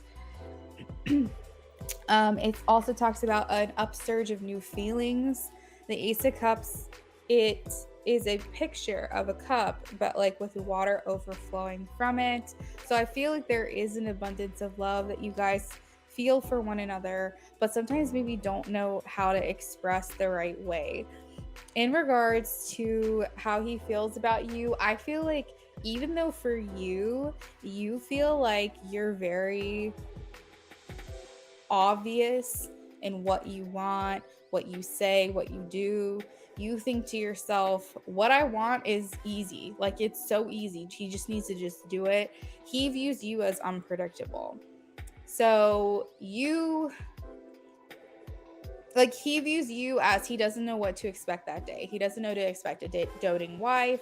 He doesn't know to expect someone that's complaining. He doesn't know to expect an affectionate person. Like, I feel like for him, he feels like it's very unpredictable how you are with him. But for you, you're like, it's so simple. Like, it's so simple. And for you, because you do so much, anything can set you off. So it's like, while you want to be lovey-dovey and affectionate, you also are feeling a certain type of way. And so for him, there's this unpredictable nature to your relationship that he is feeling, and it's making it hard for him to really gauge your temperature or figure out what it is that you want. I feel like he constantly feels like he's in the defense. As far as his intentions, he wants to fight for this, he wants to fight for you, but he does always feel on guard. He feels like he always has to, figure out what he can do to kind of anticipate your next move or anticipate what you're going to say. And he personally feels targeted when these things happen. I don't think that he feels you're necessarily complaining about other things or upset about other things outside of him. And if you are, he doesn't know how to differentiate between the two things. He does feel a lot of times, the way that you approach things is like, just instead of like hearing what you have to say, he's thinking of a way to distinguish these situations. So he's thinking, path of least resistance. What is the fastest thing I can do to get myself out of this situation? And sometimes it's stay there and fight. Sometimes it's leave, walk away. Sometimes it's agree with you. Sometimes it's argue with you. But, depending on the situation, he is trying to think exactly. He's trying to think of like the fastest way out of where I am, the path of least resistance. So he constantly is trying to take the high ground, not the high road, but the high ground, because he feels like he's on the defense. So he's trying to figure out a way to set himself up better, that he comes out on top. So his intentions are to fight for you and fight for this, but knowing that he does need to be on the defense, because if you guys are at odds with one another, then he feels like it's you against him. In regards to what you want, is you're just looking to give him affection. You don't want to be mad at him. You don't want to be frustrated with him. You don't want to feel like you're complaining about things. You want to just love him. You just want to enjoy time together. You want to spend time together, watch a movie, cook together, enjoy one another's company. You want to not feel any resentment towards him as well. You just want to enjoy the connection. And that's truly deep down what it is that you want. What he wants is similar, but he wants just an easy future. He wants where things are simpler, things aren't as complicated.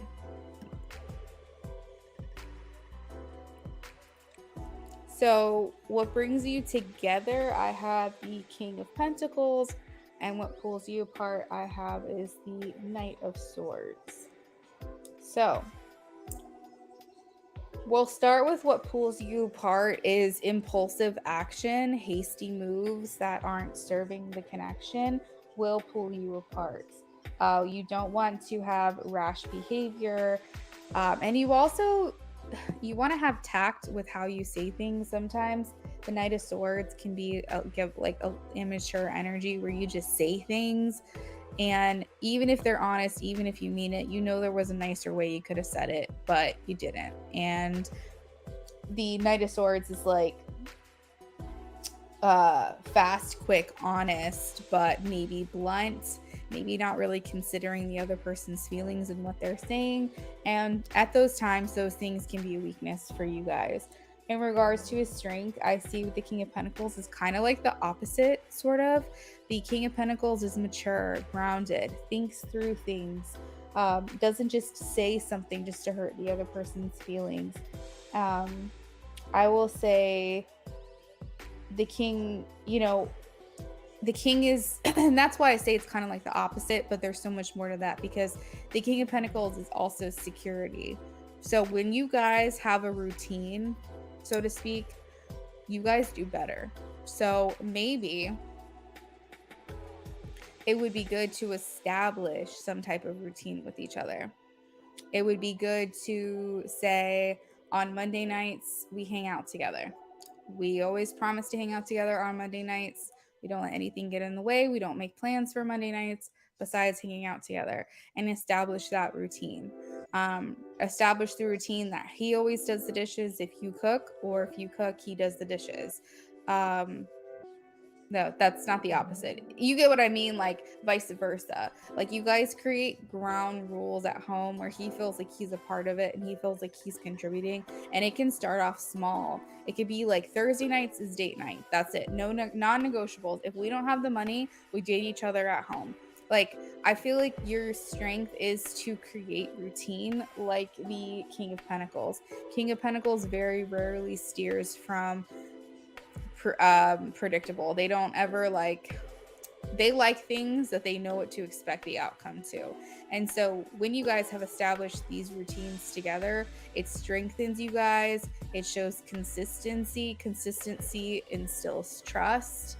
Trust instills a better relationship. When you feel like you can follow through with one little promise to each other, it's builds that relationship back up. So Spirit is saying that it would be a strength for you / also advice. So you'll find that your relationship will be more steady and more easygoing the more predictable it is. Maybe that doesn't sound fun, but that's what's going to work for you guys. Let's see. Next up we have the energy around the relationship. What's hidden, and will the relationship be successful? Okay, so I don't know how the relationship currently is, but the energy that I'm getting is that both of you just want to be right. You both just want to be right, and the other person concede. You want to just get what you want.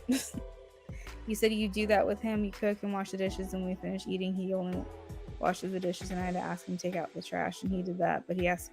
So that's the thing beautiful of is it's tit for tat. It's tit for tat, right? So maybe instead of creating a chore list, maybe just start off with like the date night. Maybe just say every Tuesday night, every Thursday night is date night, non-negotiable, whatever day of the week that you guys choose. Because if he shows up for you and you show up for him and you guys do this thing, I don't care if y'all in the middle of a fight, you guys do this. That is saying this relationship is important enough for me to be consistent, to follow through with it. No matter what state we're in, I'm showing up for you, you're showing up for me. And like I said, that consistency is going to instill trust in your relationship.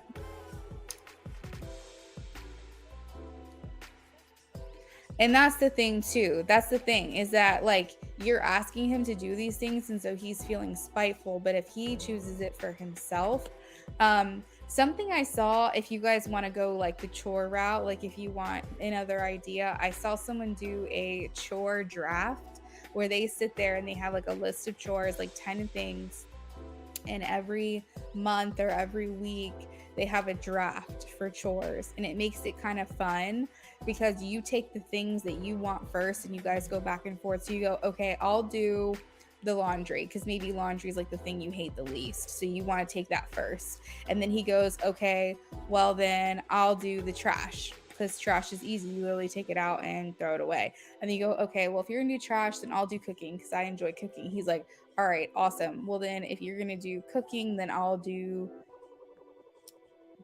mowing the lawn. I don't know, something along those lines. But basically like you guys do a chore draft is something that I saw, and it seems kind of fun because you're always trying to get the best chores that you like. And then if you realize that every time you guys do that, you guys are picking like the same ones, then maybe that can just be the ones that you guys do. And then that way, you know, those are the ones you're assigned to. You don't have to ask each other to do things. There's no like spite or animosity about it. It's like a game that you guys play together to see what chores you can get that are the best, you know?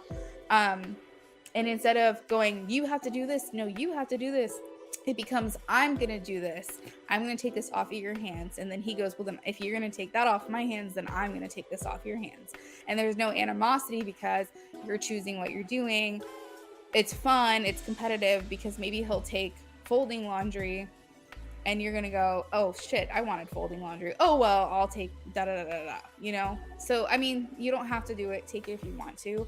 But I saw a couple do that online and I thought that was kind of funny. So that's also an option. But you want to create routines with each other where he doesn't feel like you're asking him to do things and you don't feel like you're asking him to do things, because you don't want to be in that position. He doesn't want to be in that position. But in regards to like the strength and the weaknesses, that's kind of what I was talking about. So what's hidden is the fact that you guys actually do want to work together. We have the 3 of Pentacles, which is teamwork. So this talks about wanting to compromise, wanting to collaborate, wanting to do things without having to ask the other person, but you guys don't really have a place to start. So maybe the chore draft would be fun for you guys. And if I can find the video, I'd be happy to send it to you. That way you can show him and just be like, hey, this TikTok's kind of funny, you know? Would you want to do something like this? Something along those lines. Make him involved. And for will the relationship be successful? I have a yes. I have the Page of Pentacles. It does mean that you guys have a lot of growing to do together, but it does have the makings of a successful relationship right now. Yeah, just send me an email if you want me to see if I can find it, or just tell me now and I'll try to look for it for you later and see if I can find it. So what was your yes or no question?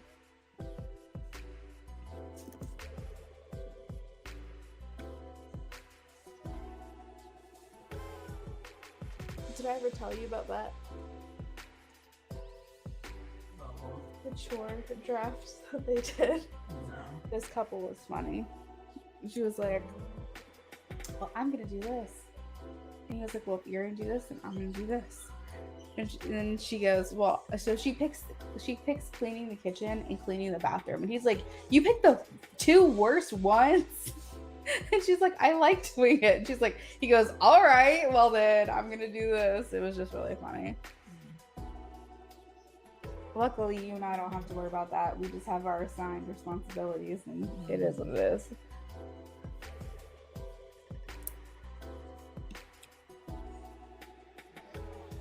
All right, let's take a look. Ray, if you're around, you can post your question.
Okay, so they are showing me a yes, that she does. She loves your love for him. She's trying to help you guys on the other side, is what I'm seeing with the Judgment card. She understands the patience that is required to deal with him.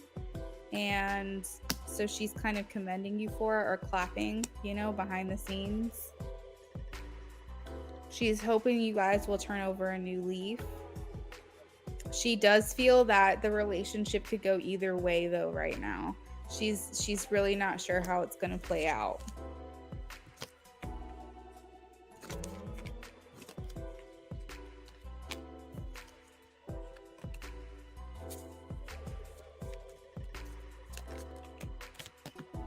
She really hopes that he gets his act together. She feels that he could be complicated.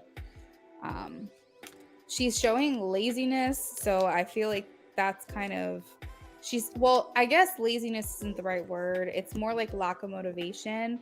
I have the Eight of Wands and the Hanged Man. I'm interpreting that as laziness, but basically saying that he doesn't have motivation. He's not willing to make sacrifice, and that this can be complicated. It's almost like she feels you're good for him, but she doesn't know if he's good for you, is kind of what she's showing me. And that this really could go either way, but she's pulling for you guys. She just doesn't know. Yeah, she's not making any excuses for him.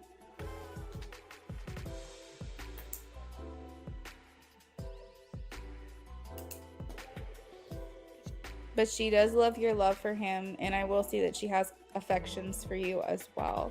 So overall, I am getting a yes.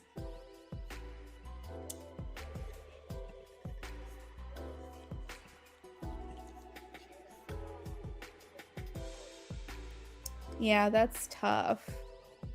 That's kind of how I feel about Brennan's dad. Is like, he passed away shortly after we got together.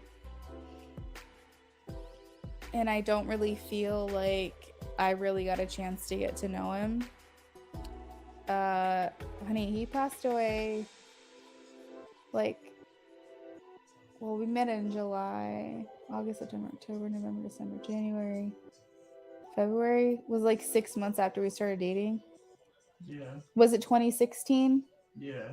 Yeah, he passed away like 6 or 7 months after Brennan and I started dating. And we've been together now for 7.5 years. So I feel that way. I feel like I never really got to know him. There was like minimal interactions, unfortunately. So I always wonder that too.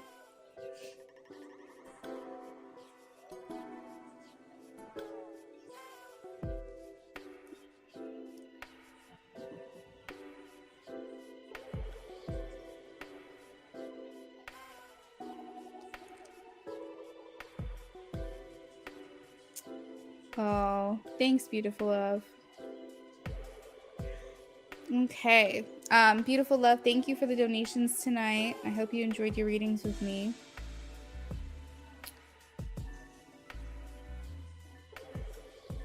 Oh, so yours was like shortly, you guys started dating shortly after, I see. So you never even got to meet her.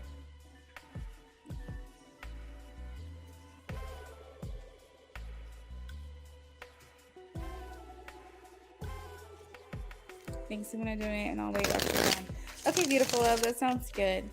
All right, so Ray, I am shuffling for you. Ray, if you're, yeah, you should still be here because you posted 5 minutes ago. So I'm gonna go ahead and just get started.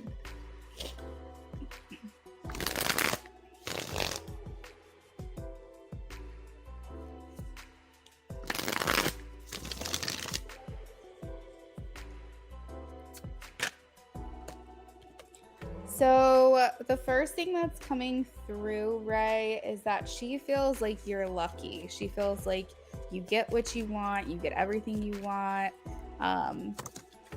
Whether you agree with that or not, I'm sorry to say, but that's how she views you. She feels like you're like the golden child. You're the person that people pick.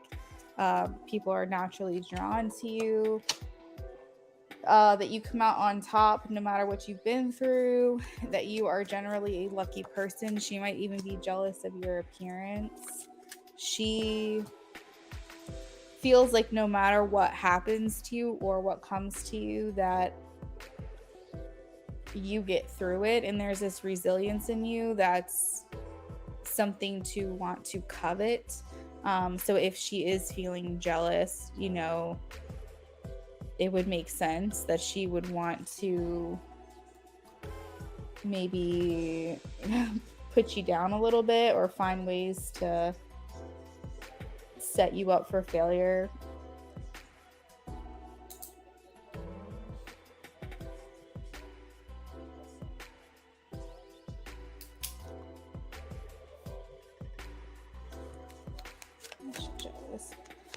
I feel that honestly, because I have the betrayal card here, like the stab you in the back kind of thing. What is this? It's making me feel like this is kind of just her MO as well, to just not be a good friend. It seems like this is just how she's always gotten by.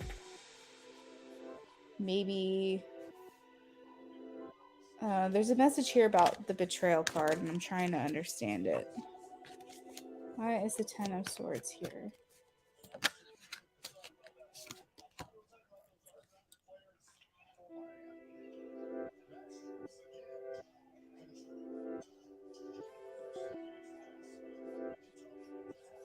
Hold on, there's a message that's coming in. Give me just a second. I'm trying to understand it. Okay, so she feels like other people just like you naturally. Other people are drawn to you. I guess that's the message. I kind of already said it, but she feels like you get along with people really well. The Hierophant is here, which talks about like having common interests, common goals. It's like any type of group or people or walk of life, you just kind of fit in. And I don't think that she's ever really had that. I think that the only friendships that she's ever made have been based on superficiality. And the only way she's known socially how to have a friendship is by being rude, being jealous, or betraying, because that's all she's ever been shown. Which could be why I got that message earlier that she's trying to see things differently, because I think that maybe all her other friendships has always been like, all people have ever shown her was put people down to get to the top, or you end up alone. I feel like she just has never really known what it's like to have a true friend. All she's ever known is people being jealous of her, or her being jealous of other people, losing friendships for dumb reasons, not having deep connections with people. It's almost like what she's only been shown as far as relationships. So the reason she was acting the way that she was with you is because she honestly didn't know any differently. But again, there was that jealousy that you're asking about. She feels like you're lucky. She feels like you have a good head on your shoulders. You don't care about what other people think. You just are who you are. You fit in well with all walks of life.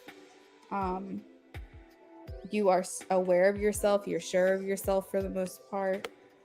And whatever it is that she's seeing in you, it's that she feels you're better than her, even though no one's better than anybody. And that's a false narrative she's telling herself. She's viewing you as better than her or more valued than her. The Wheel of Fortune here shows value. It shows luck.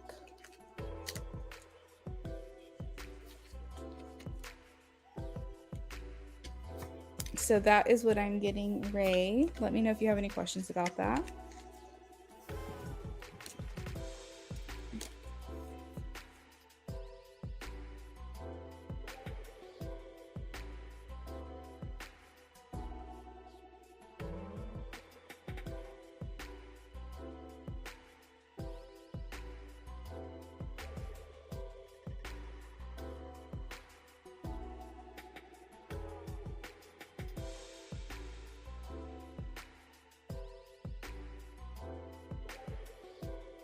Beautiful love. I got your BOGO donation. You can go ahead and post your questions whenever you're ready.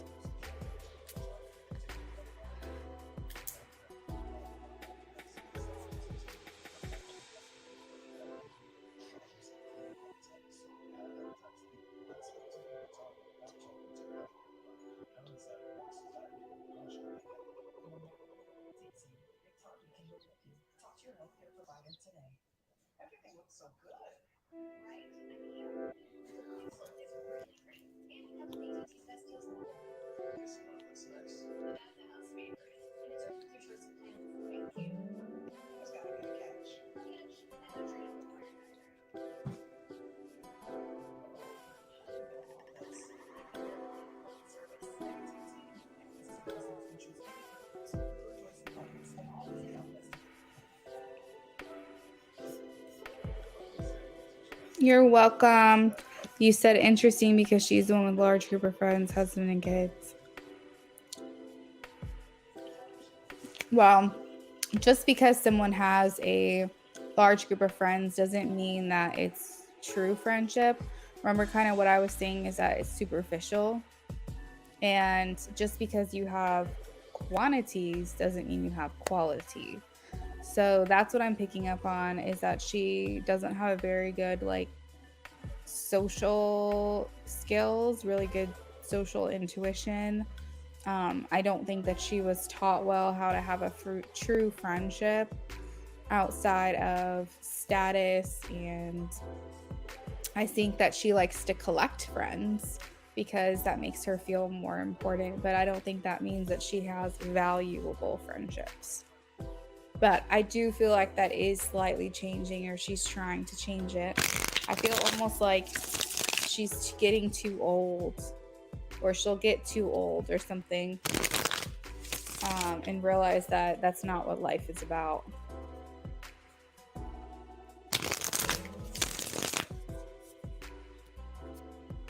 You're welcome.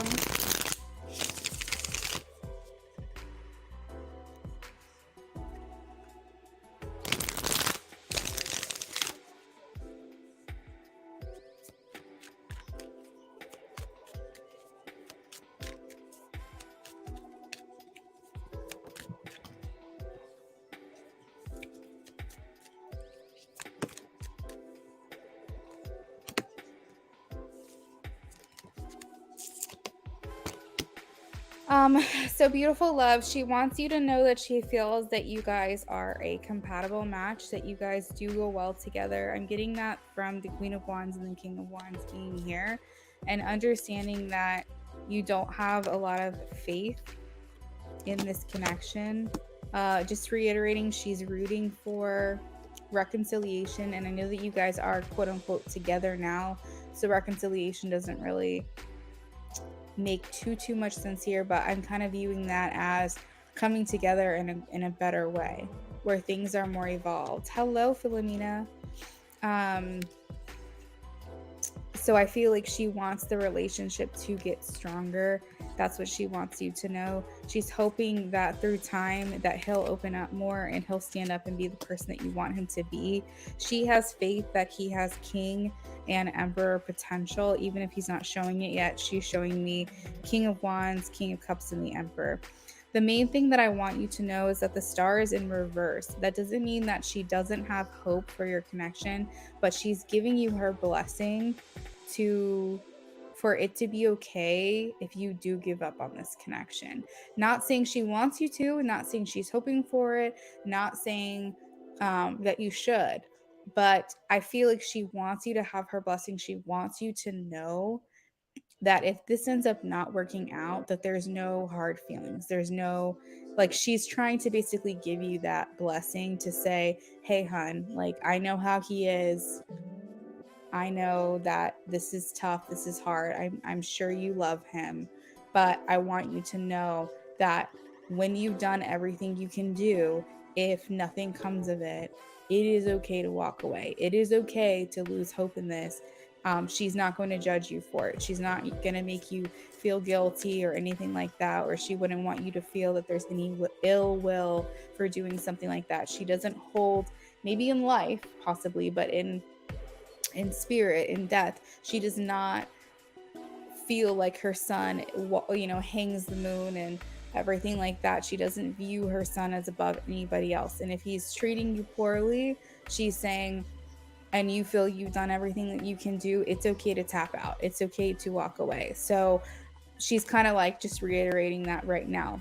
Again, it doesn't mean that you should. It doesn't mean that she wants you, and it doesn't mean that she thinks that's what will happen. But she just basically wants to reiterate that is the blessing. That is the green light, that if it comes to that at any point, that she understands, and she doesn't ever want you to feel like you are a failure or that you gave up or anything along those lines. But she is showing me a bunch of kings, an emperor. She does have faith in her son. She does have faith he'll step up and do what needs to be done, that he has the potential here to do it, and that you guys are well suited, well matched. And that she is hoping for the best. She's hoping you guys see through it. She's showing me so many good cards: Queen of Wands, King of Wands, King of Cups, Emperor, the Hierophant. Six of Cups. So she feels like your marriage is sacred. She feels like it's important.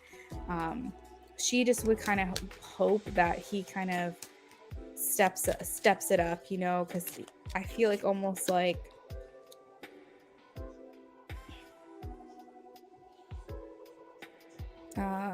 I lost my train of thought. So maybe I'm not supposed to say what I was gonna say, whatever that was. Boop, boop, boop. So she's showing his scale of evolvement, and she's showing me that he's at a page level right now. Page in the court cards, it goes page, knight, queen, king. He is still at the lowest maturity, lowest development. Basically what she's saying is he can grow, he can evolve. However, he's at the like lowest that he could be, and he has a lot of change to do, a lot of things to make up for. And so she's saying, you know, it's gonna take a minute for him to get where you want him to be. And she hopes that if you stay with him and you guys work this out, that once everything's said and done, and once he is the man that she wants him to be, and you know that he has the potential to become, that you still have passion for him, that you still have love for him, that you still are in love with him. Because sometimes when we are the catalyst for someone's growth, then eventually we can become the person that says, hey, I'm glad that you are the way that you are. I'm glad you finally got here. But unfortunately, it wore me down way too much. I have nothing left to give. I have lost feelings. I feel like she's worried you'll lose feelings in the process. So, you know, that eventually you'll give up your love and your passion and your spark for him because you had to be the person that helped him grow. So, you know, you're putting a lot of work in for something, and sometimes, not all the time, but sometimes that can make us lose feelings for someone because we think how much work it took for us to get to that point, how much crying and tears and history and all this other stuff. So she is saying, I hope that when he gets to that point that I know he can get to, that you still have the passion for him that you currently do, that you still have the love for him that you currently do, because she would hate for you to stay somewhere just because you put in the work, even if you don't have true feelings for him anymore. So if there's any way, beautiful love, for you to anticipate this, if you're willing to stick it out and stay, that you try to find ways to ignite your passion for him and your love for him and keep that strong, because then eventually you guys will meet up and you'll be in the same place. I hope that makes sense. Second question we have, would like to know how things will look for the hubby and I in 2023, since it will be our marriage anniversary. July 2023. Philomena, yes, the donation list is still open.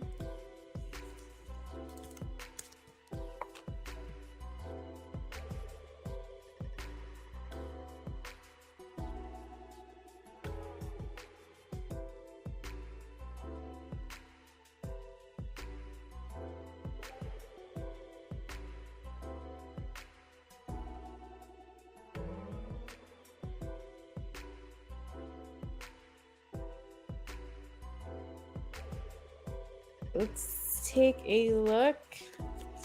How will things look in July 2023?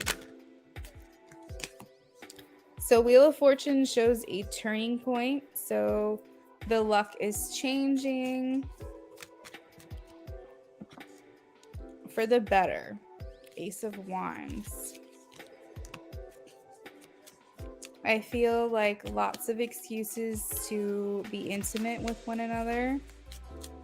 For some reason, I'm hearing blindfolds in the bedroom, so I don't know if that means literally or if you guys just try to do things to spice it up a little bit around your anniversary month. You're working well together. Things are going well. You're getting along. You're definitely more supportive of one another in July. Death is showing me that things have changed in your relationship. I'm getting for the better, 2 of Cups and King of Cups.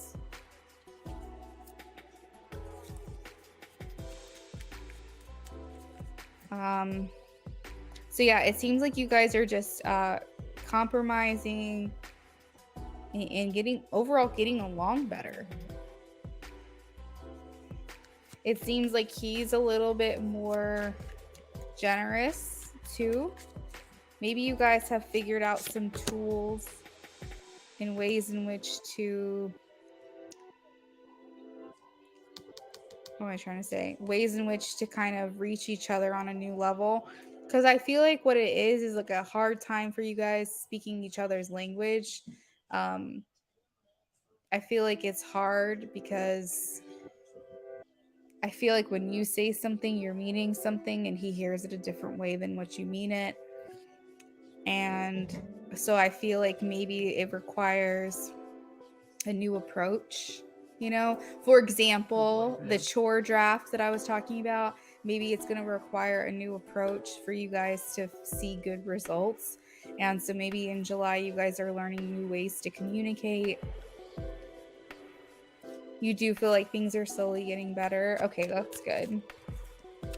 You feel success, you feel accomplishment. We have the world here.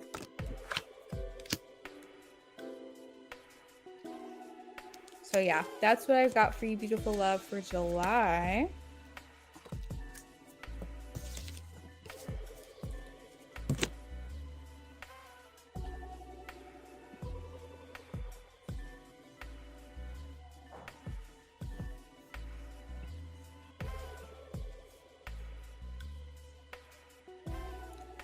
Yeah, gotta learn. You might actually find some modalities online, like basically like ways to communicate if your love language is acts of service, you know? So,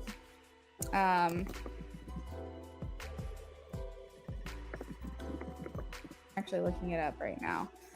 Ways to communicate if your love language is words of affirmation. If you want to receive love through affirmation, then a good way for him to love you would be give you a compliment, leave you little notes of affection, share heartfelt statements, and write love letters. And if his love language, how he wants to receive love, is acts of service, then maybe you would want to acknowledge his support.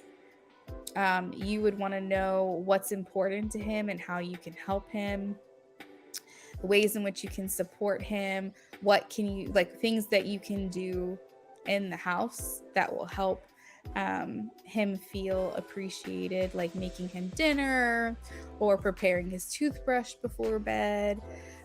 So different things like that. So it's important for him to understand your love language and approach it in that way. And it's important for you to understand his. So figure out the way in which he likes to love or likes to receive love, and look up examples.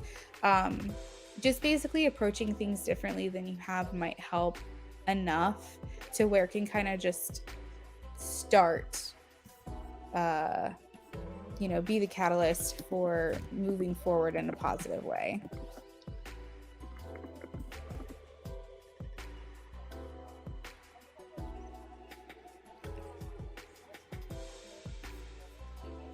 Okay, so it looks like that is it for donations tonight. I'm just double checking my list really quickly just to make sure.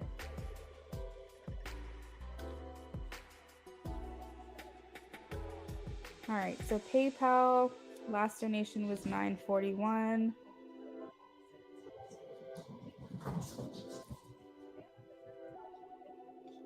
And Cash App, last donation was $10.03. So it's been 20 minutes since I've received a donation. So I'm going to go ahead and call it for the night. Gonna make some dinner and all of that jazz. But you're very welcome, beautiful love. I hope this helped you tonight. Everyone else that's hanging out, have a good night, and I will see you guys tomorrow. Bye.